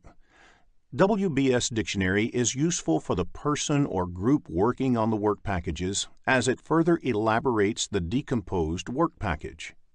Control account is a level within WBS at which management wishes to exercise control. For example, perform earned value analysis, track performance, etc. In this lesson, we will focus on project integration management. There are 47 processes in project management, grouped into 10 knowledge areas and mapped to 5 process groups. In this lesson, we will look at the first knowledge area, that is, project integration management and its processes. In the next screen, let us understand the concept of project integration management. Project integration management involves unification, consolidation, articulation, and integrative actions that are crucial for successfully completing the project. The project integration management is high-level work that project manager does, and it involves managing interdependencies among the other knowledge areas. The other 9 knowledge areas involve detailed work in a specific direction. For example, project cost management deals only with how to manage cost in a project. The project management processes do not happen independently. For example, a new resource added to the project may require changes in cost or schedule or both. In dealing with such situations, the project manager integrates the processes of project management. The need for integration drives much of the communication and the work of the project manager. Let us discuss the key role of project manager, sponsor, and team in the next screen. Project manager, team members, and project sponsors have different roles to play in a project. The project manager is supposed to play multiple roles in the project. The key role is to perform integration. The project manager puts all the pieces of the project together into a cohesive whole. In doing so, the project manager tries to ensure that the project is done faster, cheaper, and utilizes resources optimally while meeting the project objectives. As the project progresses, the team members work on completing the project activities. The role of the project sponsor is to protect project from any unnecessary changes and to ensure that it has the required resources for completion. The project sponsor is the champion for the project within the performing organization, that is, the organization in which the work is being performed. In the next screen, we will cover the project selection methods. An organization can undertake a project under contract with an external organization or take up a project driven by internal business needs. There should be a formal process of selecting project in all organizations to ensure that it is making the best possible use of limited corporate resources. For example, if the organization has an option to take up any one out of the 2 projects, both of which use the same corporate resources, the organization would naturally select the one which is more profitable. There are 2 broad ways to select a project. One way is the benefit measurement method, where one project is compared with other competing projects. Another approach is based on mathematical models, wherein you examine the most optimal selection of projects by trying to optimize a goal. For example, maximize operating profits. Such methods may be called constrained optimization methods. There are different methods under both these categories, and you should be familiar with the names of these methods. Broadly, the benefit measurement methods focus on ascertaining the costs and benefits of undertaking the project. The methods under benefit measurement method include murder board, where a panel of experts shoots down a new project idea, peer review, scoring models, economic models, and benefit compared to cost. The constrained optimization methods rely on mathematical modeling techniques to determine the best selection of projects to achieve certain business objectives. The methods of constrained optimization method include linear programming. In reality, you might not have seen these methods to be followed in project selection. Often, personal relationship with the sponsor may be more important than anything else. This is quite normal, and any organization worldwide works this way. However, as a certified project manager, it is important for you to be familiar with more scientific methods of project selection. A typical question on the PMP exam could be, what type of project selection technique is peer review? And the right answer is benefit measurement method. You need to understand the characteristics of various project selection methods to answer scenario-based questions. In the next screen, we will focus on the project selection methods. There are 5 project management processes, which are part of Project Integration Management knowledge area. They are the Develop Project Charter, done in the Initiation Process Group, Develop Project Management Plan, undertaken in the Planning Process Group, Direct and Manage Work Carried Out in the Executing Process Group, Monitor and Control Project and Perform Integrated Change Control, undertaken in the Monitoring and Controlling Process Group, and Close Project or Phase done in the Closing Process Group. Develop Project Charter is an initiating process. A project charter is essentially a document that authorizes a project. Once a project has received a charter, it means that the project manager can start employing the organization's resources for the project activities. Let us look at the key inputs to be considered in preparing the project charter. The first input is the Project Statement of Work. This is created by project sponsor, or the customer describing their needs, project scope, and how the project fits into their strategic goal. If the project is taken up under a contract, the request for proposal, that is, RFP, can be considered as Project Statement of Work. The next input is the business case. This document establishes whether the investment in a project is worth, from a business point of view, the business need for the project, and the cost-benefit analysis. It provides important information to the project manager about the goals of the project and the boundaries in terms of the desired results, cost, etc. If the project is being undertaken as part of a contract or agreement, the agreement provides an important input for the project manager that establishes what must be done in the project. The next input to be considered for project charter is enterprise environmental factors. Any project to be executed within the organization has to deal with the organization culture and existing systems. You can consider this as an organization baggage that comes with the project. This is the reason a project being executed in 2 different organizations may be done differently. Another factor to be considered is organizational process assets. This is a broad term and includes all the organizational processes, procedures and policies, corporate knowledge base, and historical project information. Every organization develops a set of processes, procedures, and policies that are based on the best practices learned by the organization over time. The historical information includes past project management plans, risks, lessons learned, etc., of similar projects executed. Now, let us look at the tools and techniques used in this process. The first technique is expert judgment. Expert judgment is an invaluable input to the process of formally authorizing a project. because an expert can provide insights into why a project makes business sense or why it does not. From experience, they may be able to shed light about the validity of the business drivers, feasibility, assumptions, and constraints that need to be considered for the project. Facilitation techniques is another technique used. The chartering process is often a collaborative activity involving many influential stakeholders in an organization. Facilitation techniques help bring all these stakeholders together and engage in fruitful discussions in order to arrive at an informed decision whether to go ahead with a project or not. The only output of this project is the project charter. Let us try to understand what the project charter might contain. The project charter usually contains the high-level project requirement, and it should be created by the project sponsor and handed over to the project manager.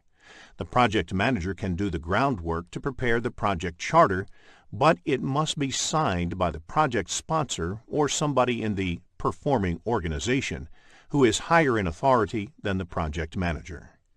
It is important to point out that a project charter is not a project management plan. The detailed risk, schedule, cost analysis, etc. is part of the project management plan and should be done during the project planning phase, when there is more detail on the availability of the project to do so. The charter should be sufficiently high level to accommodate the minor changes that might arise in the project. In this lesson, we will focus on project management processes. Project lifecycle addresses the question, what to do to get the work done. It varies industry-wise. For example, let us look at a typical project lifecycle in a software industry. First, you understand what is required and analyze it as part of the requirement analysis phase. Then, as part of the design phase, you figure out the implementation of it and arrive with the approach. Next, you implement the functionality by writing the code as part of the coding phase. The code is then verified to ensure it works right as part of the testing phase. The tested and verified software is then installed at the customer locations as part of the installation phase. After the installation, the system then moves into operations and support phase. The project management process addresses the question, what to do to manage the project. The processes for managing the projects are likely to be the same across industries. For instance, in the develop schedule process, one needs to develop the project schedule, irrespective of the industry or domain you are working. In the next screen, let us understand the project management process groups. The project management processes are divided into 5 process groups. They are Initiating Process Group, Planning Process Group, Executing Process Group, Monitoring and Controlling Process Group, and Closing Process Group. The initiating process happens at the beginning of the project or a phase. The planning, executing, and monitoring and controlling processes go together. Therefore, you plan, execute, and replan based on the execution result. The project closing processes are performed when the project work or a phase within the project is completed. The typical project management process in the closing phase releases resources back to the resource pool so the team members can be assigned to another project. Note the iteration of processes within the phases is dependent on the scale of the projects. Small projects may have only one iteration, whereas bigger projects may have multiple iterations before they enter a new phase. Project management processes are overlapping activities. Let us look at the interaction between these activities in the next screen. Process groups have overlapping activities that occur throughout the project lifecycle. The output of one process group is generally the input to another or a deliverable of the project. For example, Project Management Plan is an output of Planning Process Group and an input to Execution Process Group. Note that production of the plan is not a one-time activity. As the project progresses, the project management plan may get updated as a result of the monitoring and controlling processes. The updated project management plan once again forms an input to the execution process group. In the next screen, we will discuss the project management process group, knowledge area, and project management process mapping. Given on the screen is the list of the 47 project management processes, 10 knowledge areas, and 5 process groups. The table shows how each of them is interrelated. You can see that the project integration management processes can be mapped back to all 5 process groups, while project scope management processes are mapped back to only planning and monitoring process group. Study the table to identify processes under project management and the knowledge area they belong to. All the 47 processes are described in detail in this tutorial. Each knowledge area is covered in detail as a lesson. It also covers how the processes map to process groups to help you understand the big picture. Further, the inputs and outputs of each of these processes, tools and techniques that are used in these processes, and what exactly happens during these processes are also discussed. Earned value technique is an excellent way to track the project progress against the project plan. It is a method of measuring the project performance objectively and comparing it against the project baseline. Results from an earned value analysis indicate deviation of the project from cost and schedule baselines. Baseline is the initial approved value along with approved changes. Therefore, schedule baseline is the first approved project schedule along with approved changes. There are various terms used in earned value technique. Planned value is the authorized budget assigned to the scheduled work. Earned value is the work performed in terms of budget authorized for that work. Actual cost is the cost incurred in work performed. Budget at completion is the budgeted amount for the total work. Estimate at completion is the expected total cost for the project. Estimate to complete is the expected cost to finish all the remaining project work. Variance at completion is the projected budget surplus or deficit at the end of the project. All the parameters displayed on the screen are measured in terms of cost. You may come across business scenario-based questions on earned value management in the PMP exam, so ensure that you develop a clear understanding of this topic. Let us look at an example of a planned value in the next screen. Planned value is the estimated value of the work planned. This value is measured in terms of currency, say dollar. If the planned value is $340, then the work planned is worth $340. How do you calculate earned value? The solution is add the budget allocated to each of the activities that have been completed at the point of time. The resulting value is the earned value. In the next screen, let us look at the formula used to calculate earned value. In cost variance, negative means the project is over budget. Positive means the project is under budget. Similarly, in schedule variance, negative means the project is behind schedule, whereas positive means the project is ahead of schedule. The value of the next two parameters, Cost Performance Index, CPI, and Schedule Performance Index, SPI, values vary between 0 and 1. For example, a CPI of 0.8 implies that 80 cents of work is obtained for every dollar spent in the project. Similarly, if SPI is 0.9, it implies that project is progressing at only 90% of the speed originally planned. The next parameter is Estimate at Completion, or EAC. There are different ways of calculating the EAC value. The method used depends on how the cost and schedule variances are expected to play for the rest of the project. BAC by CPI is used if you expect that the current cost performance will continue until the end of the project. AC plus BAC minus EV is used if you expect that the rest of the project will be managed at the budgeted rate.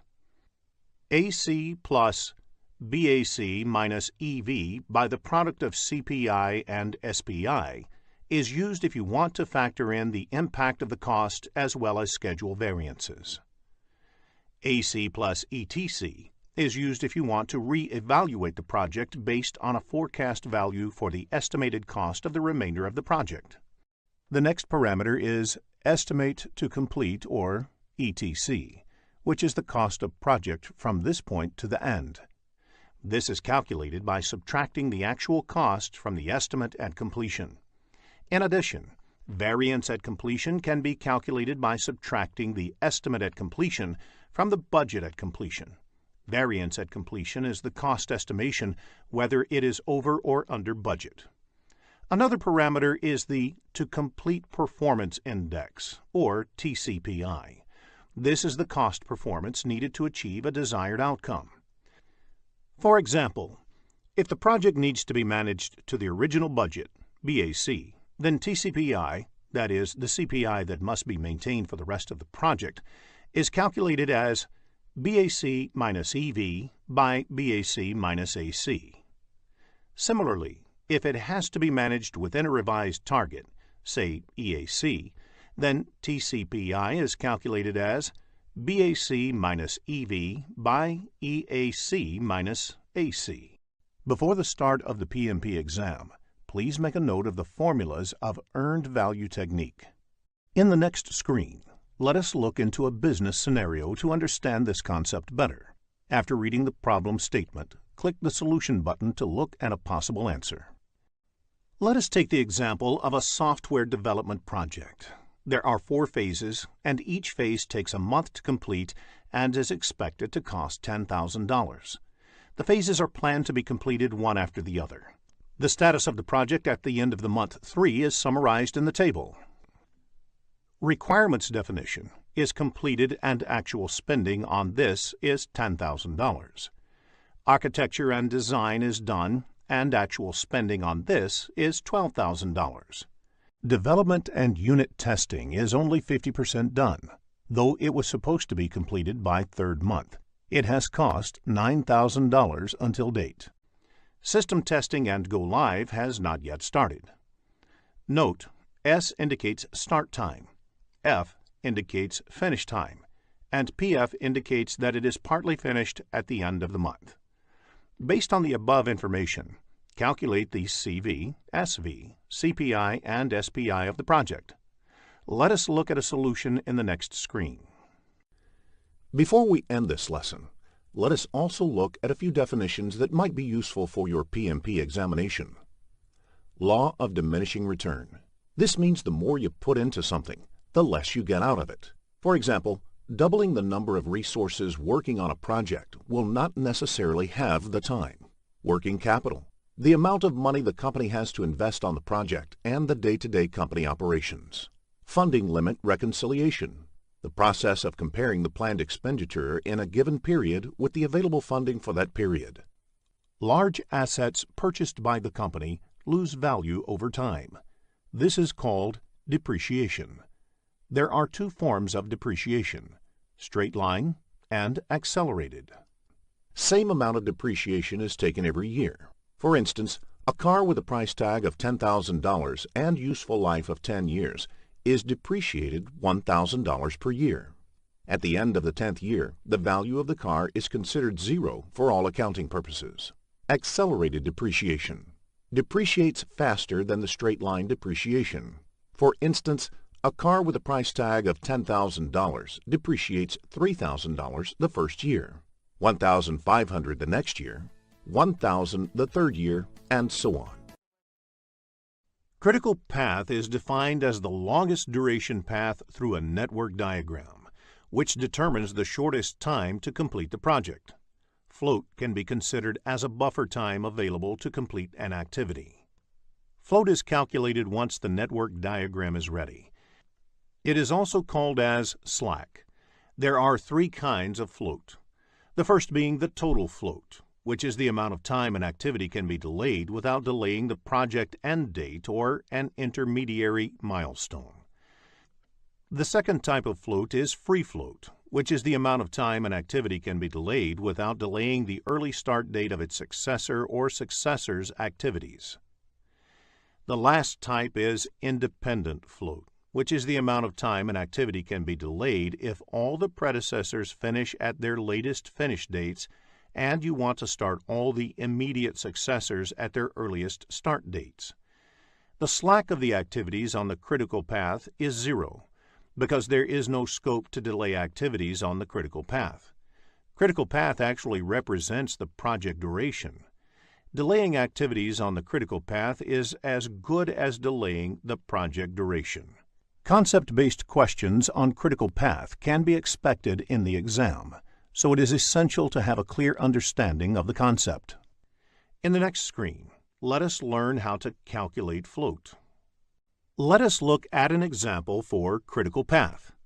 There are 5 activities in this project and 2 paths in the network diagram.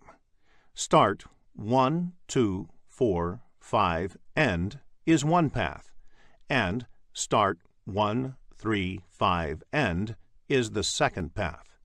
Since the duration of the path start 1, 2, 4, 5, end is 18 days, which is more than the duration of the path start 1, 3, 5, end, the critical path of the project is start 1, 2, 4, 5, end.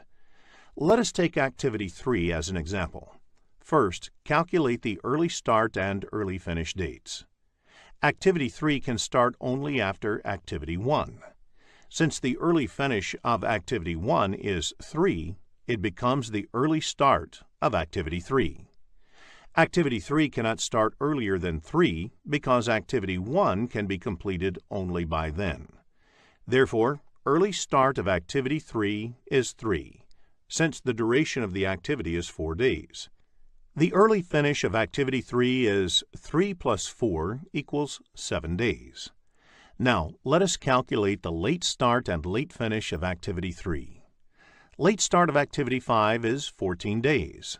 The activity 3 happens just before activity 5, so the late finish of activity 3 is 14 days. To calculate the late start, you can subtract the duration from late finish. Therefore, the late start of activity 3 is 14 minus 4 equals 10. In the next screen, let us focus on schedule compression. Hi, welcome to Project Management Tools tutorial from Simplilearn. I am CMR Chandra MR, a certified project management professional. As part of this tutorial, we are going to look at about project management tools, essential features of project management tools, top 10 project management tools currently used in the industry. So what is project management tools? Why should we use project management tools while doing project management? So project management tools help to keep a streamlining flow in project management processes. The tools help the team or an individual to carry out the steps of project management in an effective and efficient manner. So project management tools, features and functionalities. So basically a project management tool should have minimum fulfilling these features and functionality. They should be simple to use, customizable, they should have API for integration, it should help in collaboration, it should help in risk analysis and real-time reporting. When we say simple to use,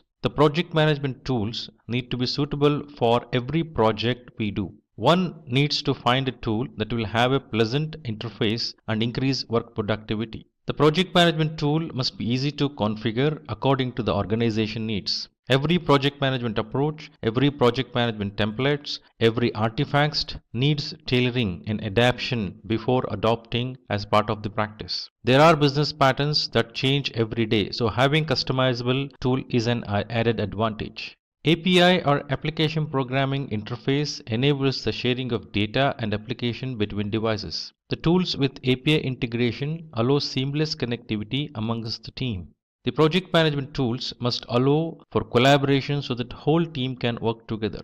Collaboration not only makes the task easier but also increases the productivity of the project. Risk analysis helps to identify, analyze and respond to the risk quickly and efficiently. It needs to capture all the details of the risks, their impacts, the probability of occurrence of the risk and risk responses and tracking them throughout the project life cycle. The real-time reporting enables the access of data at different locations of the project management. One can assess or access data at any time about the project's current status. This will help in having a real-time update about the project status to the stakeholders of the project. The top 10 project management tools what we have today in the market are Monday.com, Rick, Jira Software, Trello, Asana, Teamwork, Meister Task, Basecamp, Oracle's Primavera, and Microsoft Project Management Tool.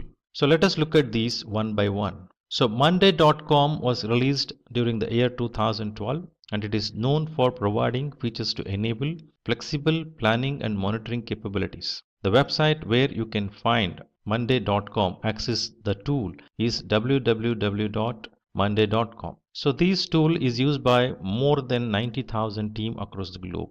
Monday.com features and functionality includes it is easy for collaboration, highly customizable, excellent for analytics, integration with Dropbox, Google Drive and Pipedrive is possible. So pricing, the basic version is $25 on monthly basis, so which will provide you 5 GB storage, 1 board per dashboard, and it is billed annually. The standard package includes 5 GB storage, 3 boards per dashboard, and it is $39 per month, which is billed annually. Professional includes unlimited storage, 10 boards per dashboard, and it costs $59 per month, and it is billed annually. Monday.com is used by the following customers, organizations of Monday.com, that is Carlsberg, Discovery Channel, Adidas, Tom, Philips, etc. Rick is another project management tool which was released in 2006. So this application provides its user with robust features and allows them to collaborate with each other. The website to access the tool is www.rick.com and this is used by over 18,000 organizations across the globe. The features of Rick includes it has collaborative editing, flexible workflow, real-time reporting, and efficient work management. The pricing includes 0 to 5 users. It has basic integrations and which is free, whereas professional includes $9.8 per user per month, which has a slabs of 5, 10, and 15 users, and Rick Proof free trial.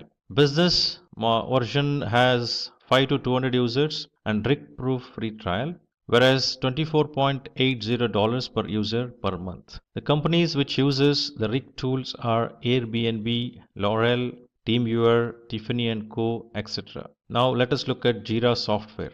Jira Software was released during year 2002. It is a software development tool used by agile teams, famous for its bug tracking system. The website to access this tool is www.atlassian.com/software/Jira, used by over 65,000 customers. The features of Jira Software includes agile reporting, rich toolkit for developers, bug tracking, mobile applications. So the pricing of Jira Software is as follows. So for forever 2 GB storage and community support, which cost $0, but a standard is around $7 per user per month, which includes 250 GB storage and 9 to 5 standard support. Premium is $14 per user per month, unlimited storage, and has 24/7 premium support. Jira Software is used by the organizations that is Hitachi, Visa, Dropbox, Nestle, Domino's, Coca-Cola, Samsung, etc. Now let us look at the tool Trello. So this application was released in 2011. It is known for providing flexibility in organizing and prioritizing the tasks with the help of its boards, lists and cards. Website to access the tool is www.trello.com, used by over 50 million people.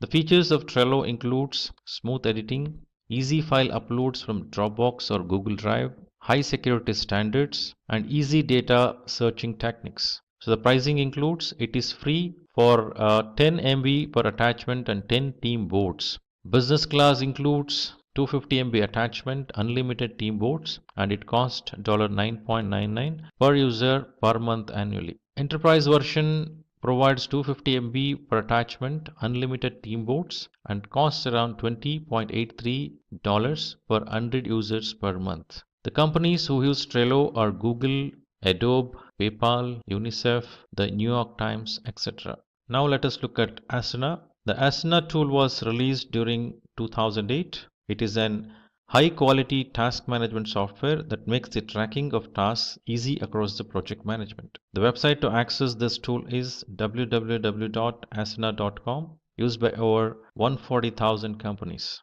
The features includes incredible task management, Gantt charts, privacy controls, easy progress tracking. The pricing includes the basic model Asana is provides 0 to 15 people, beginners in the project management. So premium includes custom fields, priority support, where the pricing is $10.99 per user per month annually. The business version includes advanced integration, priority support, and it costs $24.99 per 100 users per month. The companies which uses Asana are Deloitte, Vodafone, Red Bull, Uber, Salesforce, NASA, etc. Let us look at Teamwork tool. Teamwork was released during year 2007. It is a cloud-based project management solution that helps in managing group activities and establishing flexible communication. The website to access this tool is www.teamwork.com, used by over 370,000 organizations. The features of Teamwork includes high-quality CRM,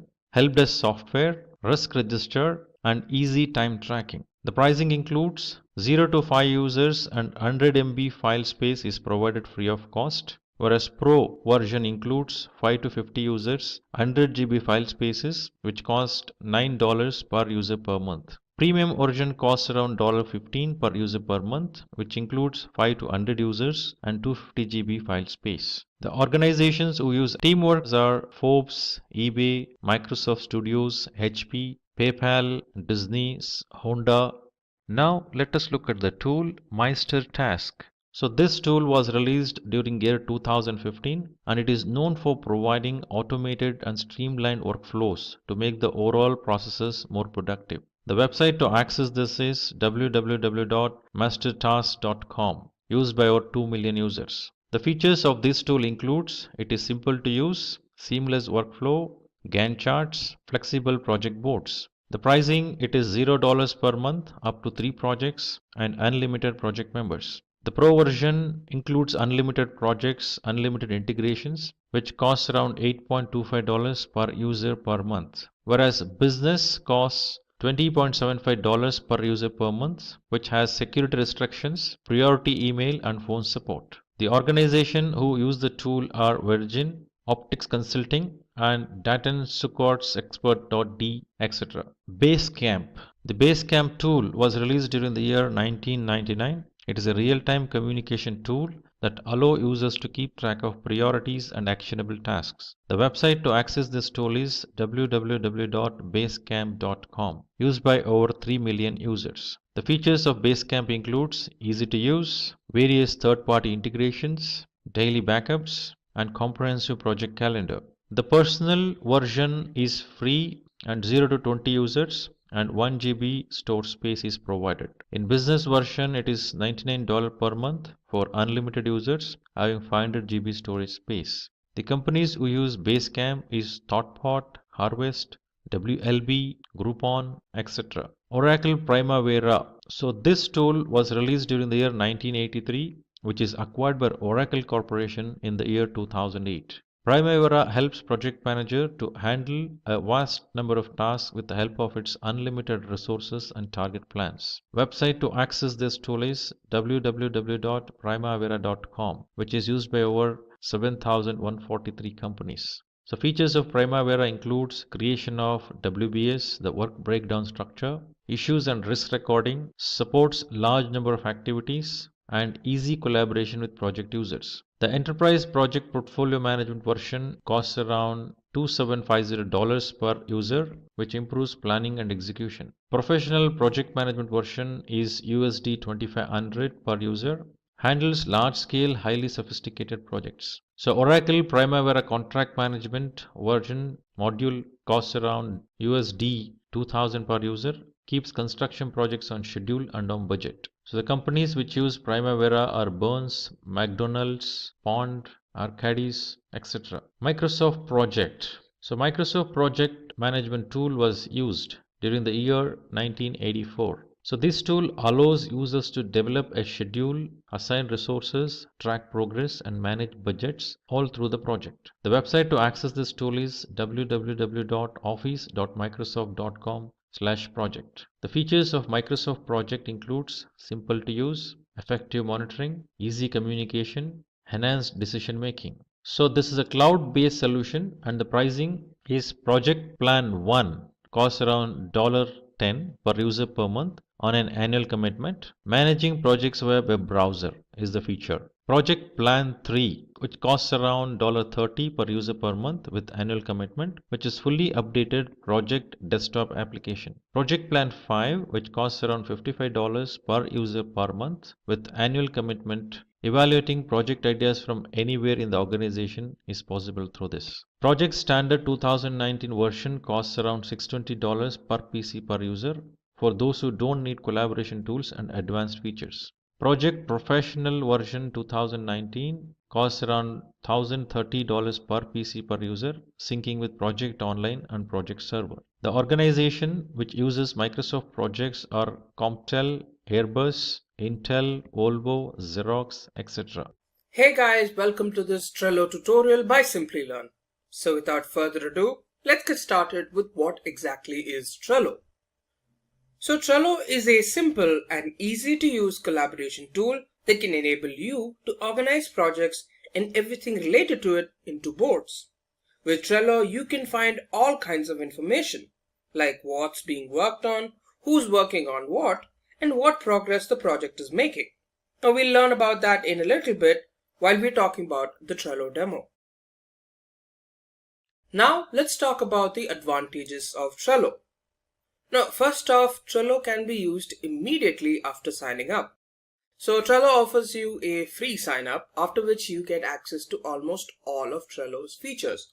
Now it does have a premium service, but most of Trello's important features are available in the free account. Secondly, it follows the Kanban system. So the Kanban system is a popular methodology that can be used to achieve lean. So with Trello, you can also achieve lean. Now Trello also has a very popular mobile application which also has the same features as the interface that you see on the desktop. It's very user friendly. Now the fourth advantage is that all project related items can be seen on one page, which means everything you need about the project is available in one place. Next, adding new members, creating issues, and assigning them are very easy with the help of Trello. Now that we had a look at all the advantages that are provided by Trello, let's have a look at a live demo. So first off, let's go to Trello.com.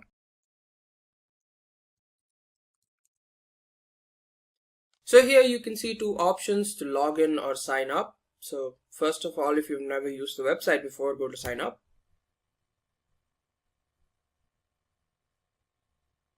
So here you can enter your email, or you can go through Google or Hotmail or Outlook. So it's very simple. I already have an account, so I'll just log in. Right, so I'm just going to log in.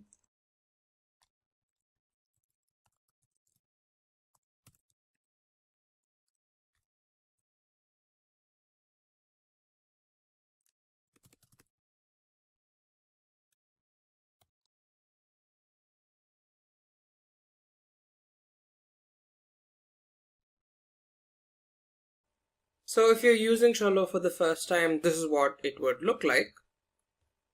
So here you have personal boards, templates, home, and so on. So let's go one by one. Firstly, the most important thing that you need to know about is boards, which is right here. So let's assume you're using this for a team, which means that you need people to share the board along with. So first of all, let's create a team.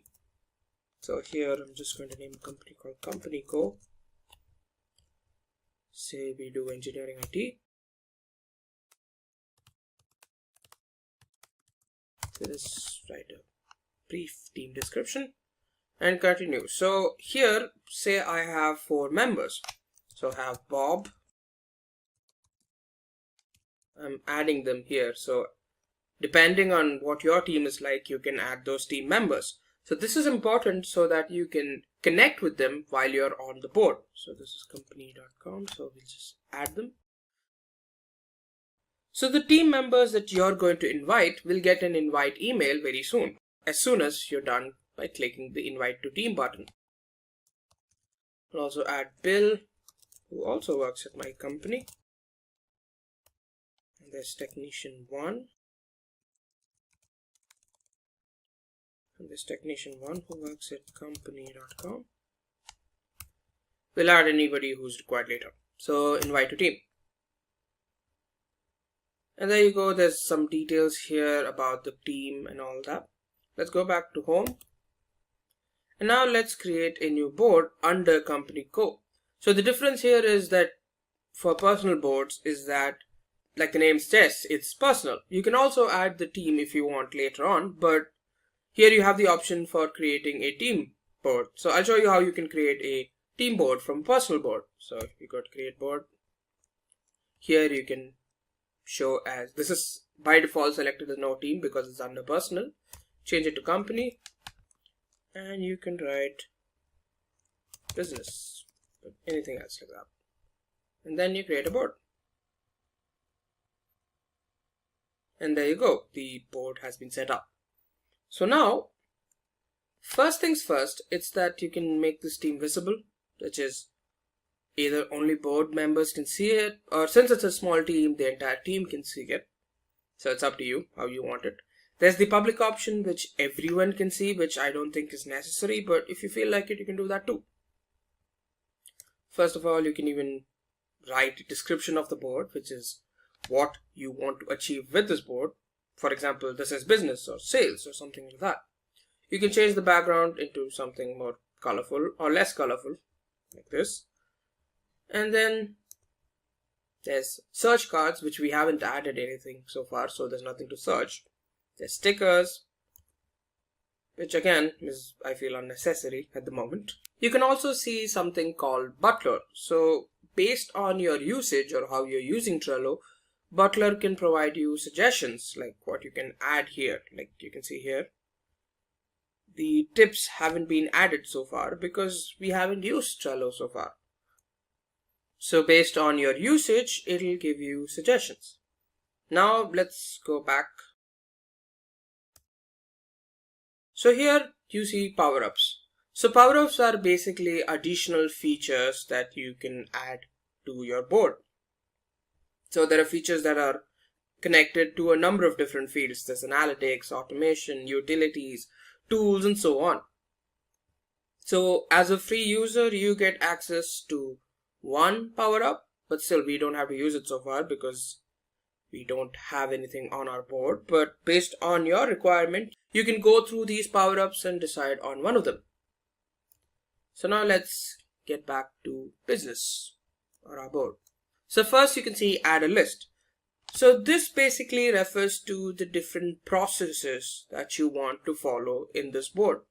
So first of all, we'll add a list title. I'm going to add to do. That's the first list. Then there's in progress,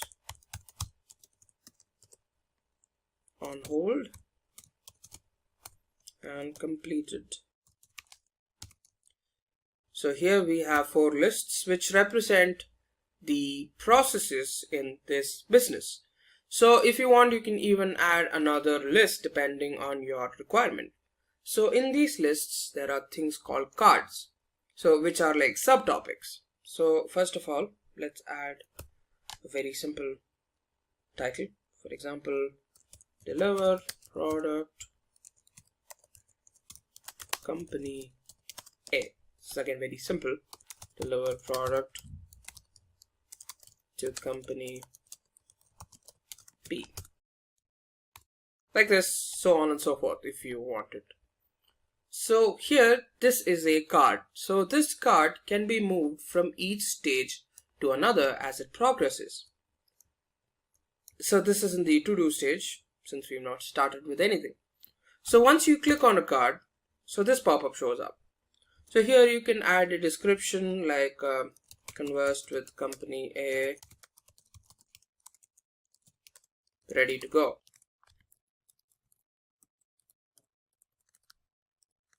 Just some details that you want to add. You save. Now one thing you can see, add to card. So there are a number of different things you can add to this card. So members, now I have 4 team members. I can add Bob here. I want Bob in on this. I want Bob to see the activities as it happens. I want Bill to also see as things proceed. Right, so the Bob and Bill are in on this right now.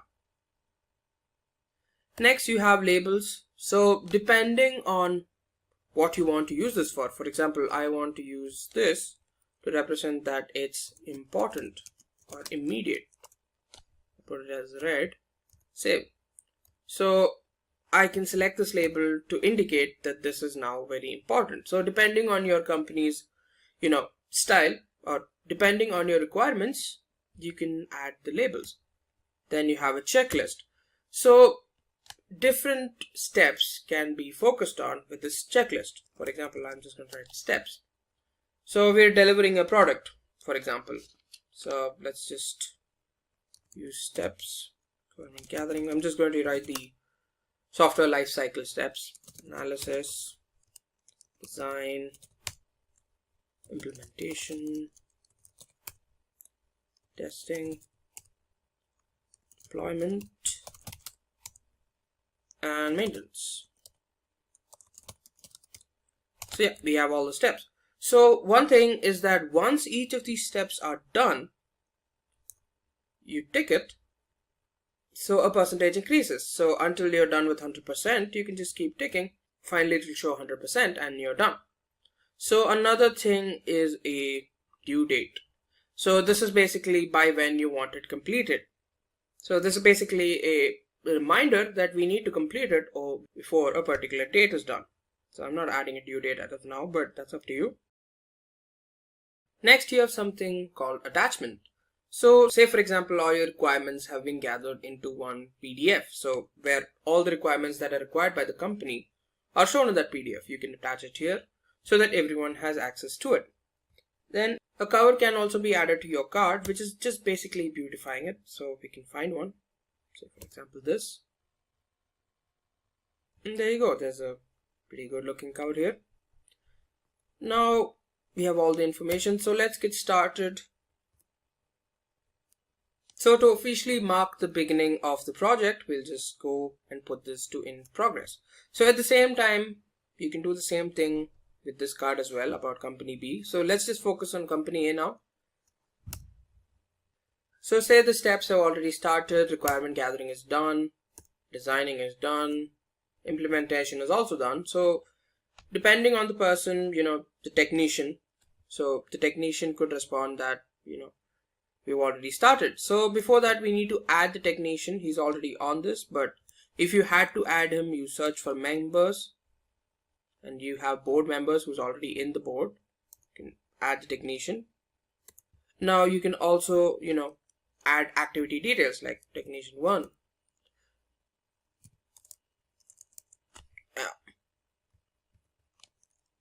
How's it going? How's the process going?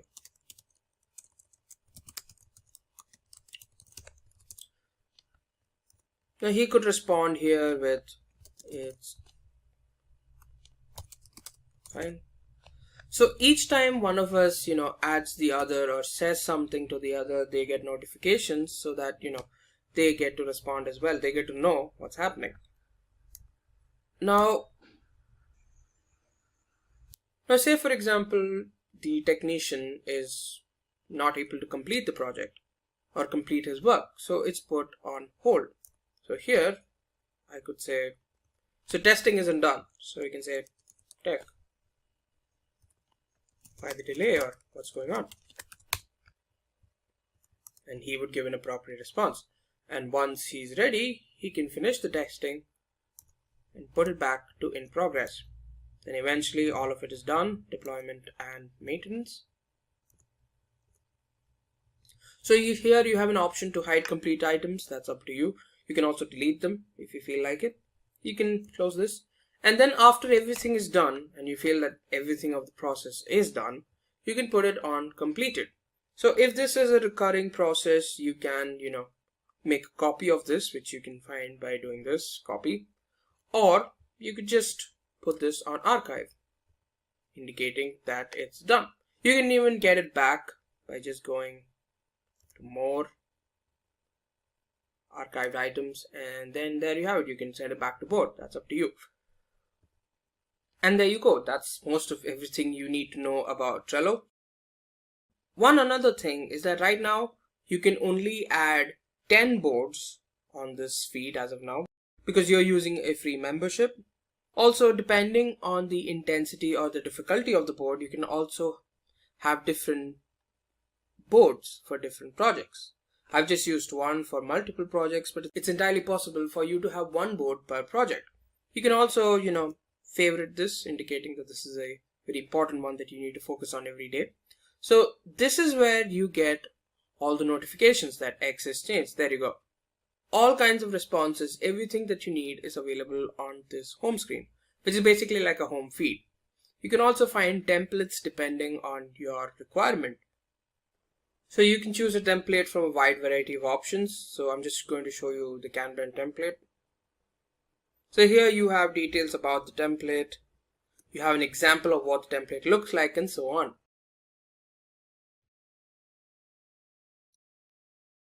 And there you go. That's everything you need to know about Trello. In this session, we will be talking about Agile project management and several other things related to it. Before we begin, let's have a look at all the topics we will be covering today. First, we will see the basics of Agile project management. Then, we will check the relevance and principles of Agile project management. We will then see necessary steps to implement Agile methodology. Along with that, we shall also see different frameworks involved in the process. And finally, we shall see some companies that use Agile project management. So without any further ado, let's get started with what is Agile project management. Agile project management, as the name suggests, is a flexible approach to building a project. In Agile project management, the project is broken down into several stages or sprints. Agile does not work on the principle of delivering the final product at the end of the project. It works on delivering sections of a project or mini projects. The process of project management in the case of Agile is Agile based. So there won't be any central control of project manager as it was there in the traditional way of working. Before we move forward, let's have a look at the Agile development cycle. Agile methodologies consist of several small cycles or sprints. At the end of each stage, we get a mini project. There's a product backlog that explains new features, changes in the existing features, and several other improvements in the project. Then we have a sprint backlog, which has a list of tasks that are to be completed during each sprint. The sprint consists of planning, designing, execution, testing, and deployment stages. And at the end of each sprint, a mini project is delivered. With every sprint, new features are added to the product, which plays a significant role in the overall project growth. After all the sprints and early validation in the development, the final deliverable has a fewer chances of failure. Let's now have a look at some reasons why industries have started moving towards Agile project management. The first reason is high product quality. When we talk about high product quality, we refer to the build of the product as per stakeholders' demands. Testing is performed at short intervals of time wherever needed to ensure high quality of the product. Then another reason is customer satisfaction. Whatever is done in the project is known by the customer. The deliveries don't take longer durations as they used to take in the case of traditional ways. The changes may be provided by the customer in the execution phase of the project. Third reason is reduced risk. Since the project is divided into sprints, so if the risk affects one sprint, it doesn't mean whole of the project will be at risk. The process of risk analysis continues to take place with all the other processes. Another significant reason for Agile project management is better and faster return on investment. The project is now developed in several sprints and each sprint has its own version. Therefore, the project becomes market ready after a few sprints only. Since the projects can now be released with ease and in shorter duration, this helps the organization to stay ahead in competition with respect to other organizations which have still not moved to Agile methodology. Now we shall check the principles of Agile project management.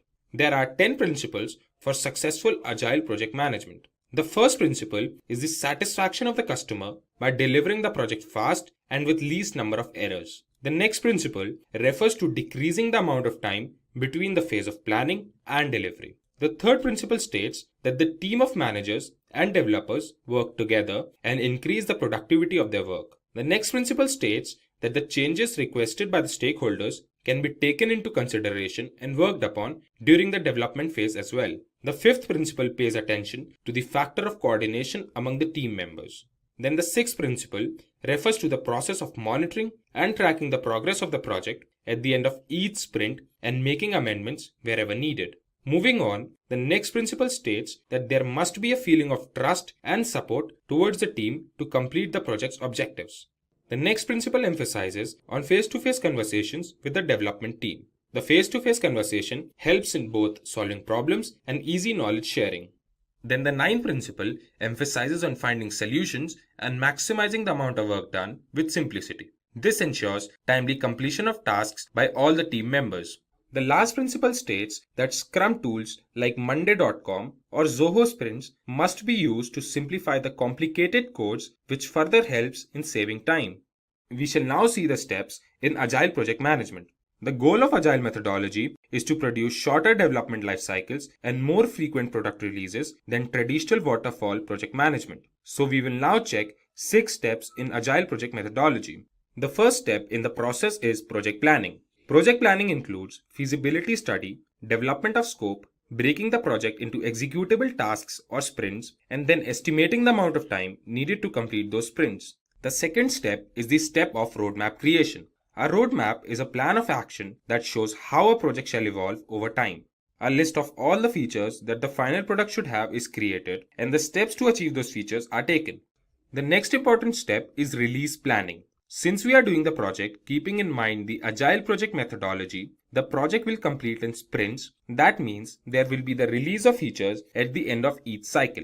And unlike the traditional waterfall model, the development cycles will be smaller.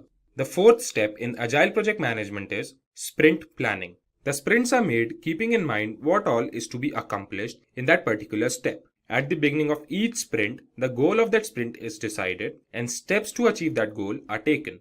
The next step in the process emphasizes on daily meetings. There are short meetings every day to discuss if the team was able to finish the task for each sprint and check if there are any amendments that are required. Each team member talks about what they achieved in the last sprint and what are they going to work on in the next sprint. The last step is the step of sprint review and retrospective. There are 2 meetings after each sprint. First meeting is for the sprint review. This meeting is with the stakeholders to show them the finished product. This helps both sides to build a relationship and discuss if there are any issues in the end product. The second meeting is for having a sprint retrospective. This meeting involves the stakeholders to discuss what went well and what went wrong during the sprint. Sprint retrospective takes place after the sprint review and before the next sprint planning. Now when we know the steps needed for Agile project methodology, we must understand some Agile project management frameworks. There are several frameworks available today. Here, we will be discussing some of the most popular frameworks. The first framework we will discuss is the Kanban framework. Kanban framework is a well-known framework for implementing Agile software development. In the case of Kanban framework, work items are represented on the Kanban board, which helps all the team members to see the state of every piece of work at any time. Kanban board not only helps in visualizing the work, but also optimizing the workflow among the team. The next framework we will discuss today is the Scrum framework. Scrum framework is a popular framework for managing complex knowledge work like in the field of research and advanced technologies. Scrum is a simple framework that helps teams work together and learn through their experiences gained while working on a problem. The third framework we will see today is the hybrid framework. The hybrid framework is a combination of Agile methodology and non-Agile methodology. In the case of a hybrid framework, planning is done using the traditional way of project management, while the execution and delivery is done using the Agile methodology. Since the hybrid is a combination of the two, it handles the requirement changes and delivers the product in different stages. The fourth and the last framework we will see is the Lean framework.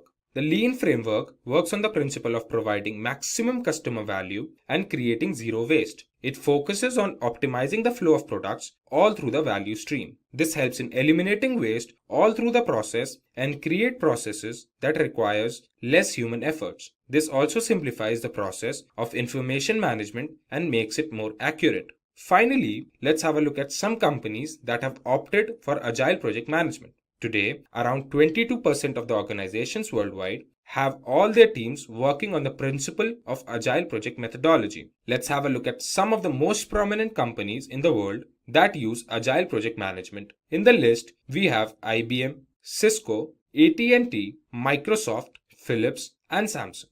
Welcome to Simplilearn's PMP 6th edition training tutorial. I am CMR, Chandra MR, a certified project management professional, Prince 2 practitioner, ITL expert, ITL 4 managing professional, COBIT 5 and DevOps. Today we are going to look at understanding what is the PMP certification, what is PMBOK, eligibility criteria to appear in PMP examination, the project management framework, the project management process groups, knowledge areas and processes. So now imagining the world where you have a project being done and you are the project manager, and how best a project can be conducted. So to make a project successful, it is required to follow a best practice. So if you have a certification, just imagine having a certification that lets the world know that you know what you are doing in project management. So PMP certification gives you all. So what is PMP certification? So the PMP, the Project Management Professional Certification, is a certification of PMI, the Project Management Institute, which is at USA. So is an internationally recognized credential for project managers. See, the certification indicates that the certified professional has a sufficient experience, education, skills and competency. Reason being, before going for PMP certification, it asks for specific prerequisites which involves experience in project management as well as formal education of project management and demonstrated skills. So that being a prerequisite for project management professional certifications, it is very essential that one need to understand what it takes to become eligible for PMP examination. So that we will go through in the subsequent slides. So the moment one has the PMP certification, that itself indicates the prerequisites to take up a PMP certification is accomplished already before going for certification, and then the individual will go for a certification and become certified professional. So that way it concludes, it also indicates that person who holds the PMP certification has sufficient experience, education, skills and competency. Moreover, there are more than 100,000 PMP certification holders across the globe. So PMP certified individuals earn 25% more than non-certified individuals. So now PMP certification also has the advantages which are given here, like helps the project manager to practice the project management better, create the results better, demonstrate the project management capability better.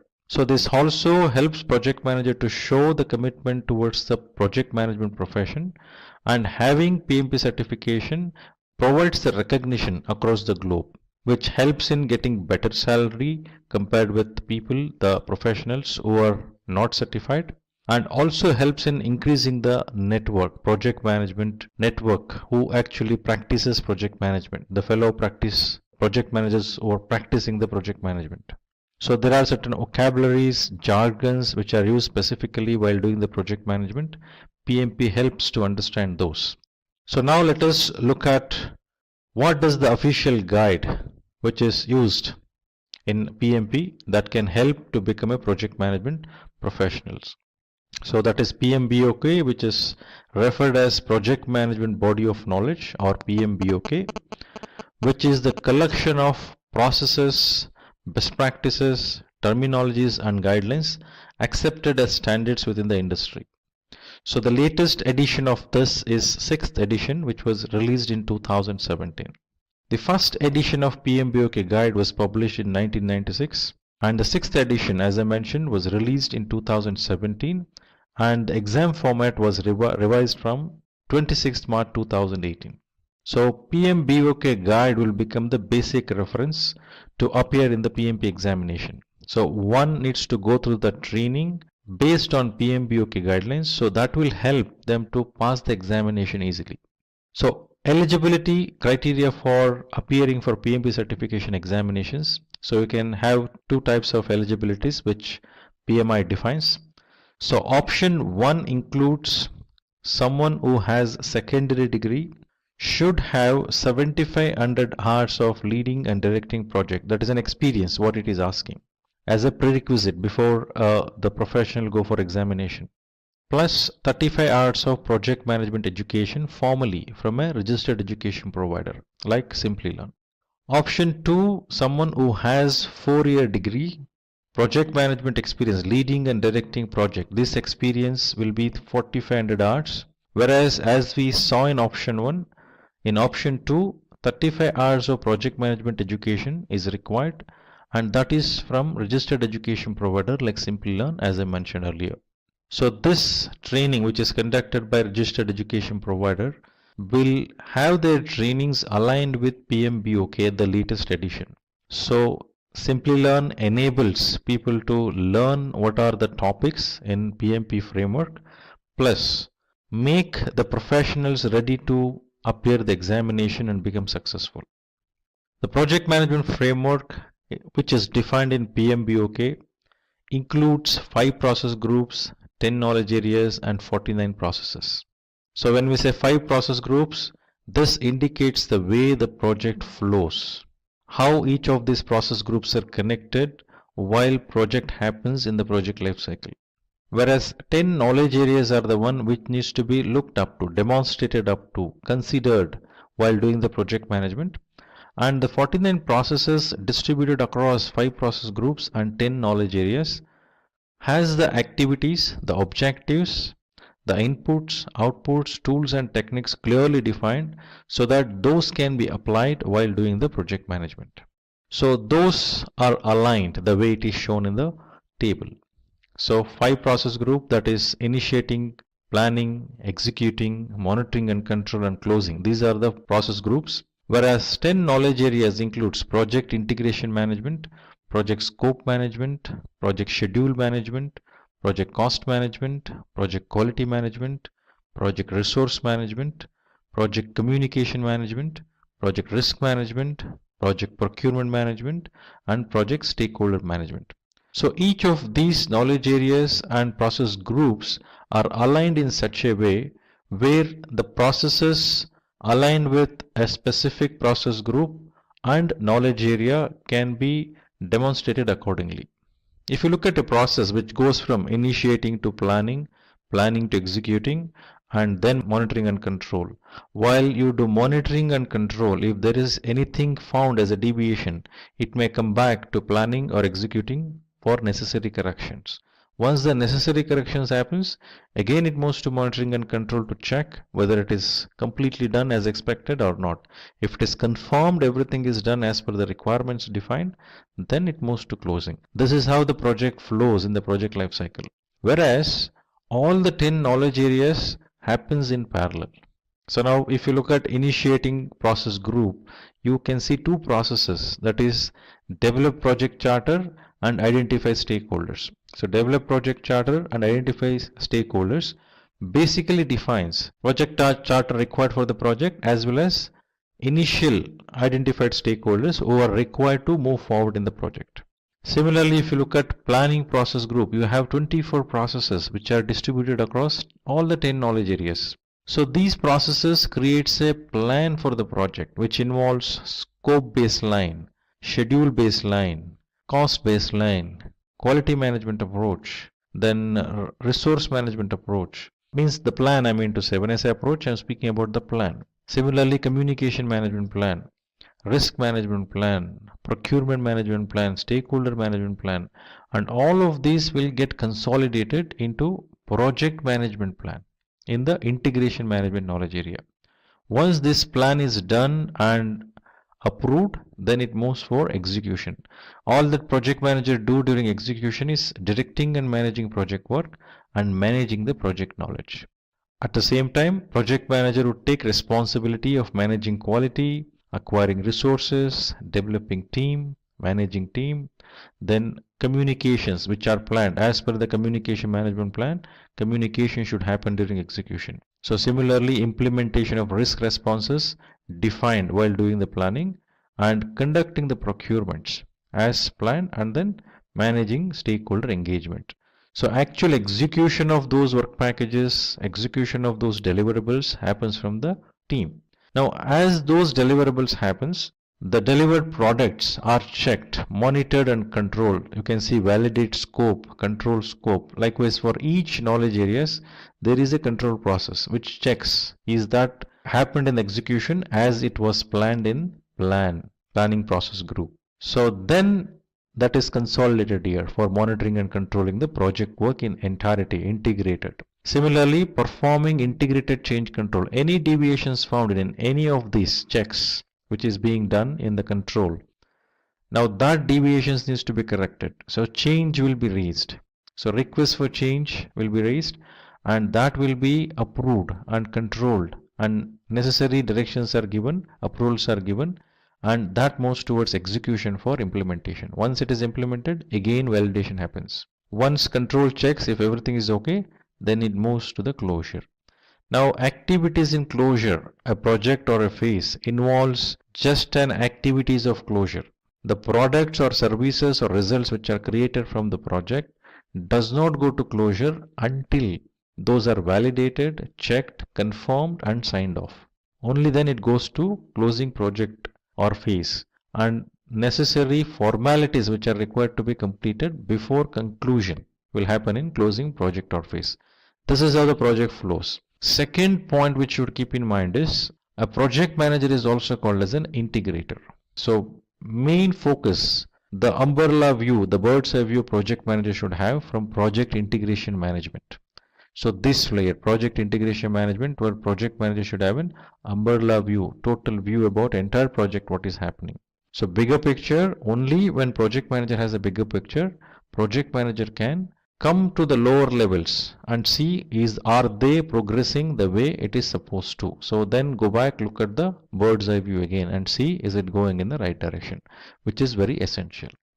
So further, I guess we will look at each of these process groups and what happens in each of the process groups. Similarly in knowledge areas. So let us move forward. Now project management process groups. So these process groups details the necessary requirement that need to be satisfied to ensure that project resources are used efficiently, and these represents the chronological phases that all projects go through during the project life cycle. So starting from initiating stage, it moves to planning. Once the plan is ready, then it moves to execution. As the execution happens, validation checks happens in monitoring and control, and as you find some deviation in monitoring and control, for correction of the deviation it comes back to execution, or if any necessary changes needs to be done in planning also while doing these corrections, then it may move to plan, then execution, and then monitoring and control. So this loop continues until the confirmation, yes, it is delivered as per the plan, and then it moves to closure. So that's how the project flows, and the project life cycle would be like that. So initiating process group. So initiating process group involves the processes, activities and skills needed to define the beginning of the project. As I mentioned earlier, in initiating process group, the creation of project charter happens and identification of the basic stakeholders, main stakeholders who are required to understand the further requirements in detail, who needs to be engaged. So those are identified. So setting up permits, authorization and initial work orders which should be in place and are important for effective and logical progress of the project and success across all project phases. So this clearly sets up the phases for the work to be completed, initializing teams and having a well thought out budget, which is very important. So this gives that view in totality, but it may not give you the full granular details, but it sets the directions, provides that insight. And also one important thing we should keep in mind is in initiation stage, appointment of project manager happens. The formal declaration of appointment of project manager happens and project charter will be formally handed over to project manager, and that formal declaration of assignment of project manager happens. From then project manager takes over, and first activity project manager does is identification of stakeholders. So next process group is planning process group, where we have around 24 processes to define the project scope, cost, schedule, quality, resource, risk, then procurement, stakeholder engagement. So comprehensive plan if it is waterfall approach, or basic skeleton plan which is required if it is agile approach. So it also clarifies the goals and expectations while putting in place the infrastructure to achieve the goals, keeping in timeline and budgetary constraints. The end-to-end view of the project is provided in planning. So this acts as a basic reference while the execution and monitoring and control happens. So based on the planning, the way it is done, execution will happen. Now next process group is executing process group, where the role of project manager is to direct and manage project work and manage the project knowledge, main activities, being an integrator of a project. Secondly, acquiring resources. It may be human resource or technology resource or any other resource required for the project. Then if it is human resource, there needs to be necessary training, development of the team, and then managing them. So a lot of team dynamics are involved. That needs to be handled. So this involves managing teams while handling time expectations and achieving benchmark goals. Team members delivers those results. Team members does all the activities and then creates that results. So team concerns needs to be addressed, because as you see the people together, the team members together, it is quite obvious conflict may occur. So conflict resolution should happen. The engagement with the team member should happen. So demonstration of work which is done by the project team, that needs to be monitored and controlled. Parallelly, which happens during the execution, monitoring and control is also happening. So project manager should look at both. So concerns needs to be addressed. Execution, is that happening as per the plan, has to be checked as part of monitoring and control while execution is happening. So bird's eye view in entirety, which says how the execution should happen, that needs to be directed and monitored. Whereas coming on ground, seeing is that happening the way it is required, that is also very essential. So next is monitoring and control process group. Now as part of these process group, as I mentioned, while execution happens, it is very essential to check, validate and control. So this process group involves processing change orders. Any deviations being found, change requests are raised. And if that change request needs some modification or changes in planning, then it goes to planning. If no such planning requirements, simple change, then it straight go to execution, change get executed, and then again validation happens. So integrated change management, which is there in this particular process group. So this also focuses on addressing ongoing budget considerations, handling unexpected circumstances that could hamper the team's ability to meet the initial project expectations. So it goes on throughout the project lifecycle. So two process groups, if you closely observe, planning process groups and monitoring and control process groups are the process groups where you see processes in all the knowledge areas.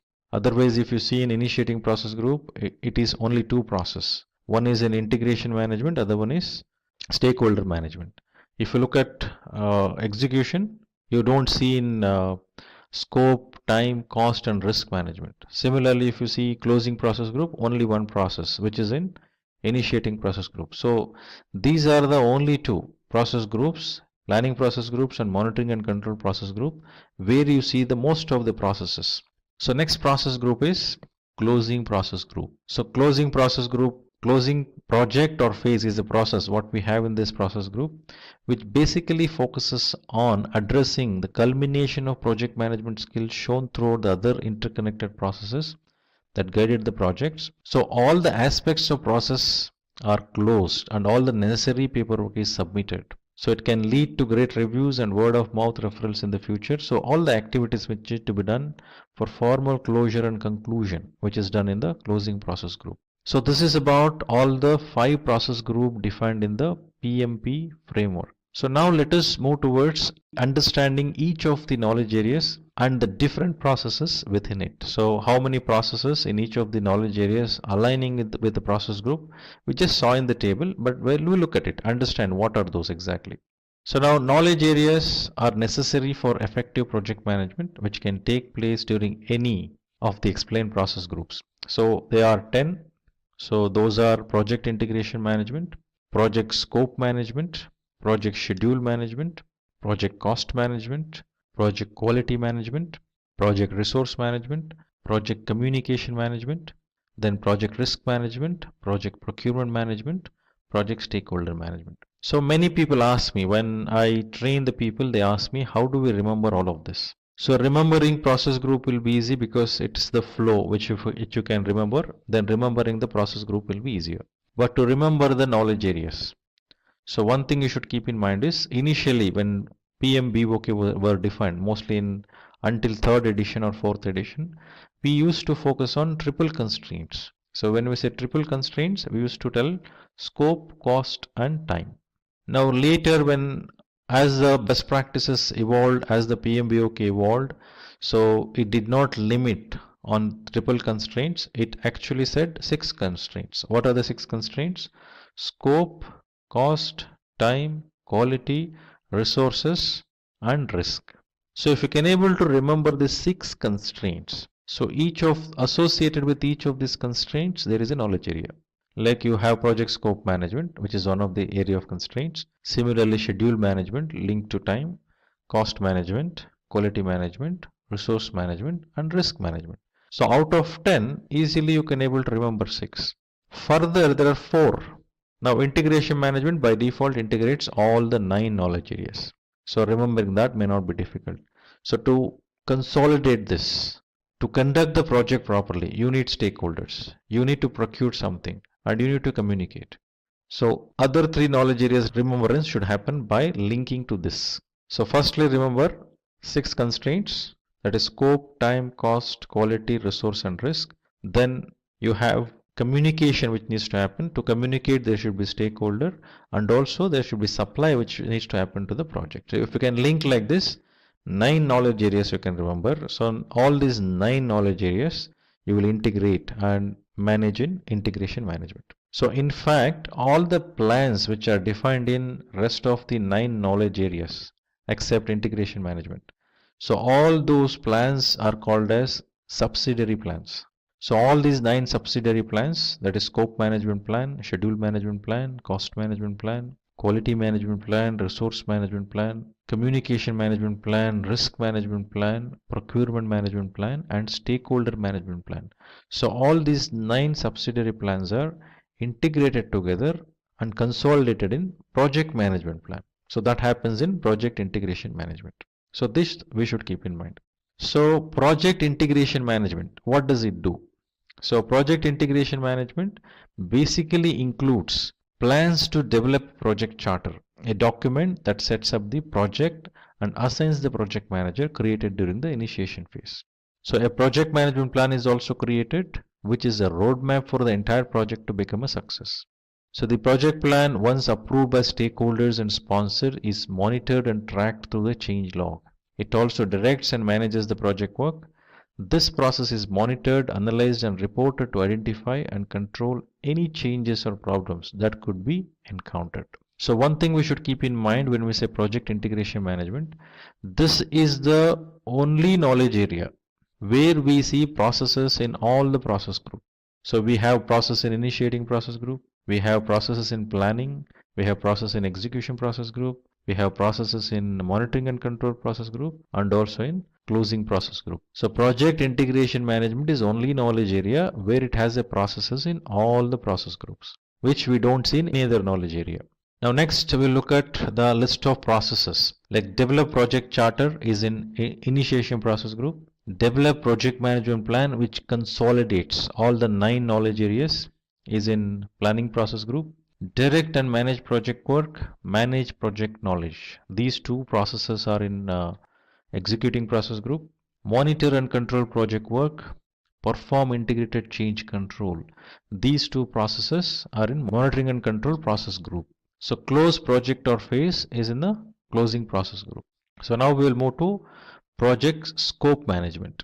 So when we use the term scope refers to the boundary within which we need to do something.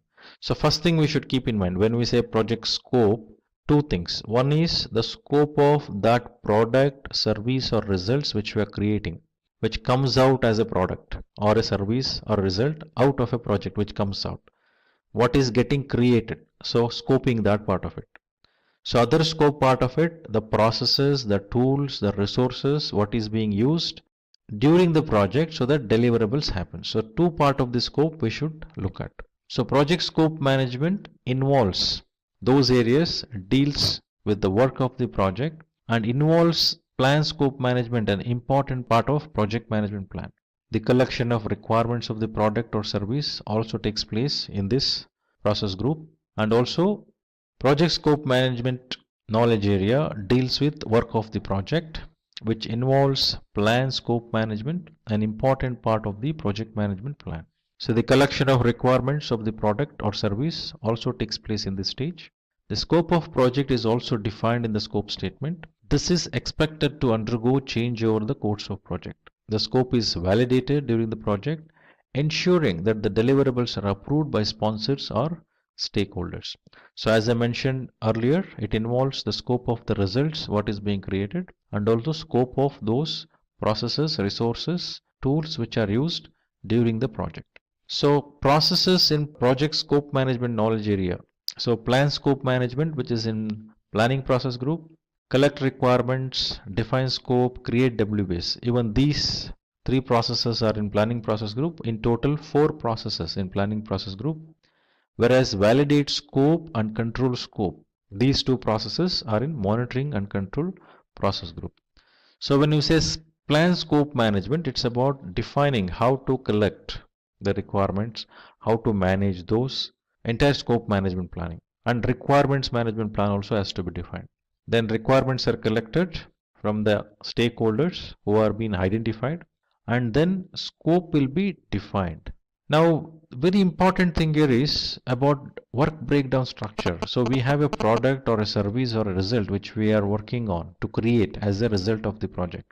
So how will you understand all the parts of it?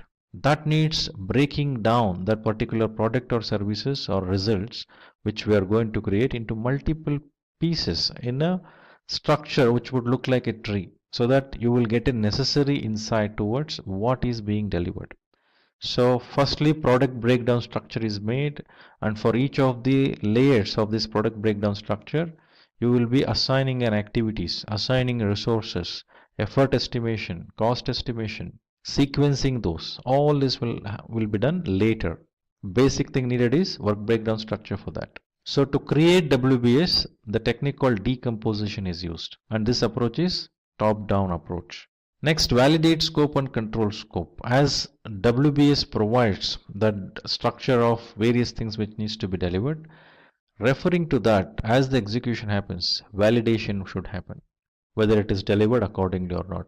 And is that scope management is being done according to the plan. Control scope will be checking that. So next is the project schedule management. When we say schedule, it's quite obvious for us to understand when what needs to be done. So what needs to be done is already told in scope, and when are you going to do that? For that you need to have a specific schedule, the timeline. So the project will have various different activities, tasks, which is assigned to the particular WBS element. So these activities will have a specific start date, end date, and this will have a specific output which is coming out as part of those actions which happens. So the project is divided into tasks, each with their own start dates and deadlines and budgets. So these are revised as the project moves forward, depending on how the project is progressing. A schedule for the project and determining who is responsible for that. So helps us to understand which resource is required at what point in time. Similarly, the cash flow requirement can also be understood by having a defined schedule. So the tasks are placed in a sensible order, and the dependencies between each of them are noted. Once sequenced, the resources required for the tasks are estimated and assigned. The time required for each of these tasks are also determined. Now when we say this, we are required to understand and visualize while doing a project, the WBS structure is defined and in what sequence each of these elements are delivered and what timeline, start time, end time, and how each of these are connected to other WBS element, in what sequence, what activities required, what resource required, what effort required, what competency skill required. So all these are put in. So since we schedule and sequence it, we know when is that required. So this requires working with other knowledge area very closely. When I say WBS element, it's quite obvious, it comes from scope management. When I say allocation of resources, obviously it has to work with resource management to create a resource calendars. If I say cost management, to understand the flow, money flow, cash flow. So budget should be there for the project. So cash flow, when what amount is required. To understand that cost is linked to schedule. So all these knowledge areas should work very closely with coordinating with each other, interfacing with each other. So project schedule management also uses a very important technique called network analysis technique, where we speak about critical path, then forward pass, backward pass, then identification of floats. So when I say critical path refers to the longest path in the established network diagram of a project, and that will be the minimum time required for project to complete. So this critical path needs to be closely monitored as the execution of the project happens, because any delay in this critical path will delay the project itself. So that's about some summary about schedule management. Now let us look at the processes which are involved in schedule management. So plan schedule management, define activities, sequence activities, estimate activity durations, develop schedule. So all these 5 processes are in planning process group. So schedule management, how it has to be done, needs to be clearly planned as part of plan schedule management. Then when to define activities, it is quite obvious. We need to know what needs to be delivered. So WBS element helps us.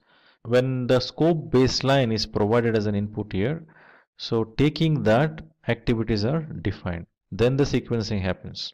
Then when we say estimate activity durations, so we speak about two terms like effort and duration. If I want to deliver something, let me assume to deliver X for a person it requires 1 day, or for a person it requires 10 days if we say. So to create that working piece of a product it takes 10 man days, we will say. That is an effort. Now if I have 100 pieces of such needs to be created, how many man days I need? So 10 into 100 piece. 10 days into 100 piece. So 1000 man days. Now how many resources I have? I may have around 25 resources. Now 1000 divided by 25. It will be around, I guess, 400 man days. No, I think 1000 divided by, it's about 40. So 40 man days of effort. Means that is duration. Whereas effort is 1000 man days. 40 days will become duration. So likewise, looking at how many resources we have, how many, what is that effort is actually required, is involved, and then what is the duration within which we need to complete it. Either you look at how many resources I have, based on that I will look at the duration, or I will look at the target date. Mainly target date is given by customers as we discuss when the project needs to be completed. Accordingly, we are required to acquire the resources. So this itself is showing us these knowledge areas now work very closely. Now, without scope, you cannot define activities. Now, without understanding the activities, you don't know what is the effort. So now once you understood the effort, you know what resource, what competency, when. So you need to work with resource management. So to have those resources onboarded or acquired, you need to have money, cost. So what cost it takes. So likewise, it goes one by one elaborating. That's why you see 24 processes in the planning process group distributed across all the 10 knowledge areas. So this is about schedule management. Now I look at the cost management, project cost management. So when we say cost, it is quite obvious. It's all about money. What money?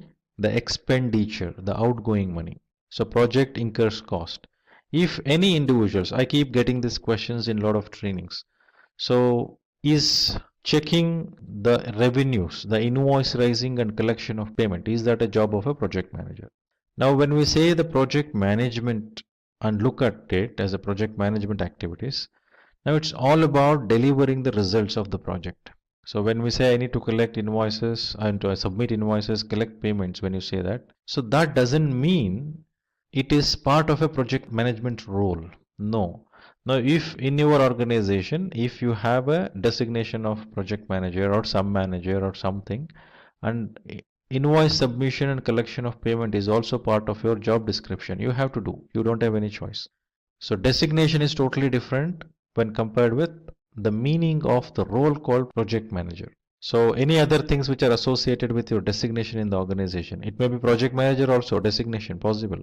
Depending on what job description, what job activities are associated with it, accordingly you need to do. But when you do a project management activity in specific, when you involve in the project, so all these aspects what we are defining, that needs to be taken care 100%. Along with it, raising an invoice, collection of payment, or coordinating with some other department to find out new opportunities in the existing customer, those are all additional things which are given to you as an individual with that designation to justify many things. So as a professionals, I have a position in organization with some designations, and there is a CTC salary which is given, and that needs to be justified. To justify that, various different roles are attached to you for your designation. So that you need to look up to. Accordingly, you need to deal with. Now let us come back to project cost management. So it's about expending money, what we're speaking about, which basically focuses on estimating and allocation of budget to the project. That is first thing. One needs to estimate, approximate what cost it takes for a project. Now, what are those cost components? So where is that cost incurred? So cost is incurred to the resources acquired. Cost is incurred to the tools. Cost is incurred in all that activity what we do, right? So everywhere, the one we create a result for raw material what you acquire, the people, the technology resource what you acquire, the facility what you have. So all this involves money, the cost, expenditure. So approximation of the cost needs to be done, what it takes to complete this project, and confirm, budget it. So this involves project budgeting. So good estimation tools need to make sure that the funds are within the need of the project and stakeholder sponsors are kept informed. So estimation and budgeting cannot happen in isolation. Project manager cannot do alone. That requires to involve the experts, the domain experts, who can determine how the budget can be established, how it can change, how it can be controlled, what are the regulators needs to be kept in mind. So it considers all those processes required to do that. All the tasks which are involved like cost and combining them would determine project budget. So firstly approximation would happen. Based on that approximation, then the approximation of that will be submitted. Then the budget is confirmed after allocation. So this needs to be monitored and controlled throughout the project lifecycle. So initially I also mentioned earlier about triple constraints: scope, time and cost. So it is very important to monitor these three critically. So for that there is a technique which is used, which is very popular, earned value management, which speaks about or provides you the insight towards how the project is progressing in terms of scope, time and cost, which are basically very important ones. Then comes rest of the things, quality, resource, risk, which complements to this, right? So project cost management involves four processes, that is plan cost management, estimate cost, determine budget, which are part of planning process group, and control cost is part of monitoring and control process group. Now next knowledge area is project quality management. So when we say quality, it's all about ensuring that grades are set, requirements are clearly defined, and how are you going to ensure that inherent characteristics what are defined are accomplished. So you need to have a quality management approach, quality management plan in place. Now what quality management I should follow? There are a lot of standards, a lot of best practices. So that is based on the project environment.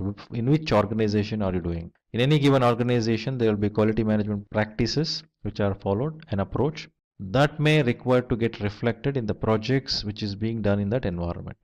Or if project has a specific requirement, that specific quality management standard or practice needs to be followed, then that needs to be defined. Accordingly, the quality management should happen. So quality management is a part of entire project management plan, which speaks about quality specifications, products or service, the artifacts which are used as part of the project. So when we say quality management approach, we speak about many terms like acceptance criteria, quality criteria, customer quality expectations, then quality assurance, quality control. So all these needs to be kept in mind and brought in place. And this in execution, if you look at, there is a process called manage quality. When we looked at scope, schedule and cost, there was no processes defined in execution. But since the accountability of ensuring quality is with project manager, there is a process. Now remember all these 49 processes defined in PMP are project management processes. These are not the processes which are for execution. So these are all project management processes. If any team member is configuring something, creating something, delivering something, none of those activities are defined as part of these processes. As plan, when you make a clear plan, like when I said create WBS, where you have the elements which needs to be delivered are defined. When you're putting an activities into it, adding activities into it, that anyway you have a domain expert to do it. Accordingly, execution happens by team members. But as a project manager, you are not involved in that in entirety. In execution, I'm saying. So project quality management will have the processes like plan quality management, manage quality and control quality. So plan quality management is part of planning process group, manage quality is part of executing process group, whereas control quality is part of monitoring and controlling process group. So the next knowledge area to look at is project resource management. So when we say resource, by default we think about human resources. So that's how the knowledge area was in the 5th edition. So it was called as project human resource management. But as the discussions happened, as the realization happened, it is not about just human resource, many resources involves. Technology resources, facility resources. So the renaming of that knowledge area happened in 6th edition as project resource management. So project resource management focuses on ensuring identification of those roles, identification of those resources, having a plan in place so that resources can be managed better. So predominantly when we say resource, it's quite obvious we think about human resources. So which is very, very unpredictable kind of resource. Whereas when it comes to technology resource, it is predictable. The nature, the behavior, the configuration, everything is predictable. But only those human resources are the one which requires a special treatment, a special approach to engage with them. So this knowledge area helps to identify roles within the project team as per the project management team structure defined. So there should be project management team structure defined.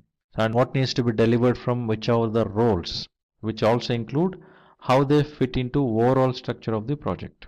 So these team members or resources need to be acquired. If it is human resources, those needs to be educated, an induction needs to be done about the project, and they needs to become fit into the project. So when I say people, it's quite obvious conflict occurs, various different preferences they come across with. They have their own experience backgrounds and dynamics associated with them. So close monitoring is required, mentoring is required, demonstration of leadership skills are required. So generally we speak about three main ways of demonstrating leadership, which involves authoritarian leadership, then laissez-faire leadership, and participative leadership. So authoritarian is also called as autocratic, which means the project manager will hold that authority, power. With that power, the project manager demonstrates this is how it should be, makes the decision. So such power demonstration may be required when something needs to be influenced strongly and direction needs to be set and decisions needs to be made. But when it comes to participative leadership, when some problems needs to be resolved, when people's involvement is required, that needs to be encouraged. That is very essential. Reviewing or creating solutions, that approach, leadership style is required. But when it comes to laissez-faire, delegative approach, so where there are specific domain experts who will do it, so assign to them and then monitor, review with them. That is delegative approach. So these three leadership styles has to be demonstrated effectively while doing project resource management. So team will have their own dynamics, so that needs to be understood and accordingly dealt with. So this knowledge area has around 6 processes, that is plan resource management, estimate activity resources, acquire resources, develop team, manage team, and control resources. So plan resource management and estimate activity resources are part of planning process group. Acquire resources, develop team, and manage team are part of executing process group, whereas control resource is part of monitoring and control process group. So next knowledge area we are going to look at is project communication management. So when we say project communication, firstly we need to understand what is this communication is all about. So communication is used to convey something to someone. So there should be two parties. the communicator and the one who receives it, means sender and receiver. So very important here is when sender sends certain message, at the receiver's end, how it is received. Is the meaning what is actually perceived by a receiver is same as what is meant by the communicator, means sender. So this will become a big gap. If what I told versus what someone understood, if there is a gap, then the communication is not effective. So it is very essential to understand this dynamics. Communication should be very effective, and based on that communication, there is always a resultant action. So always communication will have two parties minimum, one is sender and receiver. And in the receiver's perspective, one needs to understand who would be the receiver generally. When I say project manager communicates with sponsor, project manager communicates with team members, project manager communicates with customers, project manager communicates with other functions within organization, suppliers who are external to the organization. Now, each of these communications will have a specific objective and intention. So, project manager should understand that. And what sorts of vocabularies, jargons which needs to be used while communicating, the words, the communication methods which needs to be used, the communication channel, the language, the syntax. Understanding all of these will become very important while doing the communication in the project. So project communication management is the area that informs the team and stakeholders about the project. So the communication management system is determined along with how it is done and how often it is done, how frequently the communication has to be made. So managing communications should also involve reviewing how effective the communication is and how regularly the modifications are being done to ensure the communication is actually fulfilling the requirements of communication needs. That needs to be discussed regularly and looked at. Is that helping? So it is very essential as the stakeholders are identified that communication requirement should also identified. And what communication? Why is that communication? How often, how frequently the communication has to be made? What channel, what template which has to be used, and what language. So all these needs to be understood, signed off. So when you go and inform or send a message to the sponsor, it will have specific objective of that communication. Similarly, when you send it to team member, specific objective.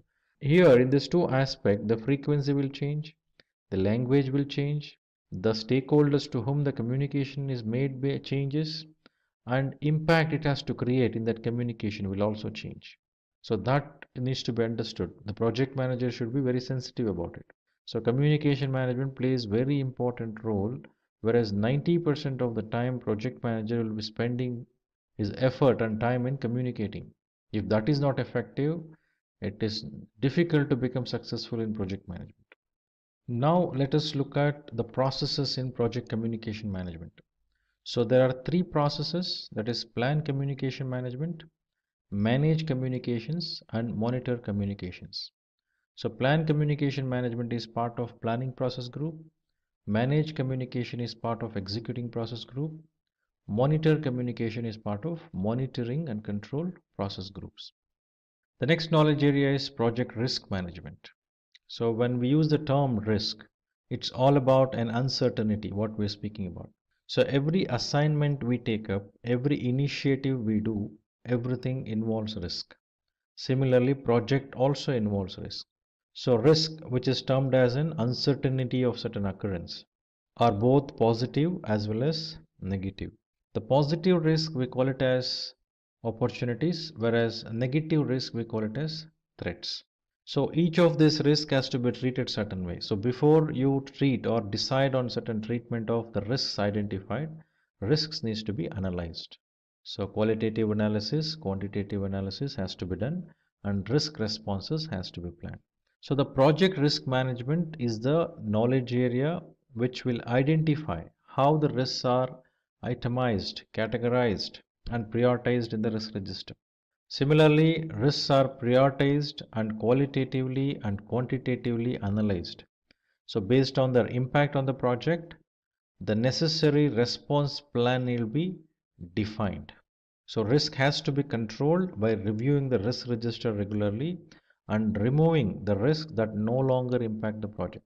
Now, the risk once identified, mainly risks are identified, some set of risks are already identified, captured in project charter, whereas in detail risks are identified during the planning, associated with many different aspects of the project.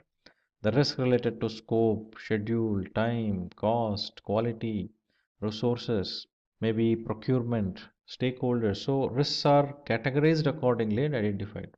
Now, this is not the list which is made, it is not an exhaustive list which is made in one go.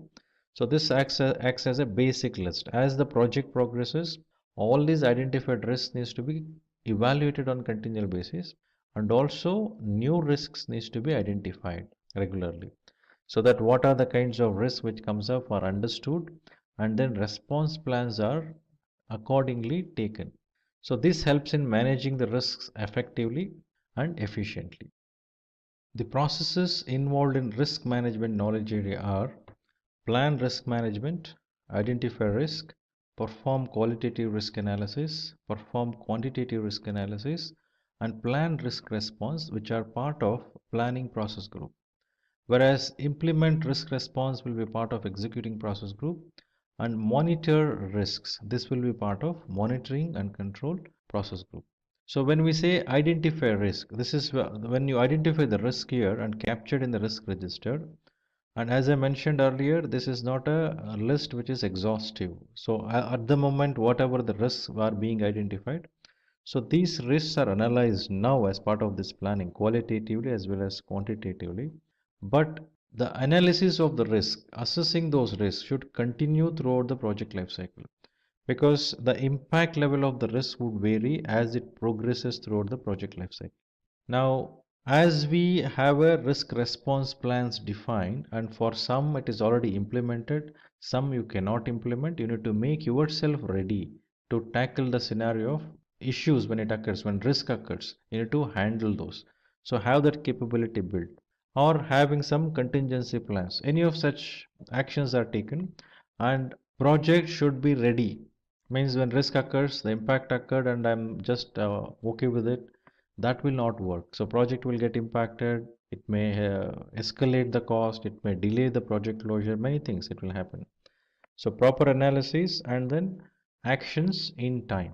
Right risk response plans can be implemented. So for positive risk, for opportunities, generally acceptance or exploit or taking advantage of that would be the kind of response we will see.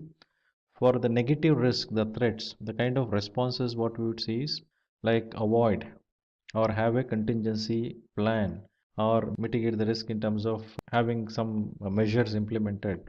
Transfer risk is another thought which is done. So if someone says avoid risk, that behavior is called as risk averse behavior, someone who don't even take risks. So if I take up this, I have the risk of so much, so I will not even take up that, such behaviors.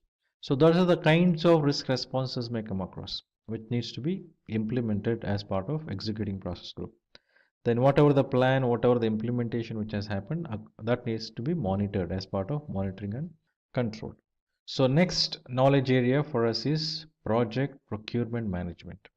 So when we say procurement, so every project involves procuring something. So a main decision which happens here is make or buy decision. So should I make it myself? Should I create myself within the organization, or should I do something or purchase something? So make or buy decision. So when I decide I'm going to buy certain things from outside, because we cannot make everything as part of our organization, because the direction of the business is totally different. If I am a bank and I am doing an IT project, I need not go and sit and start configuring a server.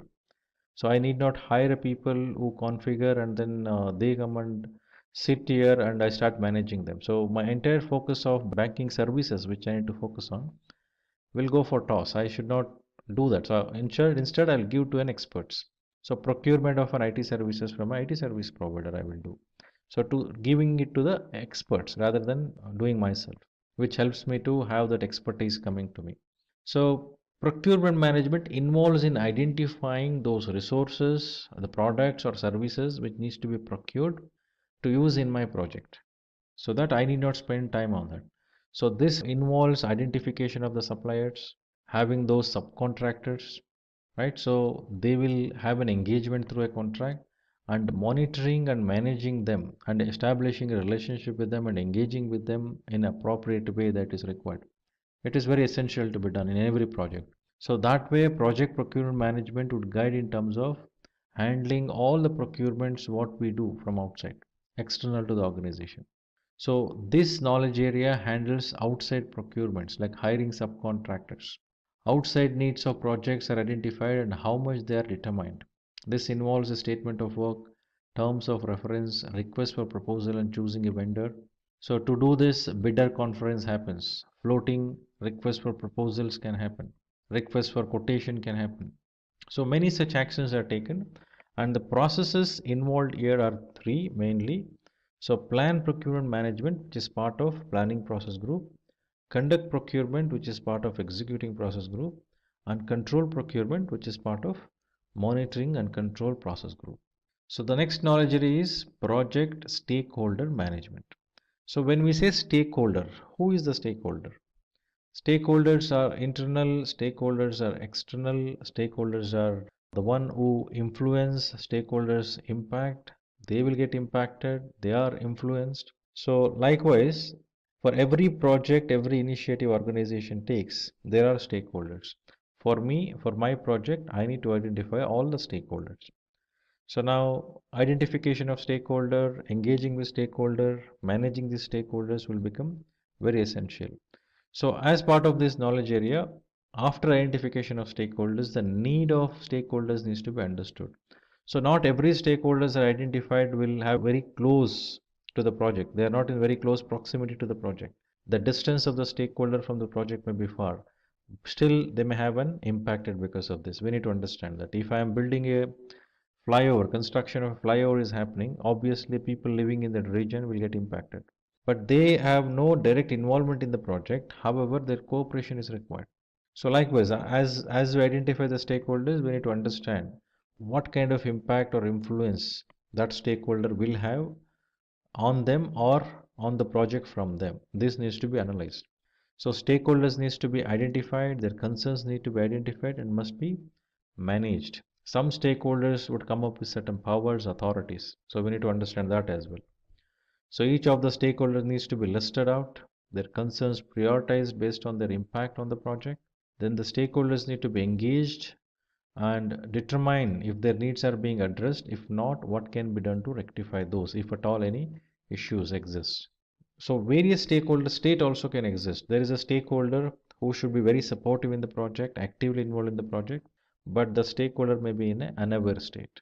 So we may require to engage with the stakeholder, bring that clarity, explain, and then ensure that stakeholder is supportive to the project.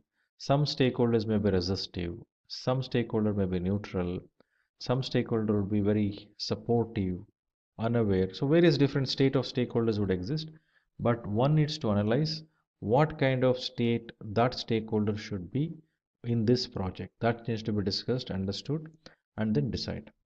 So accordingly, engagement should happen. So stakeholder engagement plan needs to be defined very clearly. So now here we have four processes. So one process in initiating process group, that is identify stakeholder. Then plan stakeholder engagement, which happens in planning. Manage stakeholder engagement, which is executing process group. And monitor stakeholder engagement is monitoring and control process group. As I mentioned in risk management, in stakeholder management also, identification of stakeholder, analyzing the way stakeholder engagement should happen and deciding that engagement. This is very dynamic, which has to happen throughout the project life cycle. And this is not one time register what we create, like stakeholder register if we create, it is not one time register, it is dynamic, which gets updated throughout the life cycle of the project. And today, we will learn about PMP certification. Before we begin, let's have a look at an incident where two project managers, John and Ted, are talking to each other. John is a senior project manager while Ted is a part of his team. John finds Ted to be upset, so he asks him is there anything he can help him with, to which Ted replies that his project failed. John further asks him what could be the possible reason for the project failure. Ted tells him that it's because he was not able to manage the time and budget. Now John asks him if he is PMP certified, to which Ted says he isn't. Then John suggests Ted that he must take the PMP certification, which will not only give his project better performance, but also help him upskill in his career.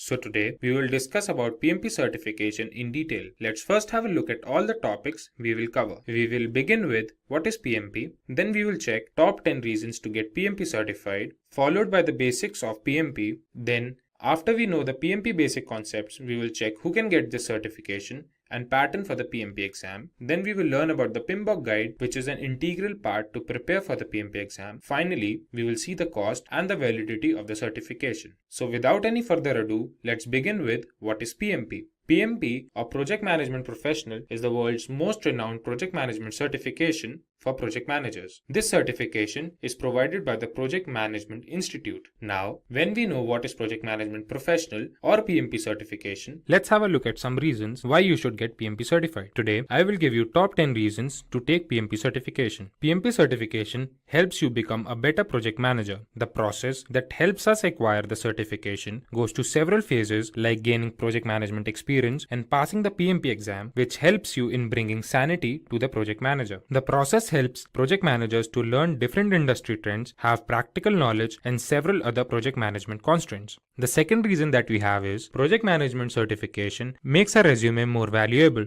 As we have discussed earlier, that PMP certification is the most renowned project management certification, so having it on the resume will definitely help the interviewer recognize our skills. There are companies that only accept project managers who are PMP certified. PMP certification not only helps in switching the job or finding a new one, it helps in progressing in the current company as well. The third reason that we have is it provides more job opportunities. When one acquires the PMP certification, it proves that one has expertise in completing the project effectively and efficiently. So the certification increases the trust factor of the interviewer in you and increases your probability of getting that job. The fourth reason that we have is salary hikes. PMP certified project manager is one of the highest paid jobs around the globe, and this trend will continue to grow. The global survey by the Project Management Institute shows that PMP certified project managers tend to get 20% more salary than the non-certified project managers. The next reason that we have is PMP certification validates your dedication to the job. The certification requires several months of training. It requires several hours of project management experience and exposure. This experience and exposure explains the seriousness of a project manager towards its career path. Then, sixth we have is PMP certification is globally acknowledged. PMP certification is the most renowned certification all over the world. It helps project managers to be a part of different types of industries all over the globe. PMP certification is the most renowned certification all over the world. Project managers who are PMP certified may get jobs in different types of industries all over the world. PMP certification not only provides theoretical knowledge but also helps in gaining practical knowledge, which further helps in increasing the confidence of a project manager. The next reason that we have is better project performance. PMP certified project managers tend to deliver better projects than the non-PMP certified project managers. This is because PMP certified project managers are well aware of 5 process groups, 10 knowledge areas, and 49 processes, which helps them have a clear picture of different aspects involved in a project. The eighth reason that we have is it increases your networking opportunities. There are several communities that one becomes a part of when they sign up as a PMI member. These communities have meetings regarding new job opportunities, and this helps in having a professional network. The ninth reason that we have is job security. Job security is a major reason that a professional thinks of before opting for a particular profession. Today, in the world of recession, where companies are drowning, the demand for PMP certified project managers goes on increasing. The last and the 10th reason we have is expertise in practical application. When one appears for a PMP exam, they need extensive preparation. They need to have thorough knowledge of process groups and knowledge areas, which help them develop several essential skills and move ahead in their career. Now, as we move further, we will look into the PMP basic concepts. The PMP basic concepts are the 5 project management steps. These project management steps start from the day we begin our project to the day we end our project. They begin from initiation to closure. The first step that we have is initiation, planning, execution, monitoring and controlling, and closure. Now, let's have a look at each of them in detail. The first step we have is initiation. Initiation involves defining the project scope. This is the step where we explain what our project will have, for whom we are making that project. It helps us to identify our stakeholders, who all will be the part of that project, and determine the project feasibility. After the step of initiation, when we have decided the scope of our project, the second step that comes is planning. In the planning phase, we define a flow to all the activities of our project. We define this flow keeping in mind all the constraints of a project like time, resources, and risk. After we have defined the flow of these processes, it is time for us to look at the execution. In the execution phase, we evaluate the plan and the sequence of the tasks we have made. We finally put the plan in action and the project tends to start. After the project building has started and the process of execution has started, it is time for the monitoring and the controlling phase. In monitoring and controlling phase, the progress of the project is tracked and important steps for quality assurance are taken. In monitoring and controlling phase, the work being done is compared with the work as defined in the project plan. In this phase, the progress of the project is tracked and important steps for quality assurance are taken. Finally, we have the closure step. In this step, the deliverables are delivered to the client, the documentation of all that took place during the project lifecycle is done, and project is fully evaluated. Now, when we have seen reasons for getting PMP certified and we know the basic concepts of PMP, it is time for us to know who can get PMP certified. For getting PMP certified, there can be two cases. The first case says you must have a secondary degree. A secondary degree means high school diploma or an associate degree or a degree that is globally equivalent to all of these. Then you need to have 7,500 hours of leading and directing projects and 3,500 hours of project management education. There can be two cases. First case can be you must have a secondary degree. That means a high school diploma, associate's degree or the global equivalent degree. Then you must have 7,500 hours of project management experience and 35 hours of education in project management.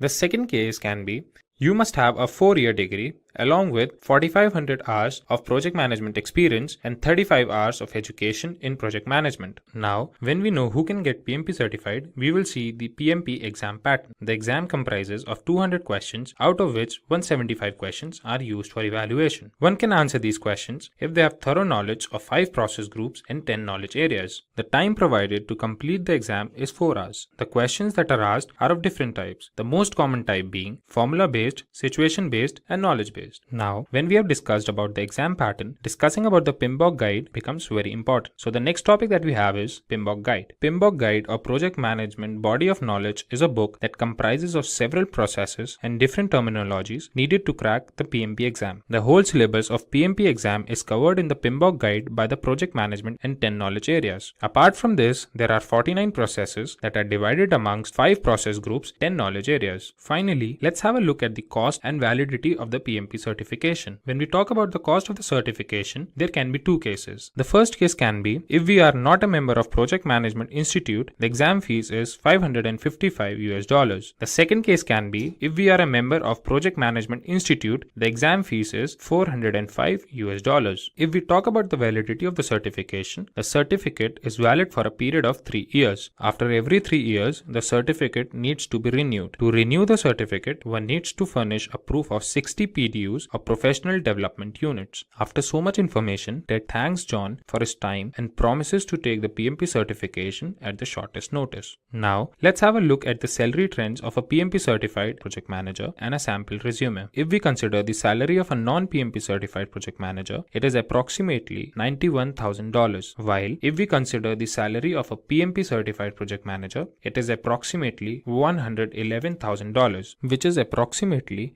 20% higher than the non-certified project manager's salary. Now, let's have a look at the resume of a PMP certified project manager.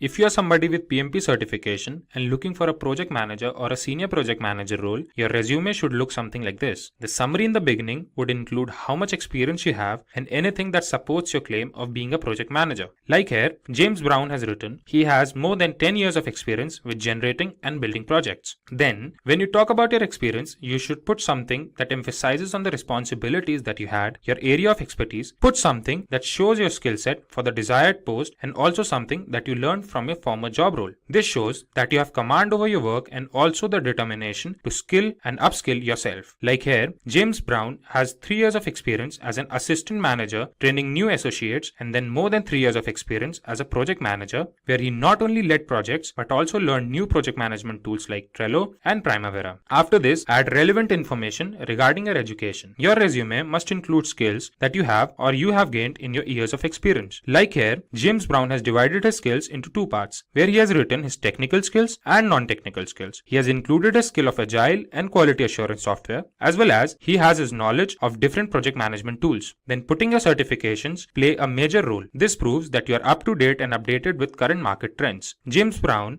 has his certifications in C and Java, and more importantly, he has his project management certification, Project Management Professional. In this session, we will discuss about project manager roles and responsibilities. Let's first have a look at all the topics we will be covering today. First, we will see who is a project manager. Then, we will check the roles and responsibilities of a project manager.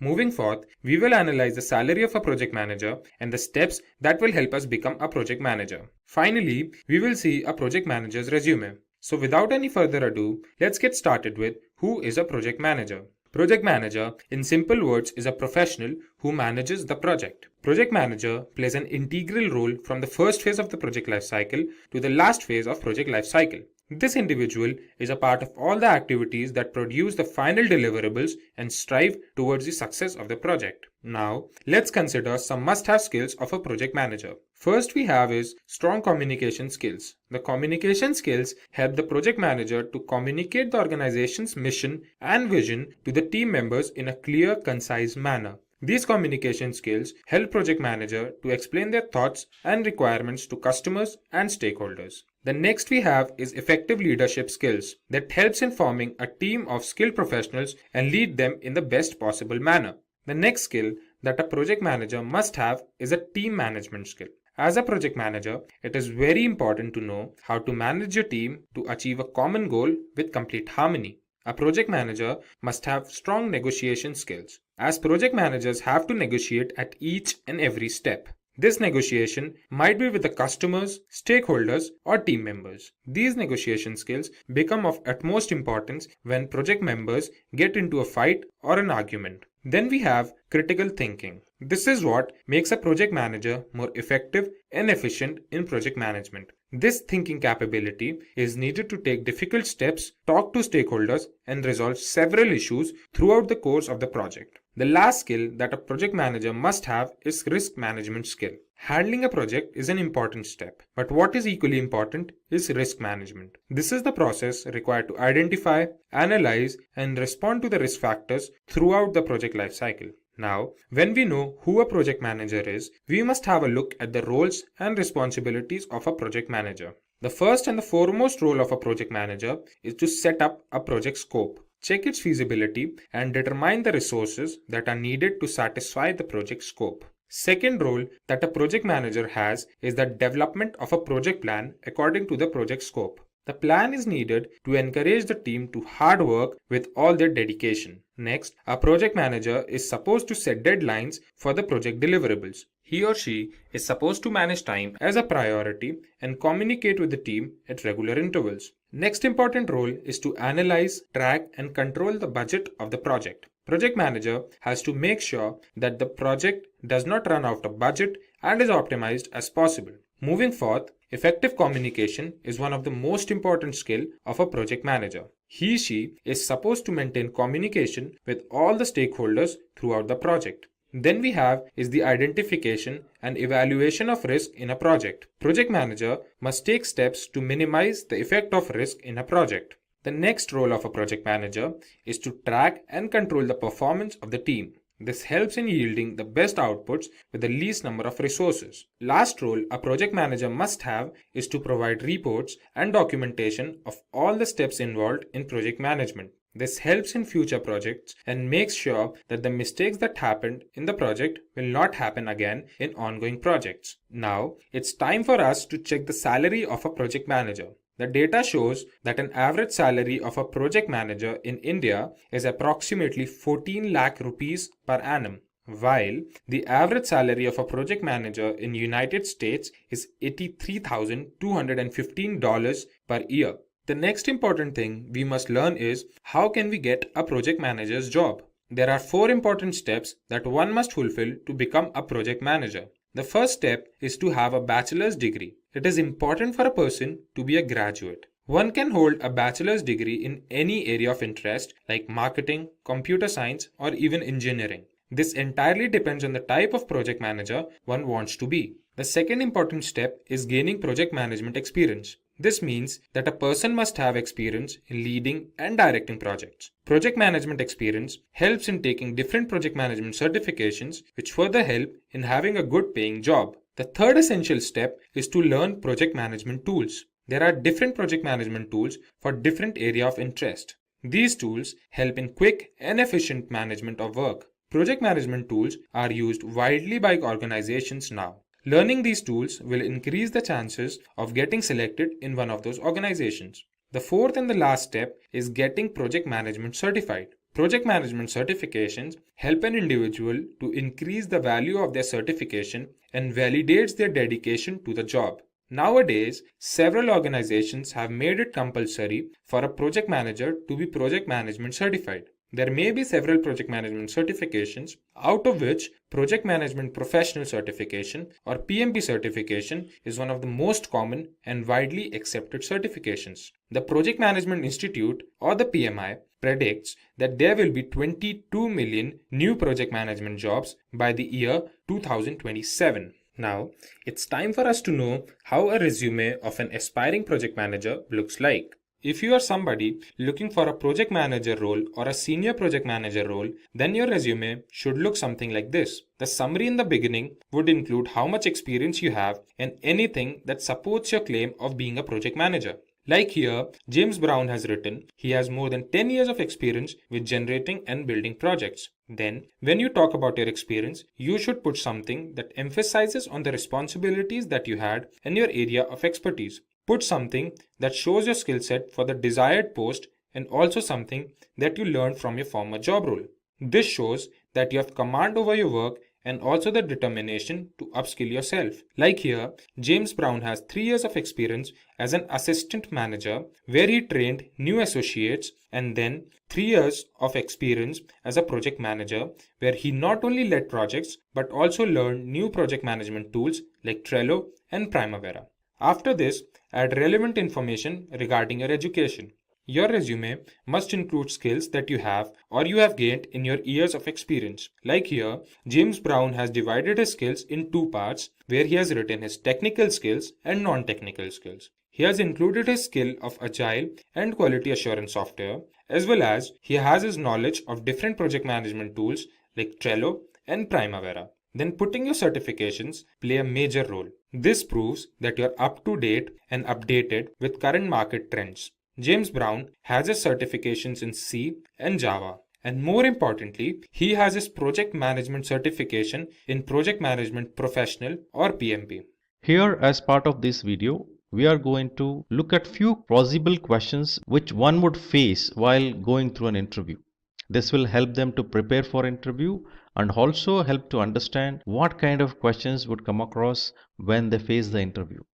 In addition to that, these questions also has an insight towards the role of project management itself. So let us look at one by one. Question number 1. How do you define a project? So as per the PMI's PMBOK 6th edition, a project is a temporary endeavor undertaken to create a unique product, service or results. The temporary nature of projects indicates that a project has a definite beginning and end. So when we say this temporary endeavor undertaken to create a unique product, service or results, each project will have a definite start date and end date.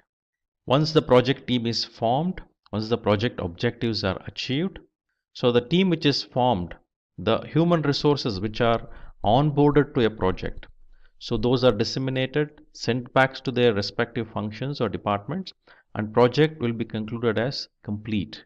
So project can be simple or complex and may be managed by a single person or a group of them.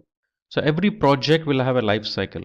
So from beginning to end, it starts and end, where it acquires lot of resources, where it will divide the project life cycle into multiple stages or phases, where project is being done and deliverables will happen through the milestones during that life cycle. So projects are often broken into small tasks to utilize team strengths and increase productivity. Question number 2, what is a project charter? So project charter is a short document that explains the entire project. So this will become a basic document which will be given to a project manager so that a project manager can understand what is a project management is all about. So this document would include the objectives of the project, how will they be carried out, who are the stakeholders, identification of risks, advantages of the project and the budget. So project charter plays an integral while planning the project, as a plan is something that is used in all the phases of project life cycle. It is very essential because it provides all the necessary insights a project manager is needed while taking up the project. After getting the project charter, the first job a project manager is supposed to do is to identify the stakeholders.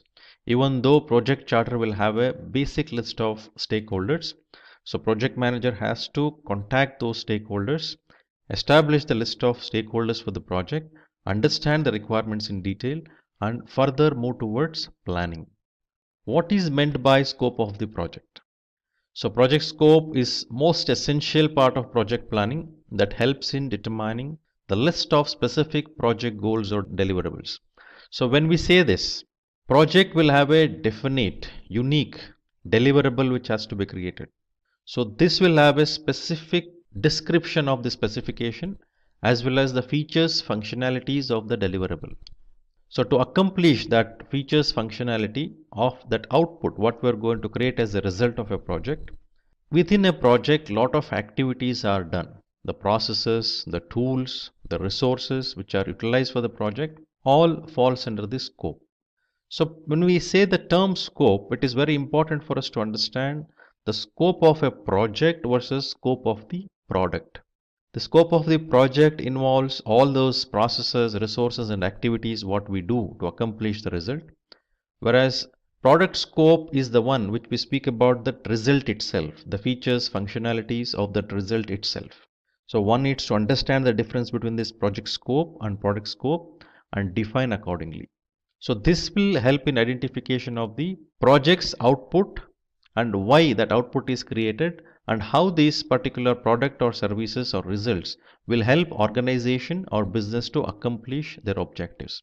This should be the basic understanding a project manager should have. So it includes everything that is to be achieved by the project, which means all those results what needs to be achieved, all those value which has to be created by the results. So we need to keep in mind the result itself is not the ultimate objective of an organization. It is not. Instead, the result will help organization to accomplish their objectives. For example, if you take in HR department, if they introduce an intranet portal for claim processing, so the application what is created as part of the exercise of initiative where my employees should submit their claims through a specific portal. Now that is to reduce the time, the processing duration as well as the efficiency and effectiveness of the processed claim what is submitted. So this is an outcome. So keeping that outcome, the objective, this portal is created. That portal itself has the features and functionalities which project will focus and create that results. So through that result, organization would accomplish their objectives. That should be kept in mind. So understanding the scope is essential. So while understanding the scope, also need to understand how this particular output, the product results, is going to add value to the business. What is the outcome of that? That is also very important to understand. One is understanding the scope, ensuring the project is delivered within that scope, and all that required to be done to accomplish that scope has to be done, and only that. Not anything more than that, not anything lesser than that. What is project life cycle? As I was mentioning during the question 3, there is a project scope. So project itself has a life cycle. So this project scope falls under this project life cycle. So project life cycle refers to the beginning and end of the project. So there is a life. So you initiate a project, trigger a project is actually started, and as it starts, it progresses, creating the results, and then it ends. Project can end in various different scenarios. One is by accomplishing the objective of the project, the ultimate results, the deliverable it creates, and then ends. Or project may also get closed prematurely. So we are not going to look at the why the project is going to close prematurely at the moment. Our idea is to understand what is project life cycle and to visualize that. So this entire span of time the project spends from the beginning to end. It involves various different stages or phases, whatever the term you want to call it. And in each of these stages or phases, there is a milestone deliverables which are measured, and that will be part of the ultimate deliverable, what is going to be delivered as a result of a project. So it involves all the activities, all the processes, all the resources which needs to be acquired, managed, and then the results needs to be accomplished ultimately. So here in a project life cycle, it involves 5 process groups which mainly focuses on different activities and dynamics of the project, which we call it as the initiation process group, planning process group, execution process group, monitoring and controlling process group, and closure process group. So during initiation process group, the creation of a project charter, appointment of the project manager, and identification of the key stakeholder will be done. This can be initiation of the project as a whole or as a part of a specific stage or a phase. Now all these process group what I mentioned, initiation, planning, execution, monitoring, closure, all of these process groups can be looked at their involvement in the entire project life cycle. At the same time, it can also be seen as part of a single phase. So each of the process groups are applicable, like initiation of a project if I say, similarly initiation of a stage or a phase. So the planning process group involves the process of creating the plan for achieving the project's objectives. So this would create the detailed plan for entire project or a skeleton plan for a project if it is a agile or rolling wave project. If that approach is taken like rolling wave or progressive elaboration or agile approaches, then the skeleton of the project plan is created. If waterfall approach is taken, it's quite obvious, the comprehensive, the detailed project plan will be created. Project management plan is also involved in this. Now, in addition to this, as we progress in the project, for each stage or a phase, there needs to be a plan which is detailed further compared to the project plan itself, which will become ultimately part of big plan of a project. The execution process groups involves the project management processes for identification, allocation, and management of resources required for executing the project deliverables. So here the actual execution happens. Being a project manager, the focus should be on managing the project. So many a time I have seen project manager is going and doing tasks, looking at the task level, transaction level, which was not project management thought. So one needs to ensure the project management is not about deliverables in terms of doing the tasks. It's about getting the deliverables from the team. So active involvement in terms of acquiring the resources, checking whether the accomplishment of results has happened needs to be done throughout the project lifecycle. So it's all about directing and manage project works and at the same time managing the knowledge which is acquired during the project lifecycle. The monitoring and controlling process groups involves the process for project manager to monitoring and controlling the project. Now this involves reviewing, this involves creation of reports, this involves concluding yes project has delivered or not delivered, identification of the deviations and initiating with a change request for necessary corrections. So monitoring and control will be done throughout the project life cycle, and only with an effective monitoring and control we can see the success in a project. So the closure process group involves the process which is required for formally closing the project, where everything including what went wrong and what went right all through the project is summed up. So here, especially in the closing process group, we will not focus on acceptance of the deliverable. Instead, we'll focus on sign off, capturing lessons learned, all the formalities which needs to be completed as part of a closure. Then where are we going to accept the deliverables? This happens in monitoring and controlling. So while doing the monitoring and controlling, we will validate against what is planned comparing with what is being delivered. So when we compare both, one would understand what is delivered versus what actually was planned. So their acceptance happens. Once the acceptance happens there, only then the project moves towards closure. Project or phase, either of that. So when we say closure process group, it involves the process for a closure of that phase, whether accomplishment of all the objectives, all the deliverables of that phase is done or not is checked if it is a phase. If it is a project, in the project perspective, if everything is complete is checked, and then it moves to closing process group, where the lessons learned, the formal sign off, everything will be done as part of this closing process group. What is the importance of process groups? So process groups are set of processes that are applicable to various stages of the project, as I mentioned earlier. Each of the processes has a defined set of inputs and produce defined outputs by applying a set of tools and techniques on the input.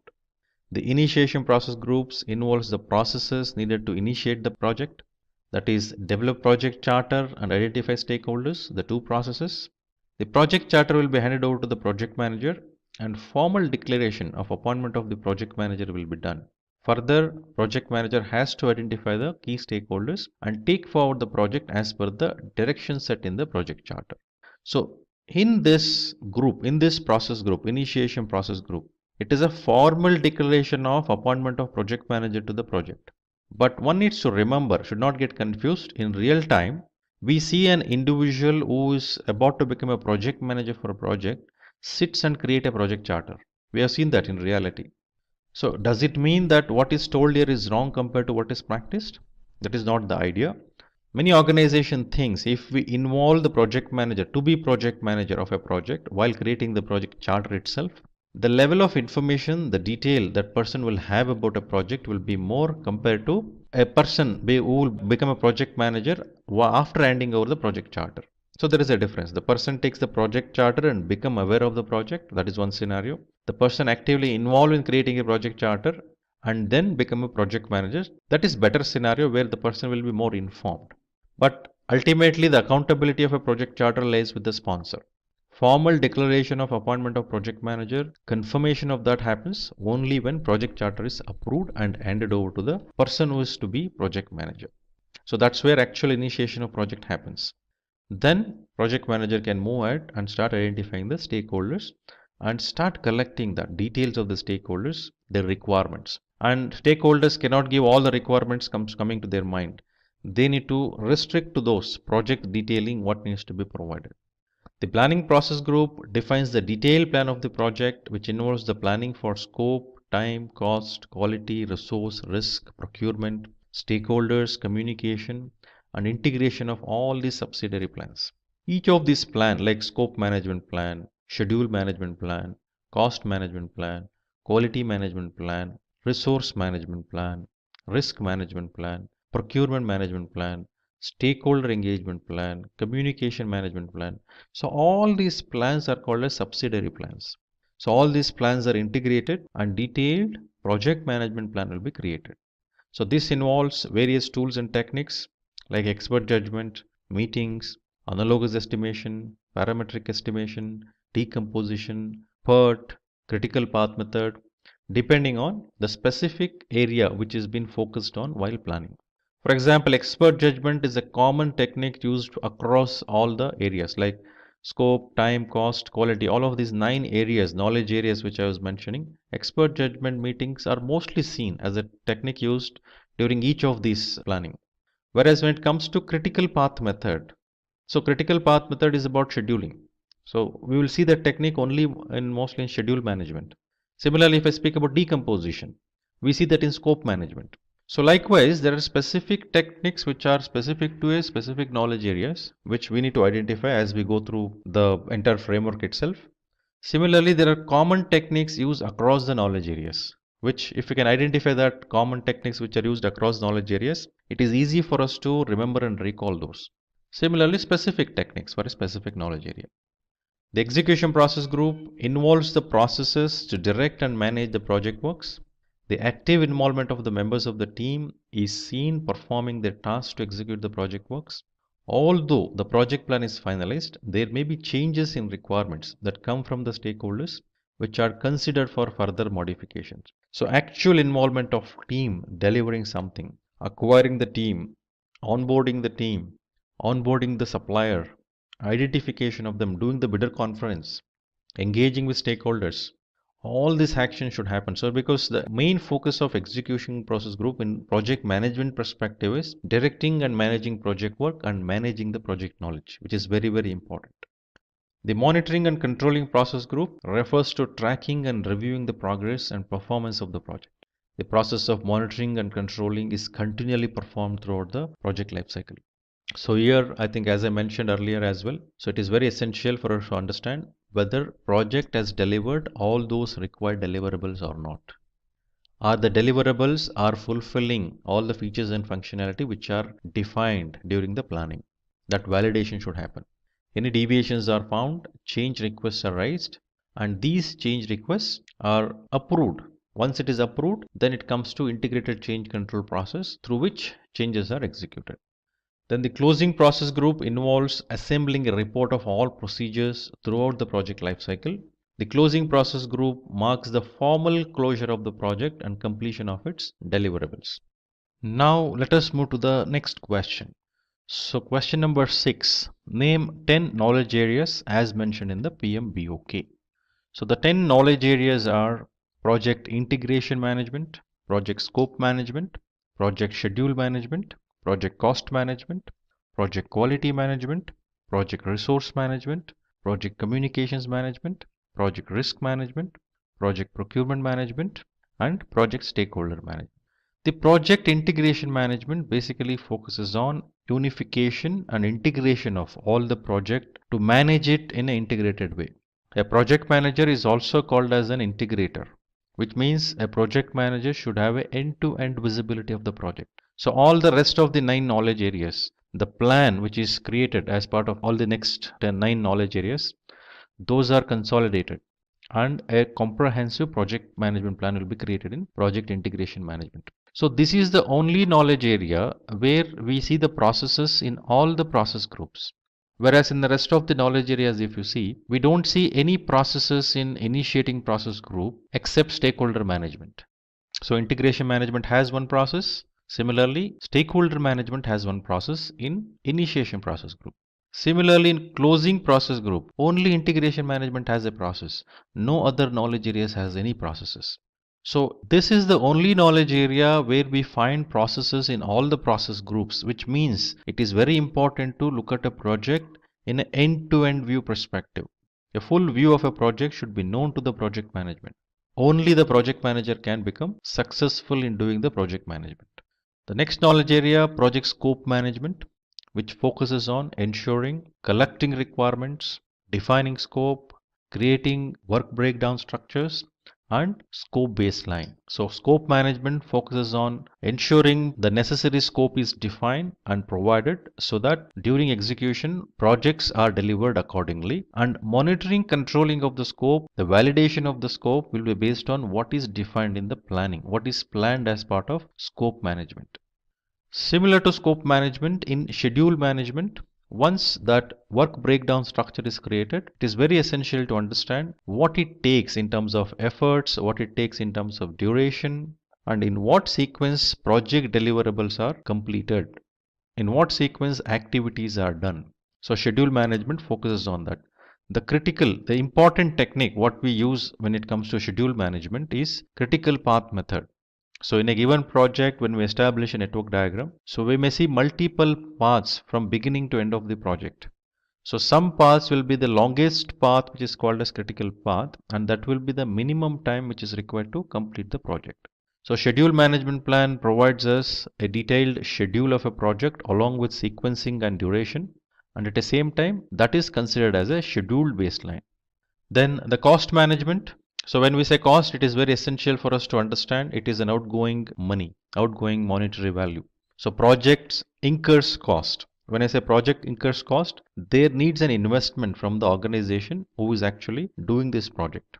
So the cost needs to be assessed, means an approximation of the cost needs to be done, a budget has to be allocated to the project, and within that budget, the project needs to be completed. It cannot go beyond that. So budget is established, allocation of budget and confirmation of budget happens. And cost perspective, monitoring of the project happens based on what is that specific budget it has. Within that project has to done. That will become a baseline, cost baseline. So to measure the cost and schedule, a technique called earned value management is used, where the terminology like cost performance index, schedule performance index, actual cost, earned value, planned value, budgeted completion, estimate to complete. So these are the terminologies which are used as part of earned value management. Now let us move to quality management, project quality management.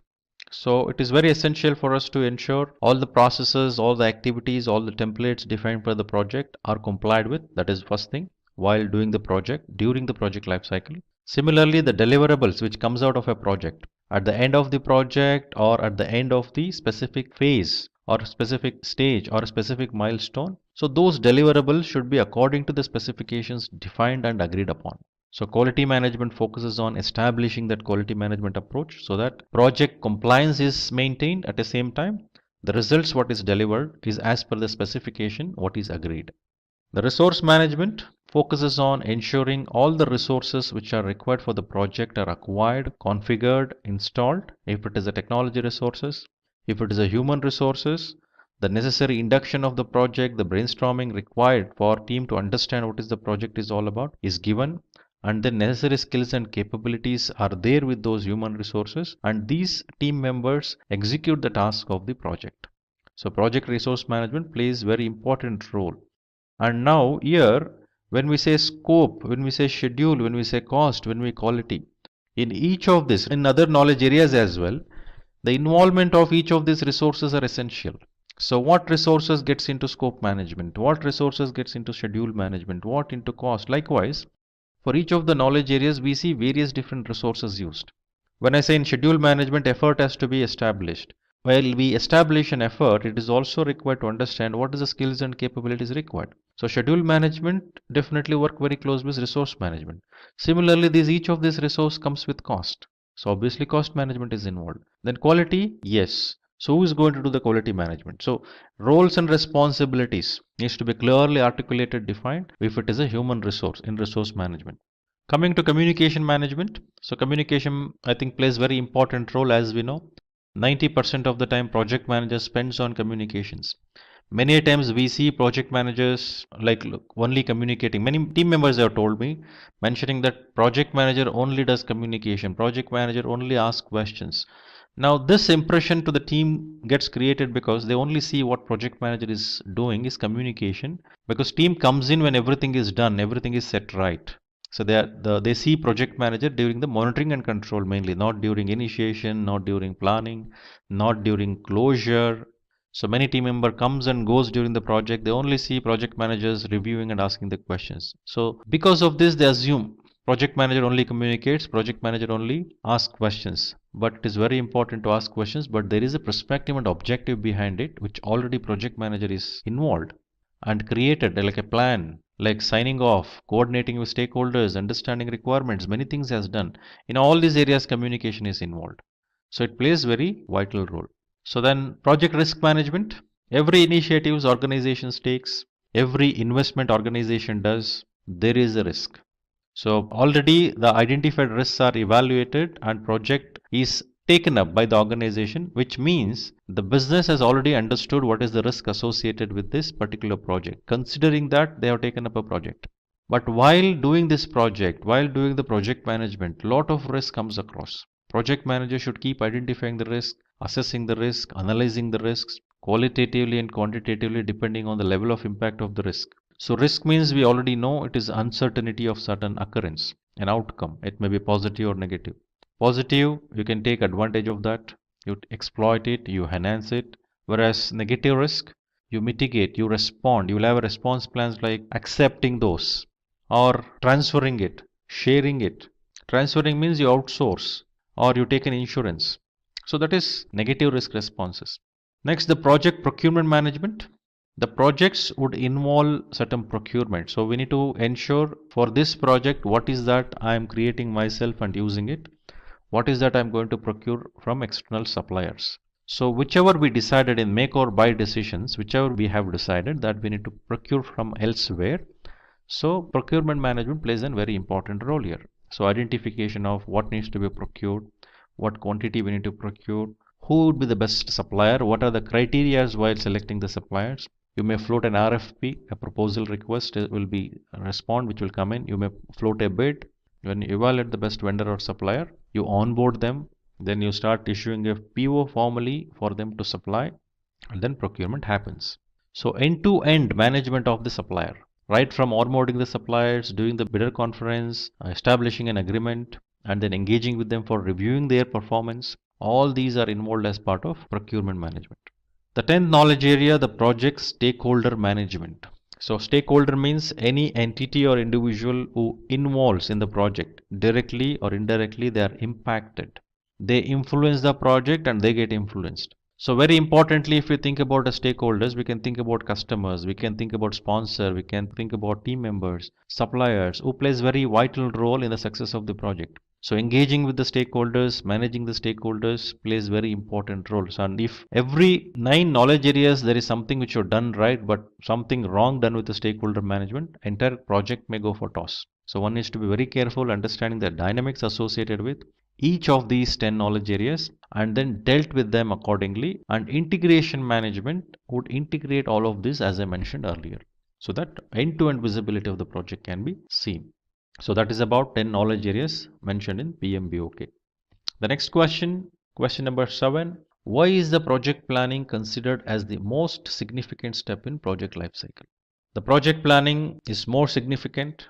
This will provide all the baseline plans, like as we saw in the previous question, scope baseline, cost baseline, schedule baseline. So all the baselines required, which will be referred, right? Each of the baselines are considered. Based on these baselines, project needs to be executed.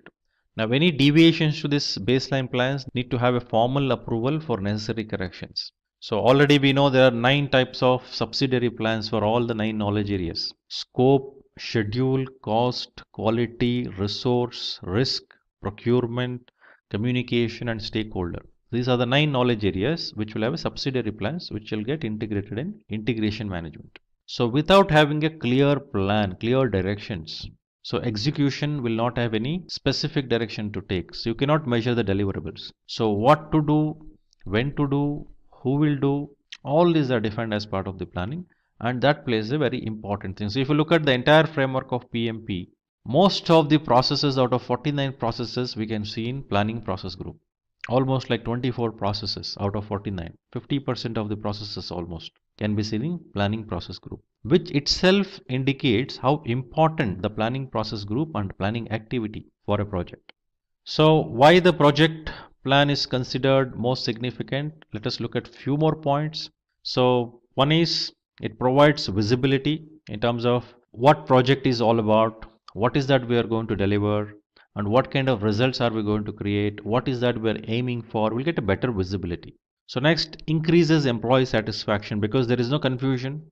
Each team member understand what needs to be delivered and what is the performance of the team members, how it is measured is also visible, and that is happening in reality because you cannot deviate on what is being planned. So that should happen in actual execution as well.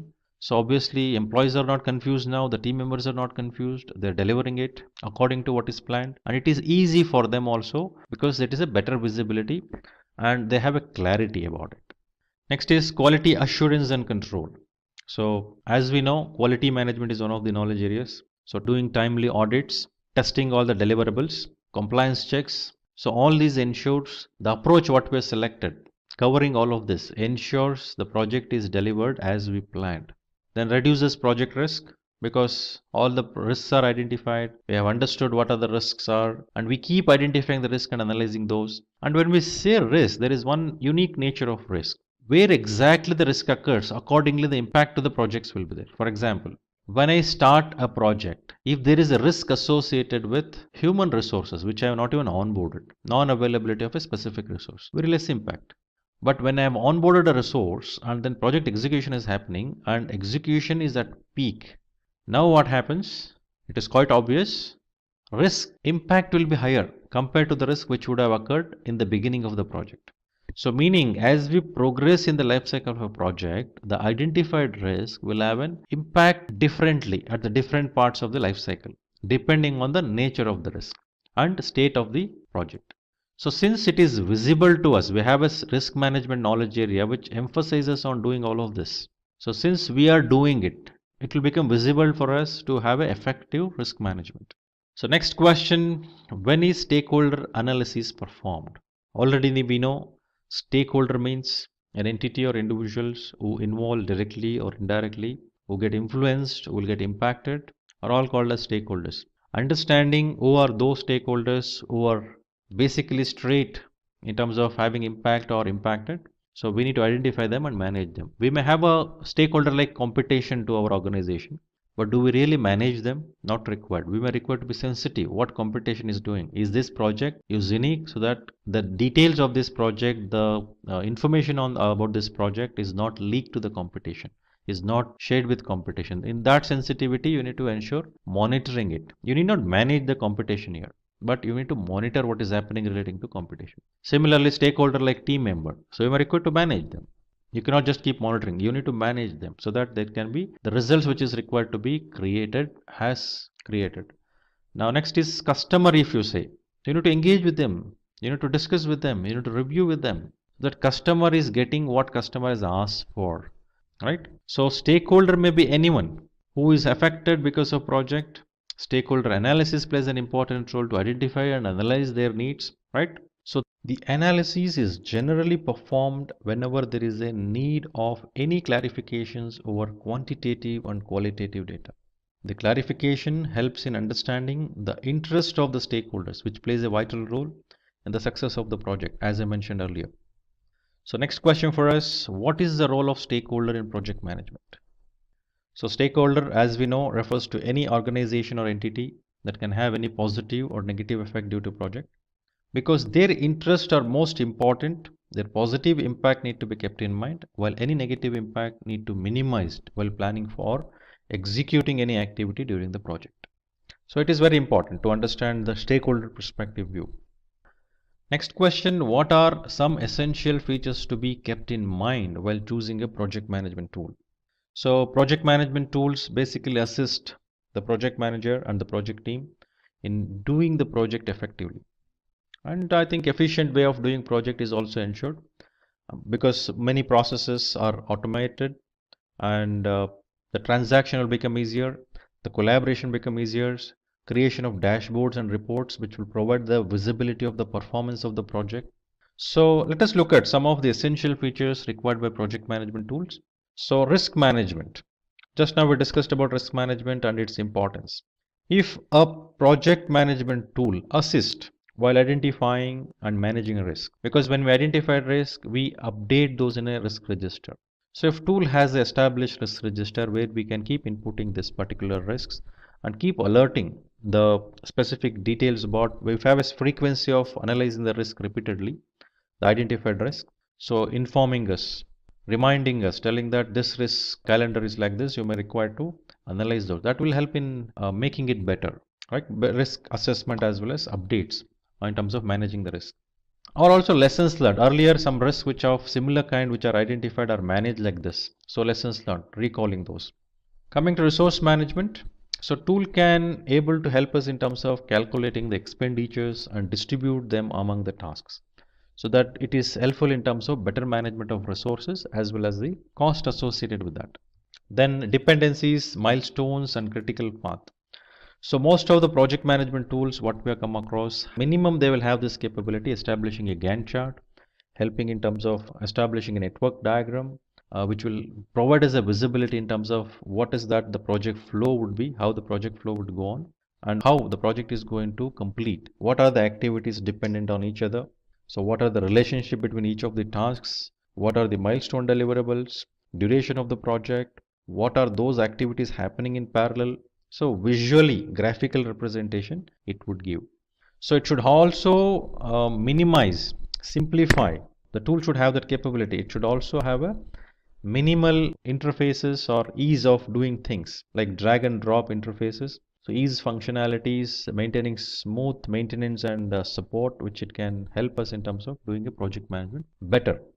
So basically tools helps us in terms of assisting to have efficient and effective project management. So all the information should be handy so that it is there with us always. So third party integration, like a tool must be able to help us in terms of collaborating with other tools, which would help us in sharing information. It would help us in terms of providing better visibility.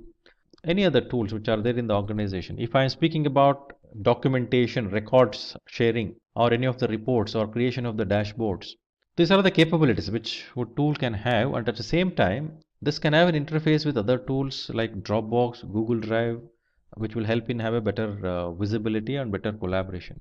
So agile workflow system, when we say the functions, features, functionality of this particular tool should help us becoming agile. So moving faster means quick inputs and feedbacks given, because when we say agile, we are moving faster. When we're moving faster, there should be quick feedbacks which should be coming back so that necessary corrections can be made quickly. So to do this, if tool can assist us in providing those details of increased flexibility and transparency, so that would help in becoming more productive. Then dashboards to manage projects, dashboards which will provide what is complete, what is not complete, what is the status of the project, how is the performance.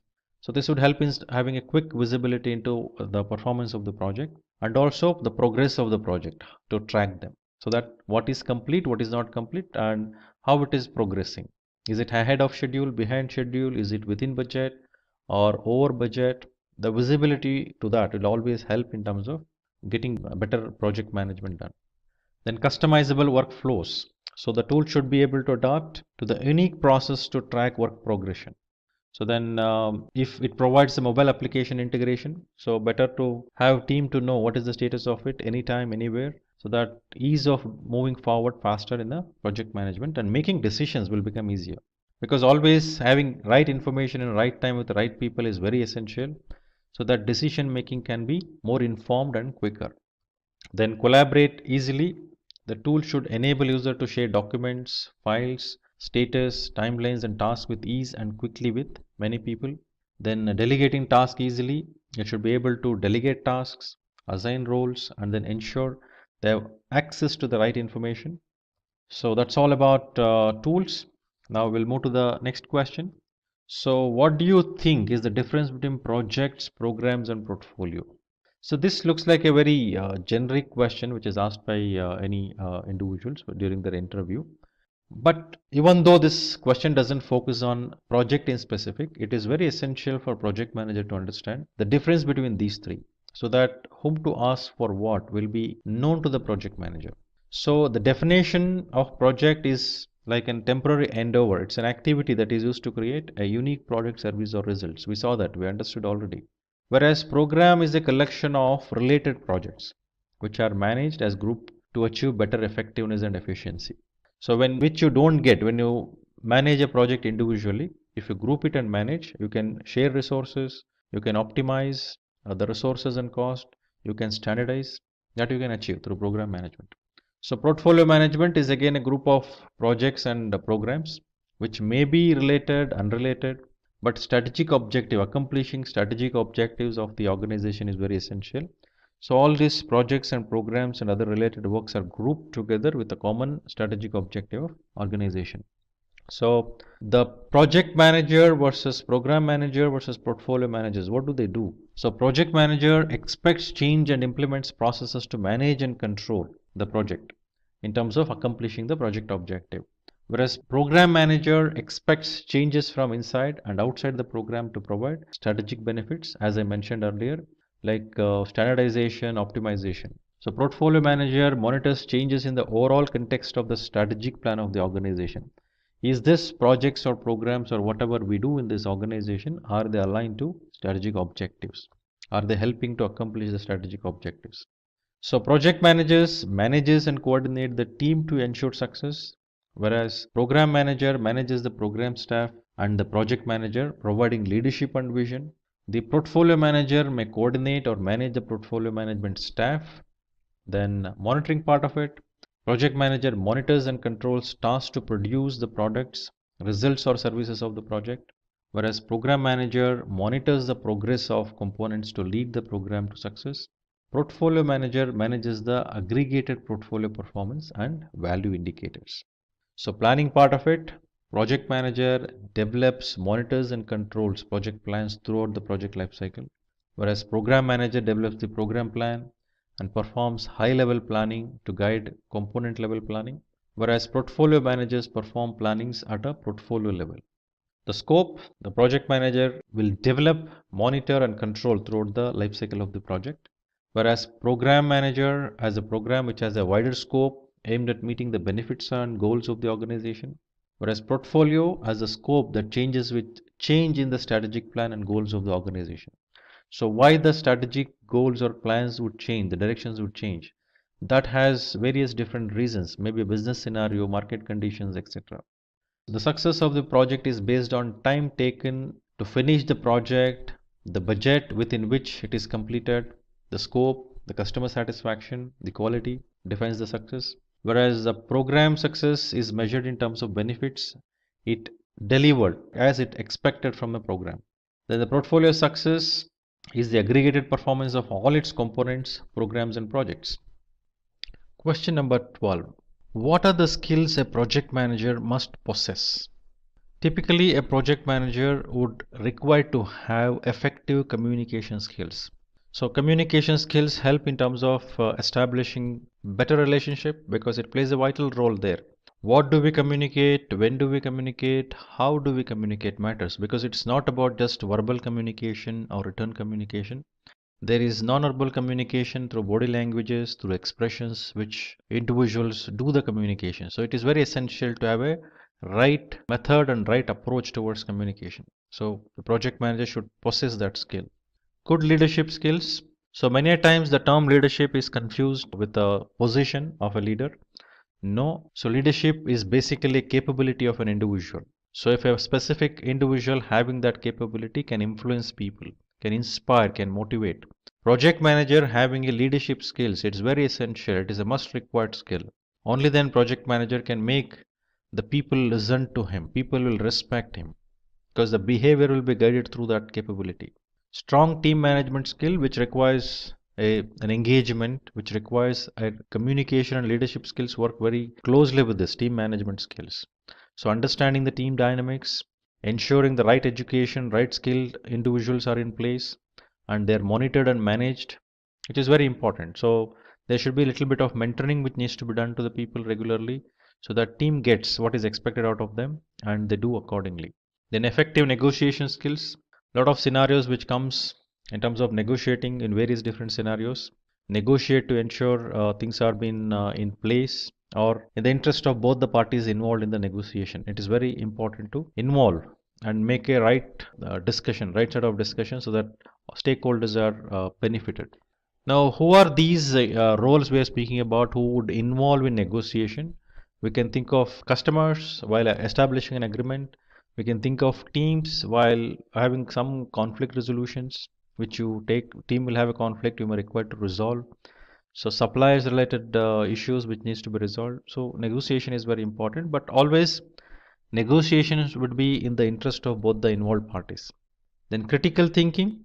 So critical thinking in the sense not just seeing what is there, it's about how to set it right, how to take it forward in the right direction. So what could cause, visualizing things is very important. Risk management skills, it's quite obvious. The most ignored area which I have seen throughout is the risk management. So I don't know what is the reason risk is ignored. Many of the projects what I have seen, almost like 80 to 85%, people don't even look at the risks. So it is very essential to look at the risk and manage the risk. Only then project can become successful. So question 13, what will be involved in project scope management? So we already know project scope means it involves both project scope as well as product scope. Now, scope management basically ensures project includes all those necessary things to be done in terms of activities, in terms of processes, in terms of resources, so that project objectives can be accomplished. So this particular process, project scope management, describes the project scope and documents how it will be designed, validated and controlled throughout the project lifecycle. So it collects requirement. So collect requirement process engages with stakeholders, discusses with them to understand what is their requirement, collect the requirements, document the requirements and establish requirement management plan. Then based on this requirement established, scope has to be defined. Means the detailed description of the project and product has to be developed, and a list has to be created that includes all the requirements. Then creating the WBS, work breakdown structure. Once the scope is defined, so now the decomposition of that scope definition what is given has to be taken into the lowest possible level. It has to be like logically further it cannot be subdivided, right? So decomposition basically helps in terms of breaking down those ultimate deliverable into multiple lower level parts. For example, if I consider a car, I can think about two broad categories like exteriors and interiors. Now in exteriors, I can think of a body of the car, the rear view mirror, the wheel, the bonnet, the glass. So I can just decompose like this. Now until I decompose to the mirror, further I cannot decompose. In the mirror, what are all the things we can think of? Mirror cap, mirror glass, mirror mount. So further can I subdivide this? No. So each of the components involved in all the perspective, in the car perspective, I broadly initially decomposed it to the level interior exteriors, and further down the line we took to the next level of components. Further down the line we again decomposed it. Now at the lowest level we actually look at the effort estimation, activity, resource required, all this we look at, and we will do bottom up to consolidate to see what is the scope. So which will help us in becoming scope baseline. So validate scope is a process in monitoring and controlling which involves reviewing the deliverables with the customer or sponsor to ensure successful completion and formal acceptance of the deliverables. So formal acceptance is the key requirement when we validate the scope. If it is not according to the plan, that is rejected and it is sent back for change and necessary corrections. Then control scope. So in this process, the status of the project and product scope is monitored. Changes to the scope baseline, which is actually defined as part of the planning. If anything is seen in terms of deviation, that needs to be corrected. The change request would be raised. Then next question, tell us about some project management tools. So some of the most common and popular management tools which I have come across are listed here, like Plutio, Basecamp, Teamwork Projects, Zoho Projects, Asana, Jira Software, Trello. I think details of this you may require to go to individual tool sections and then review those. Better if you can able to create a comparison sheet, always helps in terms of understanding what is that features functionality each of this tool has. So one more tool which is not mentioned here is Microsoft Project. So which is also another popular tool which is used, and similarly I can mention like Primavera. So each of these has its own advantages, disadvantages. So you may require to list out what do you exactly want in terms of when you take up a tool for project management and what each of this tool has. If you can able to create a comparison sheet, that would help you in terms of selecting the right tool for your organization and projects. Question number 15. What is the significance of monitoring and controlling in the project lifecycle? So as we know, monitoring and controlling is a process group. So this involves tracking the project's performance alongside the planned project management activities. This also focuses on comparing actual and planned performance. So we have defined that in the planning. So what needs to be accomplished, how it has to be accomplished, what templates are to be used, what needs to be delivered. We have defined it in planning. So that needs to be compared with the actual thing what is created and what is that, how are we doing this currently, how it is done, is it complied with. Assessing performance to determine any corrective actions are identified, their status reported, and appropriate responses to risks are taken. So ensuring an accurate information base, providing information to support status reporting, measuring progress and forecasting, adding forecasts to update cost and current schedule information, making sure approved changes are being implemented. Upon successfully performing monitoring and control, the processes within monitoring and controlling process group. So the possible outcomes would be like the change request, work performance reports, update to project management plan and project documents. Maybe if everything is okay, well, for example, validate scope, which comes under this process group. So if when we validate if everything is okay as per the plan, then it is accepted deliverable, which will move towards the closure. If it is not, obviously it leads towards change request. So question number 16 is, what's the key difference in the roles of the project and program manager? So project manager is basically focuses on projects and its success of the project, as we know already. Whereas program manager looks at all those projects which fall under the program are managed together and taken forward in the required direction. So program manager plans program level activities and the schedule of projects. So program managers defines terms of reference for projects, They starts, stops, and monitor progress of constituent projects, manages program level risks and issues. They set up policies and procedures for projects. They resolve conflicts. They determine the program standards. Similarly, project manager focuses on planning a project based on dependencies and interfaces given by the project manager. So works within the defined TAR, terms of references given for the projects, runs the project, reports to program manager, manages project risks and issues, and escalates them to program manager if required. If at all a project is part of a program, if it is not, then that escalation goes to sponsor. So project manager runs projects according to the policies and procedures, uses resources assigned to project manager, and delivers the products that satisfy the requirements. Question number 17. What are the types of risks involved in the project? So we know that one of the knowledge areas in the project management is risk management. It is very essential for us to identify risk, assess and analyze risk, and have the risk response plans. So while doing it, it is also very important for us to understand categorizing the risks depending on where exactly what category this risk falls into, depending on the impacts. For example, some of the list which is given, common types of risk, the risk categories you can think of. It may be related to cost, schedule, performance, technology or technical, strategic, legal, market risk, risk related to external hazards, and it goes on. So these are the minimum set of list which we can think of in any project, the kind of risk are associated with which area. So when I say cost associated risk, it's all about monetary related, where we invest, where we actually monitor that budget, involve that budget, incur that cost related to that. Schedule in terms of doing it faster, doing it slower, doing it as per the plan.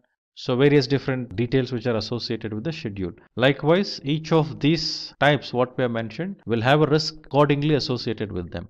So question number 18, what is the difference between a risk and a issue in context of project management? So when we say risk is always we look at in the future. So it's an uncertainty of outcome when we say we are looking at the future. It may be next moment in the future, but it is risk which is focused on the future. So risks may be positive or negative. Any risk we identify may have positive or negative impact. Whereas risk response will be in accordance with the risk response planning, and these are documented in risk register. So issue is always the one which we have in front of us to manage. So it is focused on present, always negative, it will have negative impacts. So response will be in accordance to the issue workaround provided, and these are documented in the issue register. So next question, question number 19, how does project scheduling help in project execution? Project scheduling makes sure there is a sequence of how all the tasks will be performed.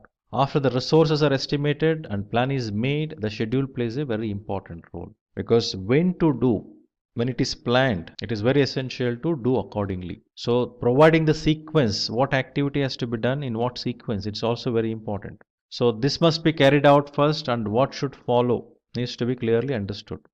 The optimized scheduling of tasks provides the best possible output with the allocated resources, and that has to be done within the scheduled time, within the deadline.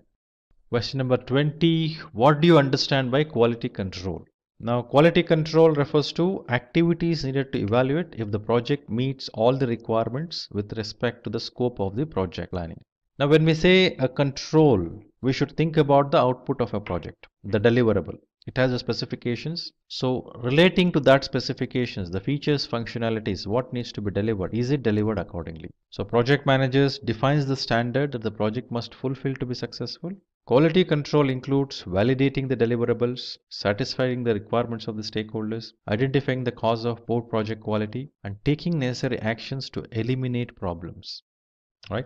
Question number 21. Explain the forming in team dynamics.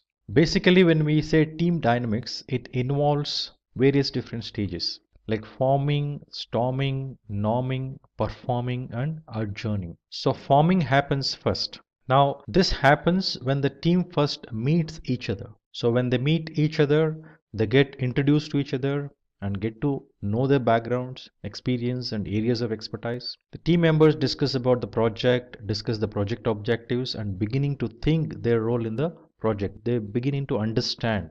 They know what is this project is all about. So in detail, what is this project is all about will be understood by them in storming, which is the next stage in the team dynamics. Question number 22. So what is work breakdown structure and how does it affect the work estimates of tasks or activities? Work breakdown structure is a hierarchical replica of all the work in the project. For example, if I take up a specific object, a specific products or services which we are bringing out as a result. For example, if I take a car, so how will I visualize various different parts of the car? It's very difficult in one go. In execution perspective, in creation perspective, we may require to know every parts of it in detail.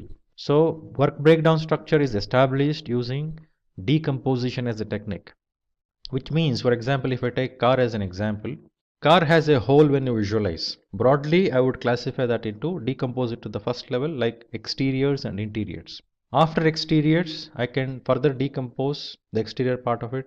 Similarly, after interiors, I will decompose it further. In exteriors, what are the things I can think of? Like exteriors in terms of glass, in terms of body, in terms of tires, in terms of wheel, bonnet, mirror, rear view mirror, which is outside. So likewise, I will have various different decompositions level. That is the second level of decomposition. Next, third level of decomposition I can go. In each of these parts, what I said, I can further elaborate those. If I take the rear view mirror as an example, so I can think about mirror cap, I can think about mirror glass, I can think about mirror mount. So these are the various different decomposed levels below mirror. Similarly, if I come to interiors, we can think about entertainment system, we can think about seats, we can think about AC, right? So we can think about anything else like dashboards. Now each of these components further I can decompose. So the idea of decomposing is I am going to understand what are the various product parts are involved to make a bigger product as a whole. So once I accomplish that, I will have a details at each of these levels and consolidate upwards. As shown in the picture here, the first level, task 1, task 2, task 3. Before I assign these tasks, I will have the product breakdown structure first. And from bottom level, I start adding up the activities, effort estimation, and then I keep consolidating upwards. Similarly, I will put the cost components to it. I will estimate the cost involved, the one which is required. And then I go upwards and consolidate. So WBS helps in organizing the work in a manageable sections. So this would help in establishing additional details, which would help in defining tasks, helping in estimation, helps in, when I say estimation, it is not just specific estimation, it's about cost estimation, schedule estimation, effort estimation, and then this will also help us in terms of sequencing further. So work breakdown structure will also have something called WBS dictionary, which gives the description of all the WBS elements. Next question, question number 23. What is meant by the term SPI? Now SPI refers to Schedule Performance Index. So schedule performance index is a measure of schedule efficiency expressed as a ratio of earned value to the planned value. So when I say earned value is the actual work which is completed. The value, the budgeted value for the actual work which is completed, and planned value is the budgeted value of the work which is supposed to be accomplished as per the plan. Now this will help us in understanding how the project is progressing in schedule perspective. If SPI is lesser than 1 means it is behind schedule. SPI is more than 1, it is ahead of schedule. If SPI is 1, it is as per the plan. Schedule is as per the plan. Question number 24. What is the significance of agile project management?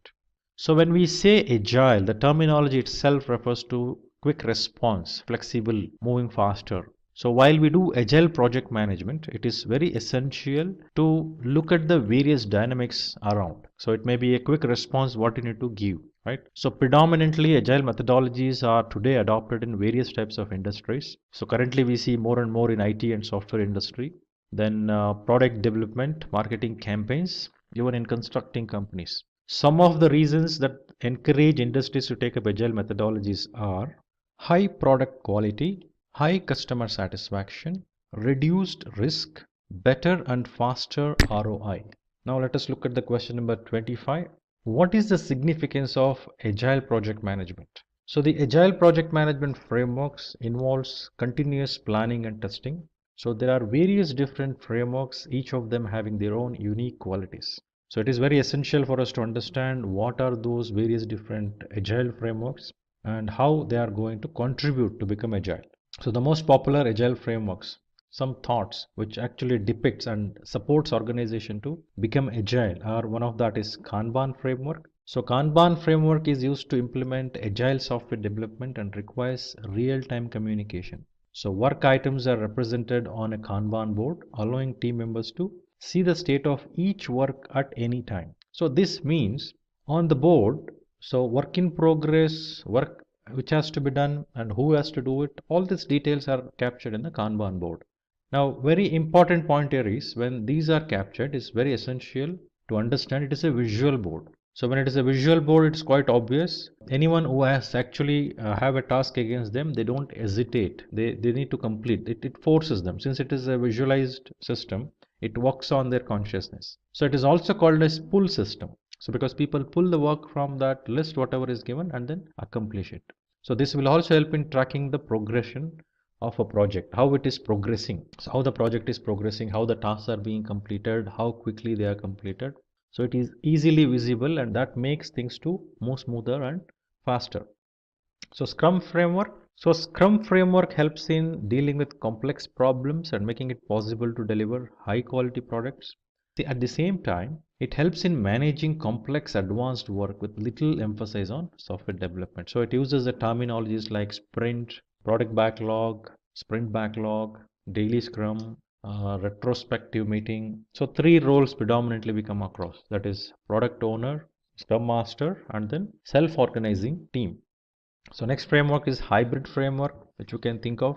So it is the combination of agile methods with non-agile methods. Hybrid can handle requirement changes and it can deliver products in stages. So in hybrid model, planning is done using a waterfall approach, while the agile approach handles execution and delivery. So lean framework. So the lean framework works on the concept of maximizing customer value with fewer resources and zero waste. Hence, lean focuses on the flow of products and services instead of focusing on separate technologies. Companies can act upon with changing customer needs and requirements. So very important points to observe here. Zero waste means in the flow, the way the processes are connected to each other, in that flow, we should identify what are those which acts as a bottlenecks resulting in waste. So we should eliminate such bottlenecks. So these elimination of bottlenecks helps in reduction of waste, at the same time increasing the value to the customers. So in the downstream, from the point where bottleneck you have, the entire capacity will get limited to the downstream capacity I'm speaking about will get limited to the bottleneck where that particular issue exists. Right, that needs to be resolved. Elimination of waste should happen. So waste is a result of anything which is a non-value adding activity. Right, so we need to identify as per the lean perspective. So the defects are not allowed to move forward to the downstream. That is the whole idea behind it. So next question 26. Why does a project manager need to be proactive? Okay, so we always have this question coming around, proactiveness versus reactiveness. When should we be proactive? When should we be reactive? That we need to understand. Now, more proactive in nature, the project manager or any manager who is more proactive will basically visualize the future.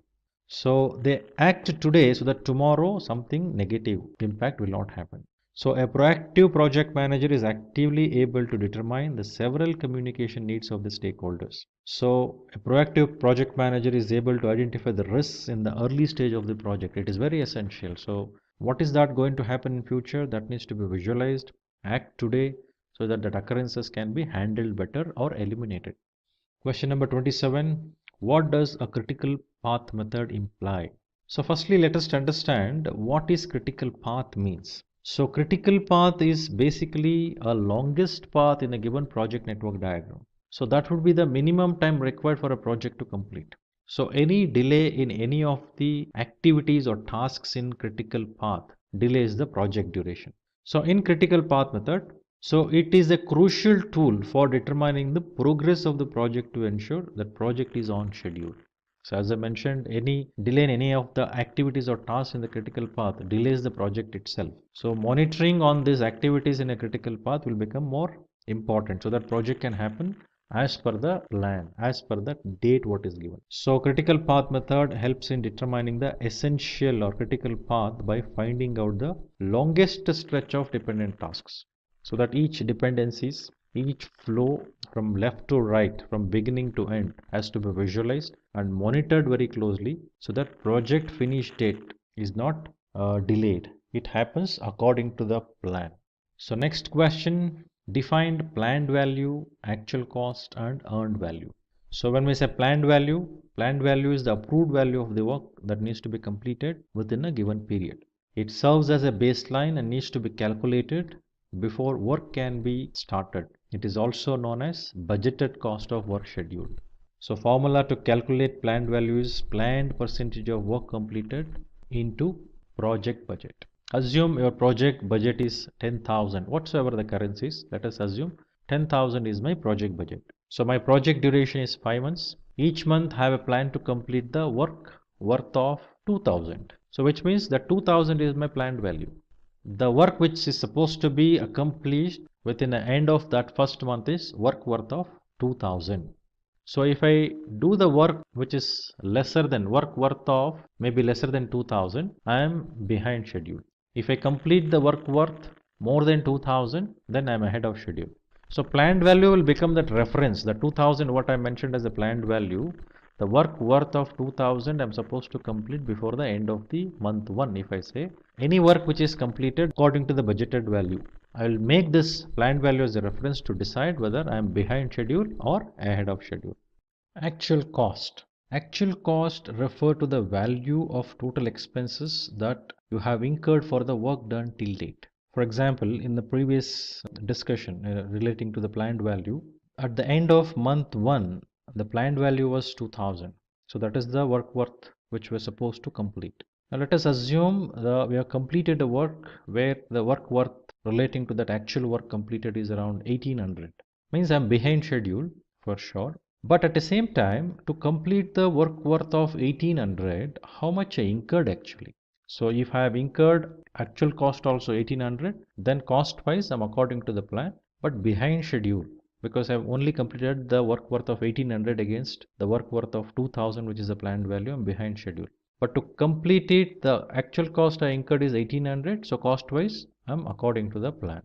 If my actual cost is lesser than 1,800, then I'm doing very good in cost perspective. If my actual cost is more than 1,800, then I'm using more money, means over budget. So actual cost helps us in relating to planned value to define whether cost wise how am I doing. So it is also known as actual cost of work performed. So this will be used to calculate cost variance and cost performance index. Earned value. Earned value represents the value produced by a project. It is also known as budgeted cost of work performed. In our example, the earned value is 1,800, meaning I have completed the work worth of 1,800. That is the earned value, which says behind schedule. When I compare earned value with the planned value, it will tell me whether I am behind schedule, ahead of schedule, or according to the plan. Now for this earned value of 1,800, if I incur the actual cost of 1,800, then cost wise I'm doing good. If my actual cost is lesser than earned value, then cost wise I'm very good, right? If I incur more than earned value, for example, to complete the work worth of 1,800, I incur the cost of 2,000, then I'm not doing good, I'm over budget. So the combination of earned value and planned value helps us to know the schedule perspective whether project is behind or ahead or according to the plan, schedule perspective, whereas the combination of earned value and actual cost helps us to understand whether project is within the budget, over budget, or according to the plan. Question number 29. What is the purpose of procurement management plan? The procurement management plan defines the procurement requirements and how it can be managed from developing a procurement documentation through to contract closure. The plan identifies and defines the items that need to be procured, the contracts that need to be used for supporting the project, how the contract is approved, and criteria for decisions to be made has to be looked at. The plan also includes other items including considerations for procurement risks and procurement risk management, deciding how cost needs to be determined, standard procurement documentation usage, and constraints to procurement. Question number 30. When is post-mortem analysis performed in the project management? A post-mortem in a project or project retrospective refers to process that's performed at the conclusion of the phase for a multi-stage project. This aims to help identify process improvements, that can prevent future risks and to ensure best practices are repeated. Postmortems involve a combination of quantitative and qualitative data. It also includes qualitative data like end user, stakeholder, and team satisfaction, potential for reuse, and the quality of end deliverable that is perceived. Question number 31. What is the purpose of risk register? A risk register is basically a tool that is used to document risks and the actions to handle each of those risks. The management of risk is an ongoing process that has the project team raising risks with the risk manager or a project manager who then logs the risks and determines an appropriate course of action to handle the risk. The risk register also needs to be reviewed regularly to ensure the appropriate actions are performed. It could be reviewed in every project team meeting or at the end of each phase of the project lifecycle. Question number 32. When do we use a Gantt chart? So as we are discussing about critical paths, network diagram, critical path method. So by using a project tools, we first establish a Gantt chart. So Gantt chart is basically a visual view of tasks scheduled over a period. A Gantt chart is useful for outlining all the tasks involved in the project along with their order shown against the time scales. So since it gives the pictorial representation, it helps us in understanding what tasks will be completed after which tasks and how the dependencies of each task can be easily understood. It provides an overview of a project, its associated tasks, and then when they need to be finished are clearly understood. A Gantt chart is helpful because it provides a detailed view of all tasks and ensures one can create a workable schedule and the right people are assigned to right task. It can be used to determine the practical aspect of the project. It enables to keep the team and sponsors informed about the progress of the project. Question number 33. What is the significance of the critical path method? So critical path method or CPM is a tool that is used to schedule project activities. So CPM is used to create a model that includes tasks required to complete the project, dependencies between the tasks, the durations required to complete an activity. The critical path is the longest path in all the available paths in the project, and the duration of the critical path will be the minimum time required by the project to complete. Question number 34. What are some tools required for arriving at improvement in processes? So process improvement comprises a set of actions implemented by a company to enhance performance, cost reduction, increasing profits, etc. So some of the tools some organization can use to implement a successful process improvement strategy can be comparing and baselining a project. So with this, we can get an overview of how the process is performing in comparison with other similar processes. Flow charting, which helps them segregating the processes, activities, events, etc. Value stream mapping, it helps clearly understand the workflow and helps organizations identify waste. Cause and effect analysis, these help organizations determine the root cause of any problem. Hypothesis testing, which helps in testing to determine whether a hypothesis would be favorable to the organization or not. Question 35. How do you work with 3-point estimation method? So the 3-point estimation method is also called as PERT estimation, which is a tool that can be used to help increase the accuracy of cost and time estimates. There are 3 parts with the different estimates, that is optimistic, pessimistic, and most likely. The optimistic estimate is the amount of time required to complete the project, assuming everything in the project goes according to the plan. Pessimistic estimation is the estimation considering the worst case scenario and is an estimation given in everything goes wrong. That is the assumption. So most likely estimation, so this is most likely to happen and falls under the pessimistic and optimistic estimates. It falls in between that, pessimistic and optimistic. So the formula to calculate 3-point estimate would be pessimistic plus optimistic plus 4 most likely divided by 6 will provide the 3-point estimation. What do you understand by the term RAID? RAID log is a project management tool that tracks risks, actions, issues, and decisions. It provides a simple way to organize the information. So the main advantages of RAID log is to enable you to think in an organized and strategic way. The RAID log has all the questions that could be asked by stakeholders. The data is easily accessible and acts as a measure for how well the plans are being carried out. The RAID logs makes the process of decision making more consistent. It provides a place where all decisions made can be compared. Question number 37. What are some techniques used for defining scope? So here are some tools and techniques to define scope, that is expert judgment, which requires to bring in experts on domain, product analysis, which needs to break down the final deliverable into smaller components to ensure all the steps are being taken. Alternative generation. So in alternative generation, it's need to brainstorm for the best and most effective way to create it for the product. Facilitated workshops which allow different people with different ideas to find common ground for a project. Question number 38. What is waterfall model? Waterfall model is a project management approach in which a project is completed in several phases. A big plan is executed linearly, expecting there would not be any changes in the plan. Waterfall model is in contrast to agile model, does not respond well to frequent changes. Any changes which comes in between while following the waterfall methodologies, making that changes will be difficult and bit complex. Question 39. On what basis would you decide if a particular risk should be avoided or mitigated? The risks which are having high impact negative to the business are avoided by the organizations usually. So avoiding is the first decision what organization makes for sure. But however, there may be some discussions which are made before the decision of being made relating to avoiding that risk. Instead, having some workaround for that risk or making certain arrangements so that impact of the risk can be reduced or bringing down the probability of occurrence of the risks. Considering something which will have higher negative impact, they may not be worthwhile to take up. So in that case, I think avoiding is the best decision. Once the organizations consider to take up after identifying and analyzing the risks, then organization would work on risk response plan for all the risks which are identified. So what is EVM?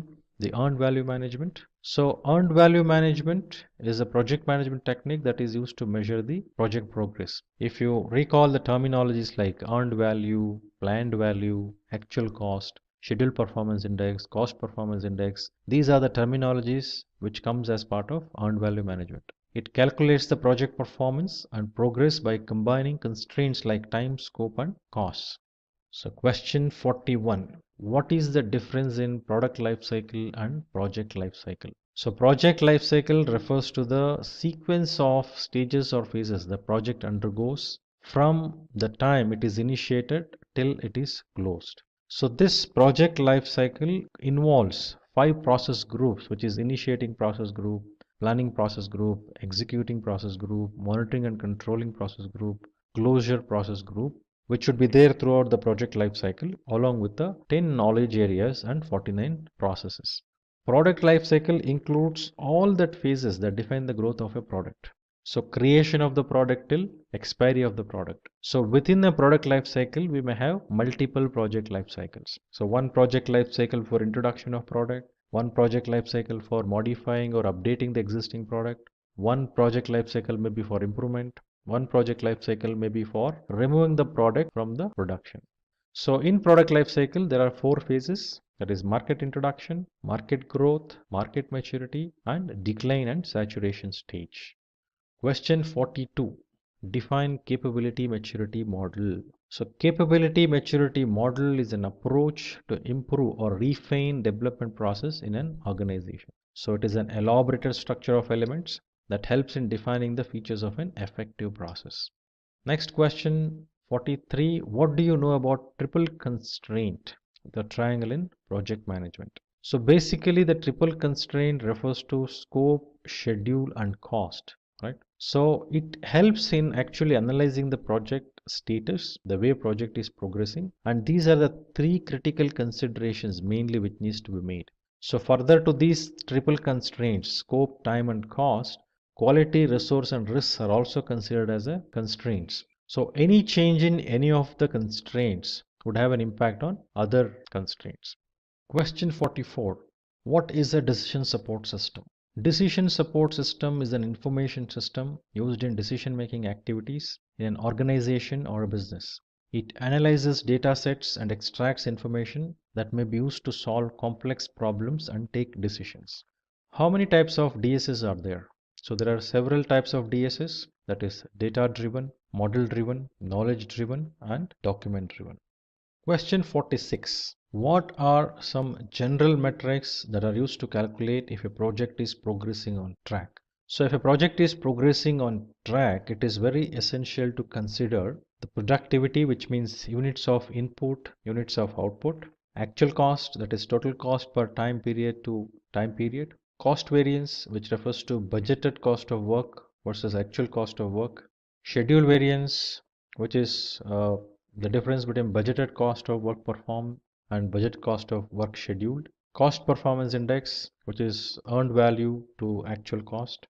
Question 47. What is meant by a milestone in a project? A project milestone provides a way to observe, measure, and monitor the performance progress of the project. These represents intermediate stages that needs to be fulfilled before getting to the final objective or goal.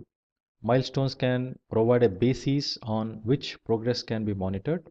They can also prove for explanation while reporting on project status. It can be used to provide course corrections and learning experiences. It can also be used to maintain accountability and motivate staff. Question 48. How can you estimate the activity time of a project? The activity time or duration refers to the process of evaluating the number of work periods required to finish individual activities with the resources available. These help achieve the project objectives on set dates and delivery schedules decided by project management team and key stakeholders. Here are some tools and techniques to calculate activity durations. So those are expert judgment, analogous estimation, PERT method, 3-point estimates, parametric estimating, alternative analysis, published estimating data, vendor bid analysis, etc. Question 49. What do you think about CSF, critical success factor, in a project management? So CSF or critical success factor are found in the project management plan and can define what can be defined as success for the project. Some characteristics of critical success factor involve, for example, time. Was the project completed within the given time period? Cost. Did it stay within the budgeted cost? Quality. Did it meet the specification level? Stakeholder. Was the result accepted by the end user? Project changes. Were scope changes are minimal and are agreed upon? Performing organization. Did it affect the corporate culture? Commitment is required from team members, clients, top management, and all stakeholders, which is very essential, and it is one of the main critical success factors. Goals must be specific, measurable, attainable, relevant, and time bound. There must be process for quick identification and resolution of conflict. Good project leadership is to be established. Risk management policies have to be established. There must be proper project planning that needs to be done. Then best practices need to be applied at all stages. Proper communications must take place to ensure information is passed across. Question number 50. What do you understand by the term SOW? So SOW or statement of work is a document that includes and defines each aspects of the project. It is a foundation for the project plan. So before planning and executing, the SOW lays down the entire landscape of the project. So it consists of introduction, the purpose of the project, the scope of the project, when it is done, where it is done, the tasks, milestones, deliverables, schedule, standards, success. How are you going to determine the success? Means how do you know the project is success? What is that you're going to measure or consider for measurement? Requirements, then any other things which needs to be considered as part of SOW as part of that specific project, and then closing. So SOW can be of 3 categories, which will have design details, level of effort, time and materials, which defines an hourly service and the materials required to perform the tasks, which may be performance based, focuses on purpose of the project, resources, and quality expected from the output. Question 51. What is a fishbone diagram and when is it used? So fishbone diagram, which is also called as Ishikawa diagram, is a visualization tool that used to categorize potential causes, that is problems, for an issue to identify the root causes. So fishbone diagram is used in product development and troubleshooting processes. It helps in team brainstorming for potential causes and then represents them in a diagram based on their degree of importance. So when this diagram is used, it helps us in identifying the possible causes of an issue, to develop a product that can address issue with current market offerings, to several areas of weakness or bottlenecks in the business process, to handle recurring issues or employees burnout, to ensure any correction will resolve the issue. So question 52, what is the Pareto principle or 80-20 principle? So as the name itself indicates, the Pareto principle states that 80% of consequences come from 20% of causes, indicating an unequal relationship between inputs and outputs. It can be applied to a range of areas like manufacturing, management, and human resources. It is usually focused on businesses that are client-based. Some of the advantages of Pareto principles are increased productivity, increased profitability, identifying and fixing problems, and improved customer service. Question 53. Can you tell us about your past project? So now, while answering these type of questions, firstly we need to understand this question is open and generic in nature. So while answering such questions, following points has to be considered. So identify what is that project you have done. So state the objective of the project deliverables, your roles and responsibility in the project, and what have you achieved in that project, what was accomplished, what went well, what did not go well, then project duration, project budget, and actual cost incurred in the project. Question 54. If customer is not happy with the project, what will you do as a project manager? So in any given project, customer satisfaction is very important to ensure success of a project. In the scenario where customer expresses their dissatisfaction, one has to ensure understanding the reason for dissatisfaction. So are all the requirement fulfilled or not? Project manager has to confirm that first. Was customer involved in all decision making activities, etc.? To confirm that his customer is informed about everything. So before customer is dissatisfied, it is always good and important that customer is satisfied. That needs to be ensured. So it is very important to be customer to understand, and customer's pulse is understood, and handling the customers accordingly. So allowing customer to become a dissatisfied customer is not a choice to have. So one needs to ensure customer is not at all dissatisfied in the first place. Beyond your control, if customer is still dissatisfied, better you work on it to understand why the customer is dissatisfied, what is the cause of it, and address it. Question 55. What are the different kinds of project you have worked upon? So these type of questions are again generic in nature. While answering those questions, please ensure you speak about various different domains of the project which you have, and that should have variation in when I say different domains of the project. What were the deliverables of those projects? Project's nature and complexity, unique challenges in each different type of projects, then project duration, budget, and actual cost. Question 56. Did you ever face a situations where the project team was demotivated, and what did you do to bring them back on track? So as we know, project team plays very important role in success of any project. It is very critical to keep them motivated. The demotivation may happen for various reasons. So one is to keep the following points in mind while dealing with the team. That is team engagement. So engagement may be both formal and informal. So rewards and recognitions for the team for the good job they have done. Conflict management, wherever the conflict occurs. It is quite obvious.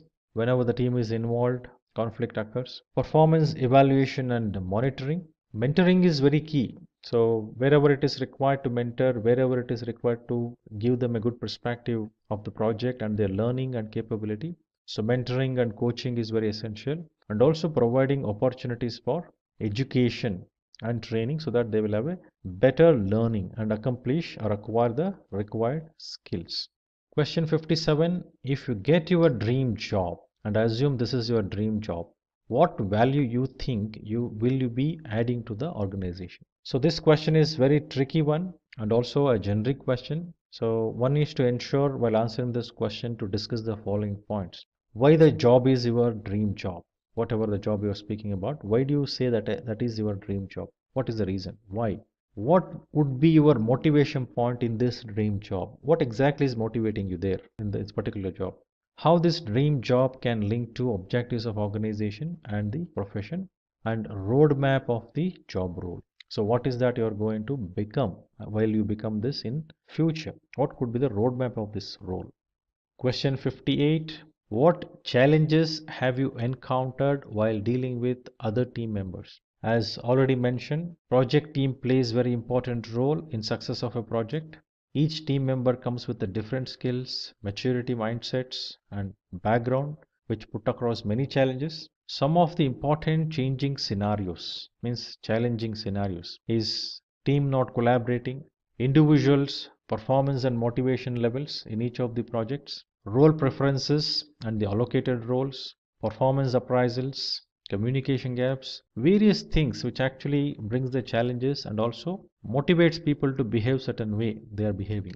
Question 59. Share from your experience the challenges you faced while using project management tools. So we all know that tools plays very important role in our management activity. Similarly, the effective management of project requires an efficient tool. Every tool has its own uniqueness and has its own advantages and disadvantages. So some of the challenges one would face while using the tools would be selection of right tools for the given project, tools features and functionalities, customization of tools, the dashboards and reports, team's ability to work with tool, their skills and capabilities matters. Question 60. Can you tell me about the most difficult complex project you have worked on? This question is open and generic in nature again. While answering such questions, please ensure you discuss the following points. What was the complexity in the project, whichever the project reference you are taking? Why do you consider that project as a complex or difficult? What was the size of the project in terms of deliverables, budget, geography, team, tools and techniques, etc.? Was the project successful or not, and why? Question 61. When do you know the project is off track? So it is very essential for every project manager to ensure project is going as per the plan. So there should not be any deviations from the actual plan. So every project will have a set plans based on which project have to be completed successfully. Due to various different scenarios, project go off track. Recognizing and correcting those is very critical and crucial. So one needs to follow a specific approach to ensure project will not go off track. So but we need to understand whether project is going off track or not. So one of the key thing which we need to know is SPI and CPI. So SPI is the schedule performance index, the CPI the cost performance index. So when SPI is lesser than 1, which means project is behind schedule. When SPI is 1, then it's as per the schedule. If SPI is greater than 1, which means project is ahead of schedule. Similarly for CPI, if CPI is lesser than 1, project is over budget. CPI is more than 1, project is under budget. If CPI is 1, project budget is as per the plan. So similarly, the results of audits and testing done as part of quality management also reveals the details related to compliance and off specifications which needs to be corrected if they are not expected. Next question, have you managed remote teams and outsourced resources? So these questions come from the scenario where you have to manage the team not reporting to you directly and they are managed by different individuals. While having such resources, the dynamics will be different. So while managing such resources, one has to ensure the engaging with them is different than the way the individuals are engaged, the internal teams. So it is required to engage with that team more often. The performance of the team members has to be well known to the reporting manager and that needs to be communicated regularly. The next question, if you could go to the past and do one thing differently as a project manager, what would you do and why? So every project manager who has managed several projects earlier will think of doing better which they have done already. So this is because of the experience they had while doing the project and the insights they have today compared to the day they did that project. So while answering this question, following points has to be kept in mind. What went well and what did not go well? Why do you think they happened and what would have been the better solution? Why do you think it could have been done better? Why did you not do it earlier the way you're thinking the right way of doing it today? So what was the cause? Were you not informed about it? Or there was some force which was working on you to take it in that way? What made you to do that way? So why are you thinking that this is the better way to do it? What are the reasons that you need to mention? So next question, as a project manager, what is the most common challenge that you face? So obviously when you say take up a project as a project manager, every project manager will come across various different challenges. Every project will have various challenges to deal with. Project managers has to prepare themselves to handle those. They should not shy away from those. So typical challenges which project manager would come across would be the scope perspective not clearly defined. So not having proper sign off between customer and project organization. Then the deadline dates or schedules which are given are not realistic. Low budget allocated, low cost allocated. Capabilities and skills of the team, then project environment, etc. And with that, we have come to an end of this PMP Phil course. I hope it was informative and interesting. If you have any questions about the topics covered in this video, please ask away in the comment section below. Our team will be happy to solve all your queries. Thank you for watching, stay safe and keep learning. Hi there, if you like this video, subscribe to the Simplilearn YouTube channel and click here to watch similar videos. To nerd up and get certified, click here.